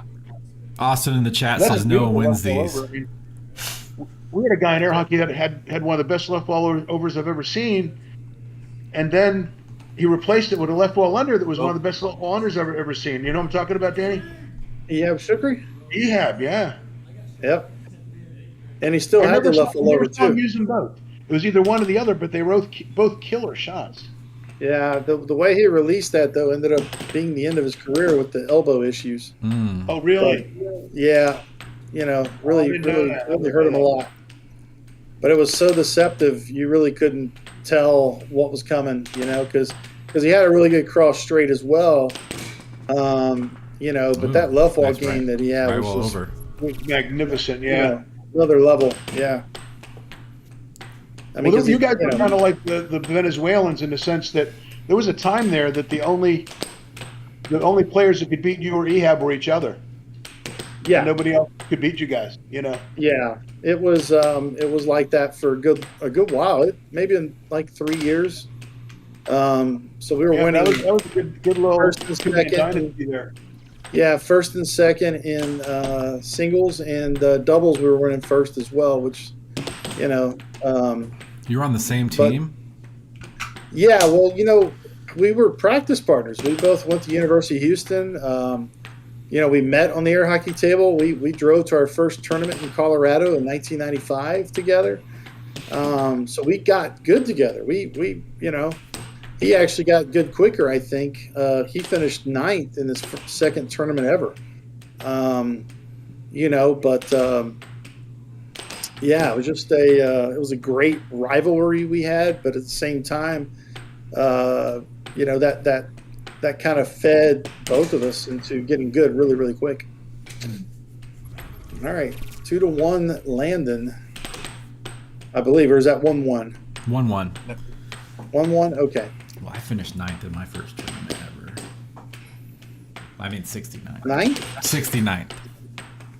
Oh, 69. Yeah. I was pretty happy. Yeah, my first one in 95, I lost to Jose Mora. That was his first one in America. And then I lost to, I believe, I remember Jimmy that tournament. So, what's that? You remember that one? Yeah. Yeah, I ended up finishing 19th that tournament. And in the spinoff, which was the old Pro B back then, Yeah. I lost to Robert Hernandez, which was amazing to play him. And, oh my gosh, it was a Venezuelan. Waki or something like that? I'm sorry? Was it Waki or something like that? No, it wasn't Waki. It was Wadi? not Wadi. Another good player, but just never really, peaked in the United States. He did much better in Venezuela, but he didn't do as good here. But he beat me that tournament. He did lose to Robert in this Pro B final. But that's where Wow. Yeah. But yeah, that's where I finished. Okay, so Danny. Okay, so you were 19 then. What about 96?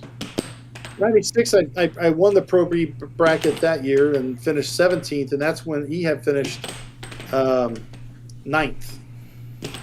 In that second. Okay. I think he might have beaten Mark Robbins in that one. He sure did. He lost to Mark Robbins in 95. The same round, I actually beat the number 2 seed. That's how I finished 19th. I took out Keith Fletcher in my first tournament ever. Wow. Who was seeded number 2, which, again, all I hit were really hard, shots that, with a low top. So it was either going to score or it was going to hit him. And I think that took Keith out of his game quite a bit, just, playing like that. 5-5. Yeah. The Landen has found a release that is just really just leaving that cross straight, and it's almost like a power straight, almost in line with it, a little bit to the left, but Cutting them up. It's wide open. Yeah. And a little bit further left of center. Yeah, I would if I at this point I would already if I were Noah, I would actually offset a little bit to the left side of my goal. So that I'm more in position to stop it. So that if he fools me, it'll end up hitting the mallet. Mm-hmm. He was open again. He just missed it. That's a good block. Missed that one again. Okay. So he decided. I like what he's doing. There it is Yeah, again. there it is. Yeah, he went off goal one time to pull him the other way, and then right in Game there. point That's Landen. serious. Game point either way. Holy shit! Game point 6-6. Oh, good yeah. catch. Snag. What a defensive play. Oh, and it goes in, and Noah takes it. Hard it in. 7-6. Oh, my goodness. Sam, I don't remember. 16th, maybe, in Idaho State? Wow. That's phenomenal stuff. Yep. So, One Danny, piece. continue with your progress. Okay, so you went 19 and then 16. 17. So 19 and 17. 17. Okay, yeah. And then 97, that is the last year I played with a low top. I made the best advice that Tim Wiseman ever gave me was that I needed to change to a high top and not a low top. But why? So I made a deal with him. I said, look, if I don't finish, and so to give you a little bit more history on that real quick. So I played a challenge match against Tim Wiseman in 97 before the World Championships. and I was playing with the low top. It went set point either way for the first 3 sets. He won all 3 of those. And that was Tim at his prime. Yeah, that was Tim Wiseman in his prime. And so then he destroyed me that last set. I was so distraught, mentally after that. He 4-0'd me that last set. And he was giving me a little advice after, the match. And in my mind, I'm like, man, I was so close, and I don't know if I need to change, And so I made a deal with him. I said, I'll change from a low top to a high top if I don't finish master going into this tournament. I finished 11th. So I changed to high top. And after that, I started practicing very religiously with Jesse. And we would, like I said, go exercise and play air hockey set after set. Multiple times in a week. It wasn't just one time a week. And next thing you know, I finished in the finals in '98 at a Houston City against Will Upchurch, where he destroyed me in the finals. But in that same year, '98 in California, we had the Santa Cruz World Championships. That's the first one Jose Mora won. But I finished 4th that tournament. So, and that was the last time I didn't finish master. Or 97 was the last time. Was Pedro Otero in that state that before the San Pedro Otero there? No. Pedro wasn't there at that state. He went to the Texas State in '99. Okay, because you were the second player to ever beat Drifts right into the goal. Pedro Otero in a match. Did you know that? Yeah. Pedro loves to share statistics with me on that. In fact, I'll tell you a really funny one, and I know he'll get a kick out of this because he and I love that man to death. Pedro's a great guy. If you ever get to meet him, he loves to talk a little smack, especially with his American brothers. So I can't remember what year it was. Jesse might, but it was after my prime. It was actually, I think, my first tournament back after my back surgery. Cleaning up. And I was up 3-0 playing Pedro.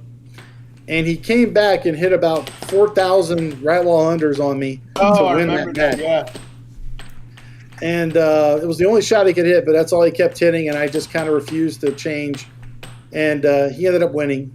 And the very next year, I think we played, he brought up the whole, that he came back on me and whatnot. And the fact that I was up 3-0, he felt pretty confident and said, no American player has ever beaten me 4-0.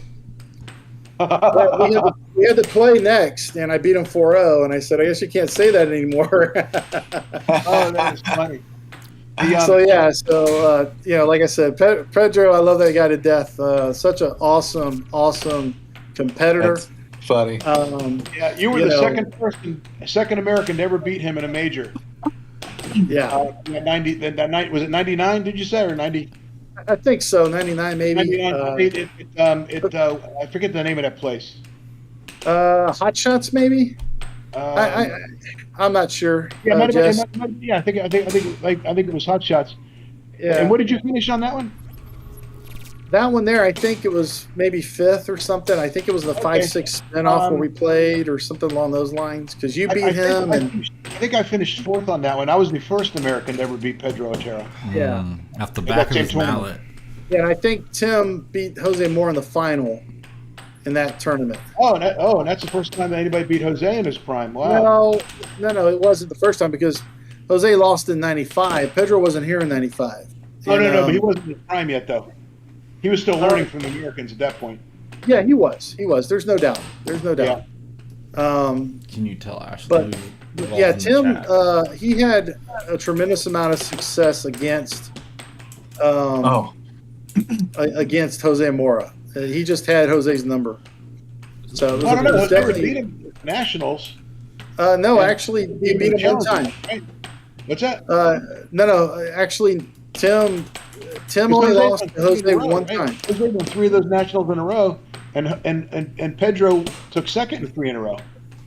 Game did, point but landed again. every time Tim lost to Pedro, he didn't lose to Jose Mora, except in the last one, which was 2000.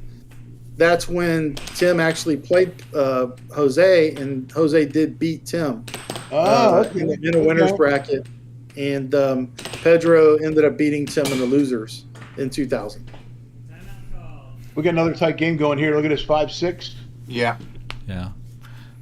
Timeout called. Landon. Yeah, huge game. He was a beautiful air hockey player in his heyday. Hey, Danny. Yep. Yes, sir. Did you see what Keith Fletcher wrote in the chat? What is that? He said, Danny, Yeah. I still have the occasional nightmare about 95. Yeah, I love Keith to death too, man. I mean, you're talking about a good competitor, great guy. Great fighting spirit. For him, his number one ingredient is his fighting spirit and his ability just to never really play a bad match. Play to his abilities on every single match. yeah. And you think about it, I mean, I was an unknown person, right? And he was seated number 2, and he wasn't looking at me as a threat. I mean, I was just in the way, and for some crazy reason, wow. Yeah, for some crazy reason, I ended up winning that match. And, he came up to me afterwards and talked to me very graciously and complimented me. And, we had a conversation. It was a great one. And we've been friends ever since. But I really wish, Colorado had more players, that they could build around. They used to. They really did. They had, back in Keith's heyday, they really had a lot of players when he was first coming up, actually. God, Yeah, of course. lag. One of his main things is his stamina level was always fantastic. I think his sport was tennis, as I believe. Just like Dubitson, his sport was tennis. And so he always came in very fit, very well conditioned. And at the end of these tournaments, he was very fresh and peppy. Yes. Keith would play multiple high-level matches, not in just a day sometimes, but on a trip as well. So he's just known for that. I mean, he has no problem. Even to this day, that's why you'll see he'll walk. He'll fly into Houston and he'll play Jacob Wiseman, Jacob Munoz. He'll play whoever. If Colin's there, he'll play Colin. If I'm there, he'll play me. He's not scared of anyone. So hats off to him. Keith, I believe, is 51. I think. Oh my God, man, that's pretty great to be able to do. Well, he looks like he's 40, if that. He's in great shape. He's always been an athlete. Yes. Most top air hockey players have been athletes in other sports. Yes. Whether it be table tennis, running, baseball, football, Swimming. 53. That's how old Keith is now. Wow. Yeah. And he still has that kind of stamina. That's pretty impressive. Yep. Extremely. It's that good thin air they have up in Colorado. Which is incredible. Not this. All right, A here we lot of air go. hockey players have elbow or shoulder problems, when they get to that age. But he's Game managed 4. to not have any injuries, as far as I know. All right. That could 2 be games, contended one as well. Landen right here. Another face-off. All right, let's see who wins this face-off here. 2-1. This is the final set. Yep. Winner take all here. We're getting closer and Been a closer. phenomenal match, by the way. I will not be surprised if this goes all 7 games right here, because both these gentlemen are leaving it on the table. Yeah. I hope it does go 7 games. Yeah, I do too. Yeah. I've enjoyed our conversation, guys. Yeah, this is a lot of fun. I don't know, man. yeah. I have to drive Noah home. I don't want him to Ralph in my car.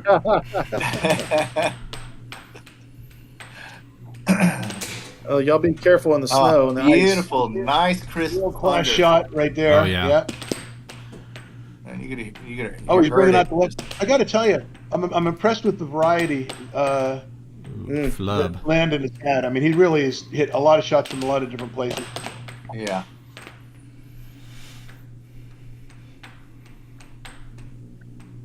All right. So I think the thing is with Landen right here, he doesn't need to be lazy in his drifts right here. To me, he's not really drifting it. Maybe it's being a little indecisive as to like what I want to do or how I want to attack.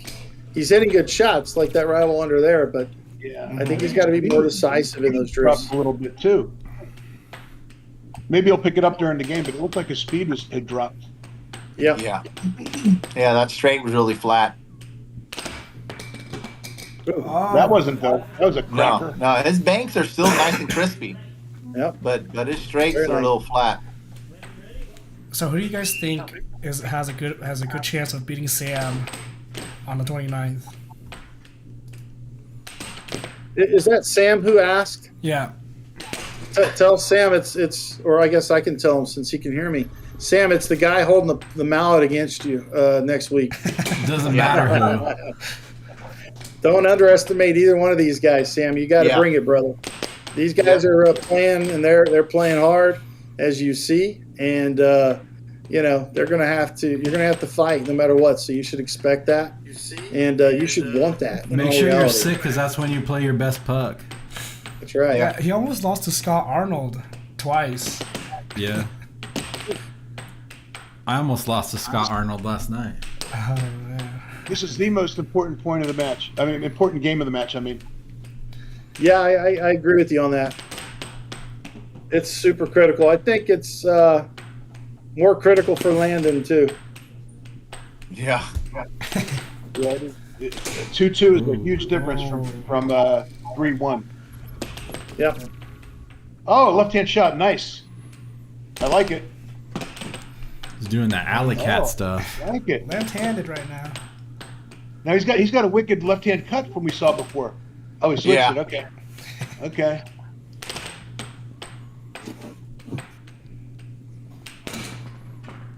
Wow. Pump fake, Everybody? cut straight shot.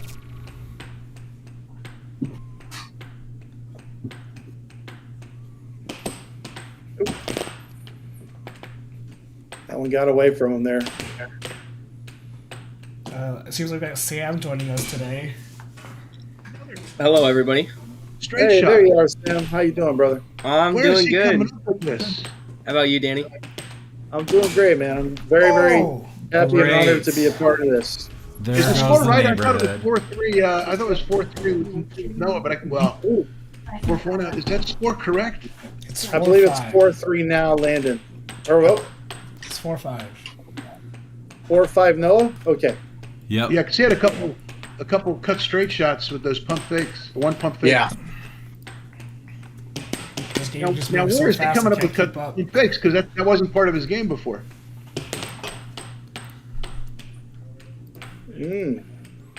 Let's see what it does. Pump fake. Oh, but he hit Yeah. a weak shot. And the pump fake kind of led him to the shot. Nice release on that right well over. Now this Good is the most speed. important point of the match so far.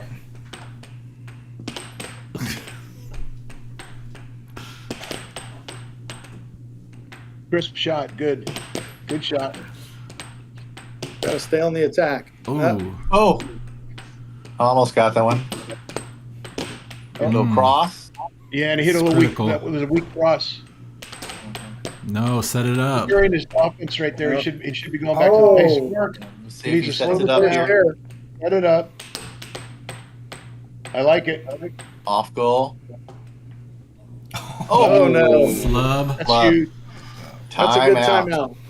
That's a good Good timeout. Those timeout. Make guys him think were- about his No, mistake. you can see how mistakes. sweaty Noah is from his behind.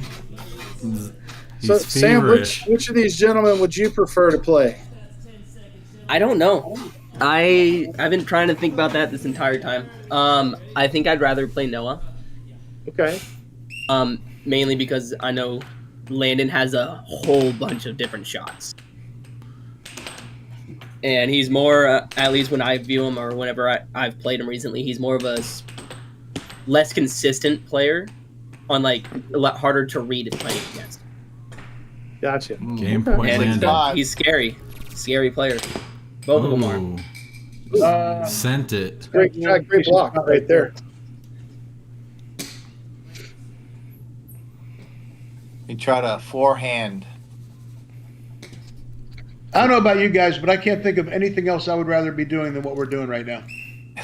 Yeah, isn't there like an NFL game going on or something right now? Who cares? Oh no! Yeah, Eagle- Off the mallet. Eagles lost it. They did. All right. And Dig Yeah. deep time. 3-1. I just got Look at that. notifications Look at on my that. phone about it. possible match game for Landen now. Yeah. Max Resto final shot replay. Goes around, nose mallet into the goal. Bummer. Wow. Yep. This guy Noah is going to be a terror when he's played for a year and a half instead of just 6 months. Yeah. Oh yeah. No kidding. Oh yeah. Yeah. Same thing, Yeah. same thing for Scott. He's another one, you know. Yeah. Landon's playing good, I man. really want to He see Idaho play North Carolina. playing smart. Well, I think the rivalry is brewing between North Carolina and Idaho. I mean, you know, both. I think North Carolina had a little bit of a head start when it came to actual time playing, but Oh yeah. you know, I think Idaho is stepping up their game week after week as well. And you know, here in the 28th, I think, of February, we'll have Nathan and Seth both representing at the showdown number 2 here in Houston. Yep. Ooh, I don't know. Yeah, Can we Got the claim first point. Jacob anymore? I don't know. Root Is first he blood. Idahoan? No, Come Jacob's back with cross. Is he Jacob's dead to all us? Texas. He's dead to us then, Jacob huh? is full-blooded Texas now. Dang. All right. Well, Yeah. I'm not gonna be Idaho for much longer, you guys. you're gonna be like, what, Iowan or Indiana? Indiana, I'm gonna be playing with Chicago people. I'll There believe you that go. when I see it. Hey man. they got some game there in Chicago too. So Yeah. Oh, yeah. Chicago's. If you lots can to come learn up from. through Chicago, All those Good guys are people. good guys. Yeah, I've already been talking to a couple of them, getting ready, planning when I move. dang, it's 3 degrees outside. Oh, I'm already cold thinking about it. I know it's horrible. You said 3? 3 3 and Great dropping. shot. Oh. Yeah. It's Get gonna that be 0 noise. tomorrow. Huh? I'm excited. It's gonna be 0 tomorrow. 0 degree. Probably Oh, negative it's- something. In Nampa, it's supposed to be -3 at 8. Oh, yeah. I'm gonna be sleep. I'm asleep. Kids don't have school. Wow, what a right wall over that was. I'm gonna turn off Yeah, my that alarms was right beautiful now. strong wall over.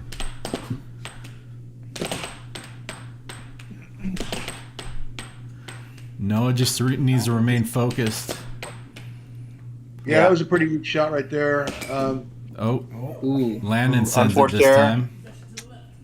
Noah needs to pick up his game just a little bit here. Needs to set it up. I hope we get Mike Cummings in the next stream. Yeah. Mike's a good character to have. I absolutely love Mike. Oh man. Good block. Is that a charge? Close. It looked like you might have been moving slower. Was there forward forward slightly. motion? We could have had a replay of that, but I don't know. It looks like they're looking for a replay, but nobody hit the button. I think you moved forward slightly. Well, we have Nathan Buss. Nathan called it Yeah. forward. Yeah. Yeah. 'Cause it looked like a charge to me, but I wasn't 100% sure. It looked like a flinch, Hard to tell. Yeah. but it's been called and it's in the past. Yep. More fouls. God, somebody throw a flag, jeez.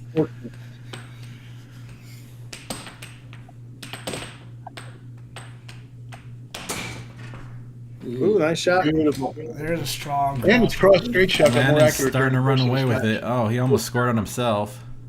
Yeah. Eric giving that puck up there. I wonder if Noah's on E now and he's waiting for his end. Or does he have a little I hope he more in can the dig tank? deep and win at least one more game. He's been digging this- deep. Both of them have been playing probably the best air hockey I've ever seen them play. I'm super. proud of I them. think so, They are yeah. playing really good. They are bringing each other's level up constantly here. All I know is I gotta practice a poop load ton before I come. A Before lot my more game. than you have been. I've been practicing a lot. I saw recently. your one post. Ooh, That was Yeah. really nice off. possession by Landon there. Build up a lot of possession time. Yeah. That could have been the dagger shot right there. Yeah, it's looking like It's Noah's. going to be really hard to come back from here. And Oh, this is really match, definitely match was a dagger. point for Landen. Let's see how. Oh, Noah's losing it. He's falling off the edge. Will Noah come back or will he finish? That would be the strong? greatest story of all. Oh, that would be the soft goal right there. Oh, no, off the back of his mallet. And that's- Landon takes good it match. home. Good match, everybody. Yeah, that's a hell of a match. Hats off to twice, both you of these guys. Yes, Yeah. indeed. Look at Oh, the bounces. Both these I guys don't showed a know. lot, Bounced like lot, three of, lot of times. skill, a lot of grit. This is Nathan's Yeah. weird table. All right, I'm going to let these guys come in and talk to you guys. I'm going to jump out of here. Yeah. Good talking to you Thanks, all. Matt. Thanks, everybody, for coming. Go in there. Yeah, absolutely. Congratulations, Landon. Thank you. All right, Congratulations, Landon. Landon. Thank you. Congrats, Good Landon. job. So Good you ended job. up Way to winning. pull it out. Yeah, you won the match 3-2. Yeah. 4 games to 1 in that last set. So, what was the difference in that last set? You know, compared to the set you just got through playing, where you were up 2-0 and you actually witnessed Noah come back 4 games straight. What happened? What was the difference? I just got a burst of energy. Not as Yeah. tired. Dig deep. Just a burst of energy. Did you drink a little coffee or what happened there? I ran around outside for a sec. Oh man, yeah, that Yeah, negative. I 15 ended up is doing good. that last week against Scott too. Is that Sam? No, Very nice. Yeah, well, we noticed the difference. You know, you came out with energy. You were direct on offense. You know, you were determined, and it showed in what you brought on the table there in the last set. Noah still played valiant. He still fought. It wasn't an easy match. I don't know if I don't know the history between you guys, but I would imagine that the Idaho community would think that Noah wouldn't have put up quite as good of a fight as he just did, given the fact that he's only been around 6 months. But man, Noah, hats off to you, brother. You got the respect of a lot of good players tonight across the air hockey waves. Thank you. Yeah, good job, Noah. Yeah, a really nice, consistent attack. Good, nice pace to your shots, and good shot selection. Good complementary shots. You broke it up between 2 different type of attacks, both on extreme ends. One on the left quadrant and one on the right quadrant. So that complemented it well, so that you can come at him with 2 different attacks. And but Landon was able to make the proper adjustments and shoot enough variety and come out with the win. So congratulations to you, Landon. Excellent job. Way to adjust on your defense. Way to clean up both of y'all cleaned up y'all's turnovers significantly from the first set to the last few sets, and you could definitely tell the difference on how y'all cleaned up your games and less self scores. There's still a couple here and there, but nowhere near what y'all were doing in that first set or 2. Y'all were almost doing at least 2 a game apiece, sometimes more, where you were having self scores and a lot of unforced errors that were needless. And then cleaning those up were really crucial. And y'all did a great job on that. You could tell that y'all's skill levels, going up, man. So keep it up, man. Thank you. You're doing great. I totally agree. I think that both you guys, are showing great enough qualities and skill to as you progress to get into the top 10, and maybe one of you guys will be the heir apparent to maybe someday give Mr. Collin a challenge run for his money. You both showed great championship qualities, and good play under pressure, good skill, especially for the relative amount of time that you guys have been playing. And just keep up the good work. pick up the phone, call Doug once in a while, ask him some questions when you have a question in terms of some strategy things, and just keep learning, keep playing. When you're not playing, think air hockey, and you guys will both show to me both you guys, are top 10 candidates for sure, and I'm really looking forward to the match next week against another player I expect to see in the top 10 here in the near future, and so keep it going, and like I said, I mean, for you, Noah, you've been playing for 6 months.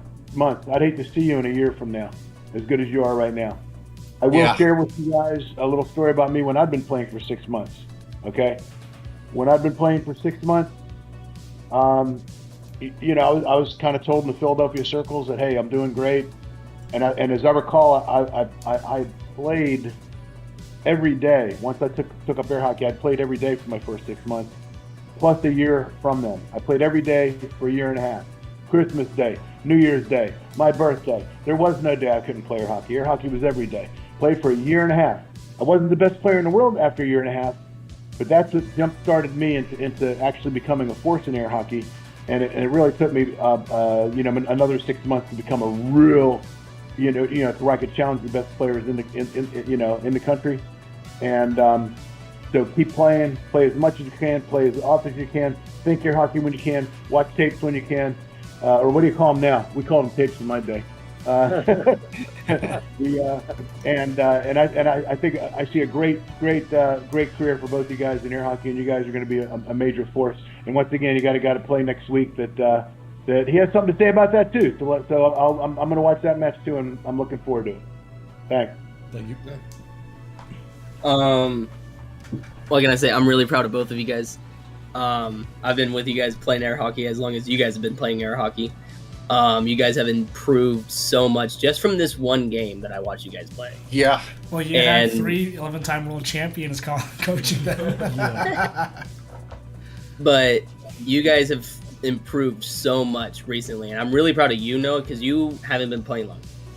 And I would have preferred to play Noah, but watching this, I was asking them because I don't know who I'd rather play. You guys are both going to be scary. I'm gonna have to practice my butt off to play against you, Landen. I'm really proud of both of you guys. Nah, man, I'm gonna rig your car so you can't practice. Oh, I got a bike. I'll walk to the arcade if I have to. But no, I'm really, really proud of both of you guys. You guys have both come a long way, and I really hope both of you guys stick with this. Thank you. Really, really proud of both of you guys, and especially Noah. You never gave up. Even when you were down in that final game, you kept fighting. And that takes effort, man. Really proud of both of you guys. Yeah, and I think that's the first time we played, too. Yeah. First time we I think it might have been the first time y'all played, Yep. yeah. 100%. Can I throw one more thing in? This is for all three of you guys. This is something we were talking about earlier that you guys didn't hear, is that when you decide in your mind that you want to become the greatest that you can be at something, okay? And you become the greatest that you can be, okay? Whatever level that happens to be, but you become the greatest that you can be, but you become committed to that, and you become the greatest that you can be, you will find that the commitment and what you had to put into it to become the greatest that you can be, okay, will forever in your life, those skills will cross over into everything that you do. And you will have a most phenomenal life. You will attain your goals, what your goals are, what they happen to be, okay? And I think a lot of people really don't understand that air hockey is a beautiful thing for that, because what it takes to become great at air hockey so much crosses over to every element of life that you can possibly run into. And I think that all of you are going to find that. And I just wanted to let you know, for me, it's given me everything that it's given me the ability to achieve everything that I've achieved in my life by my definition of achievement. And your definitions of achievement will be different.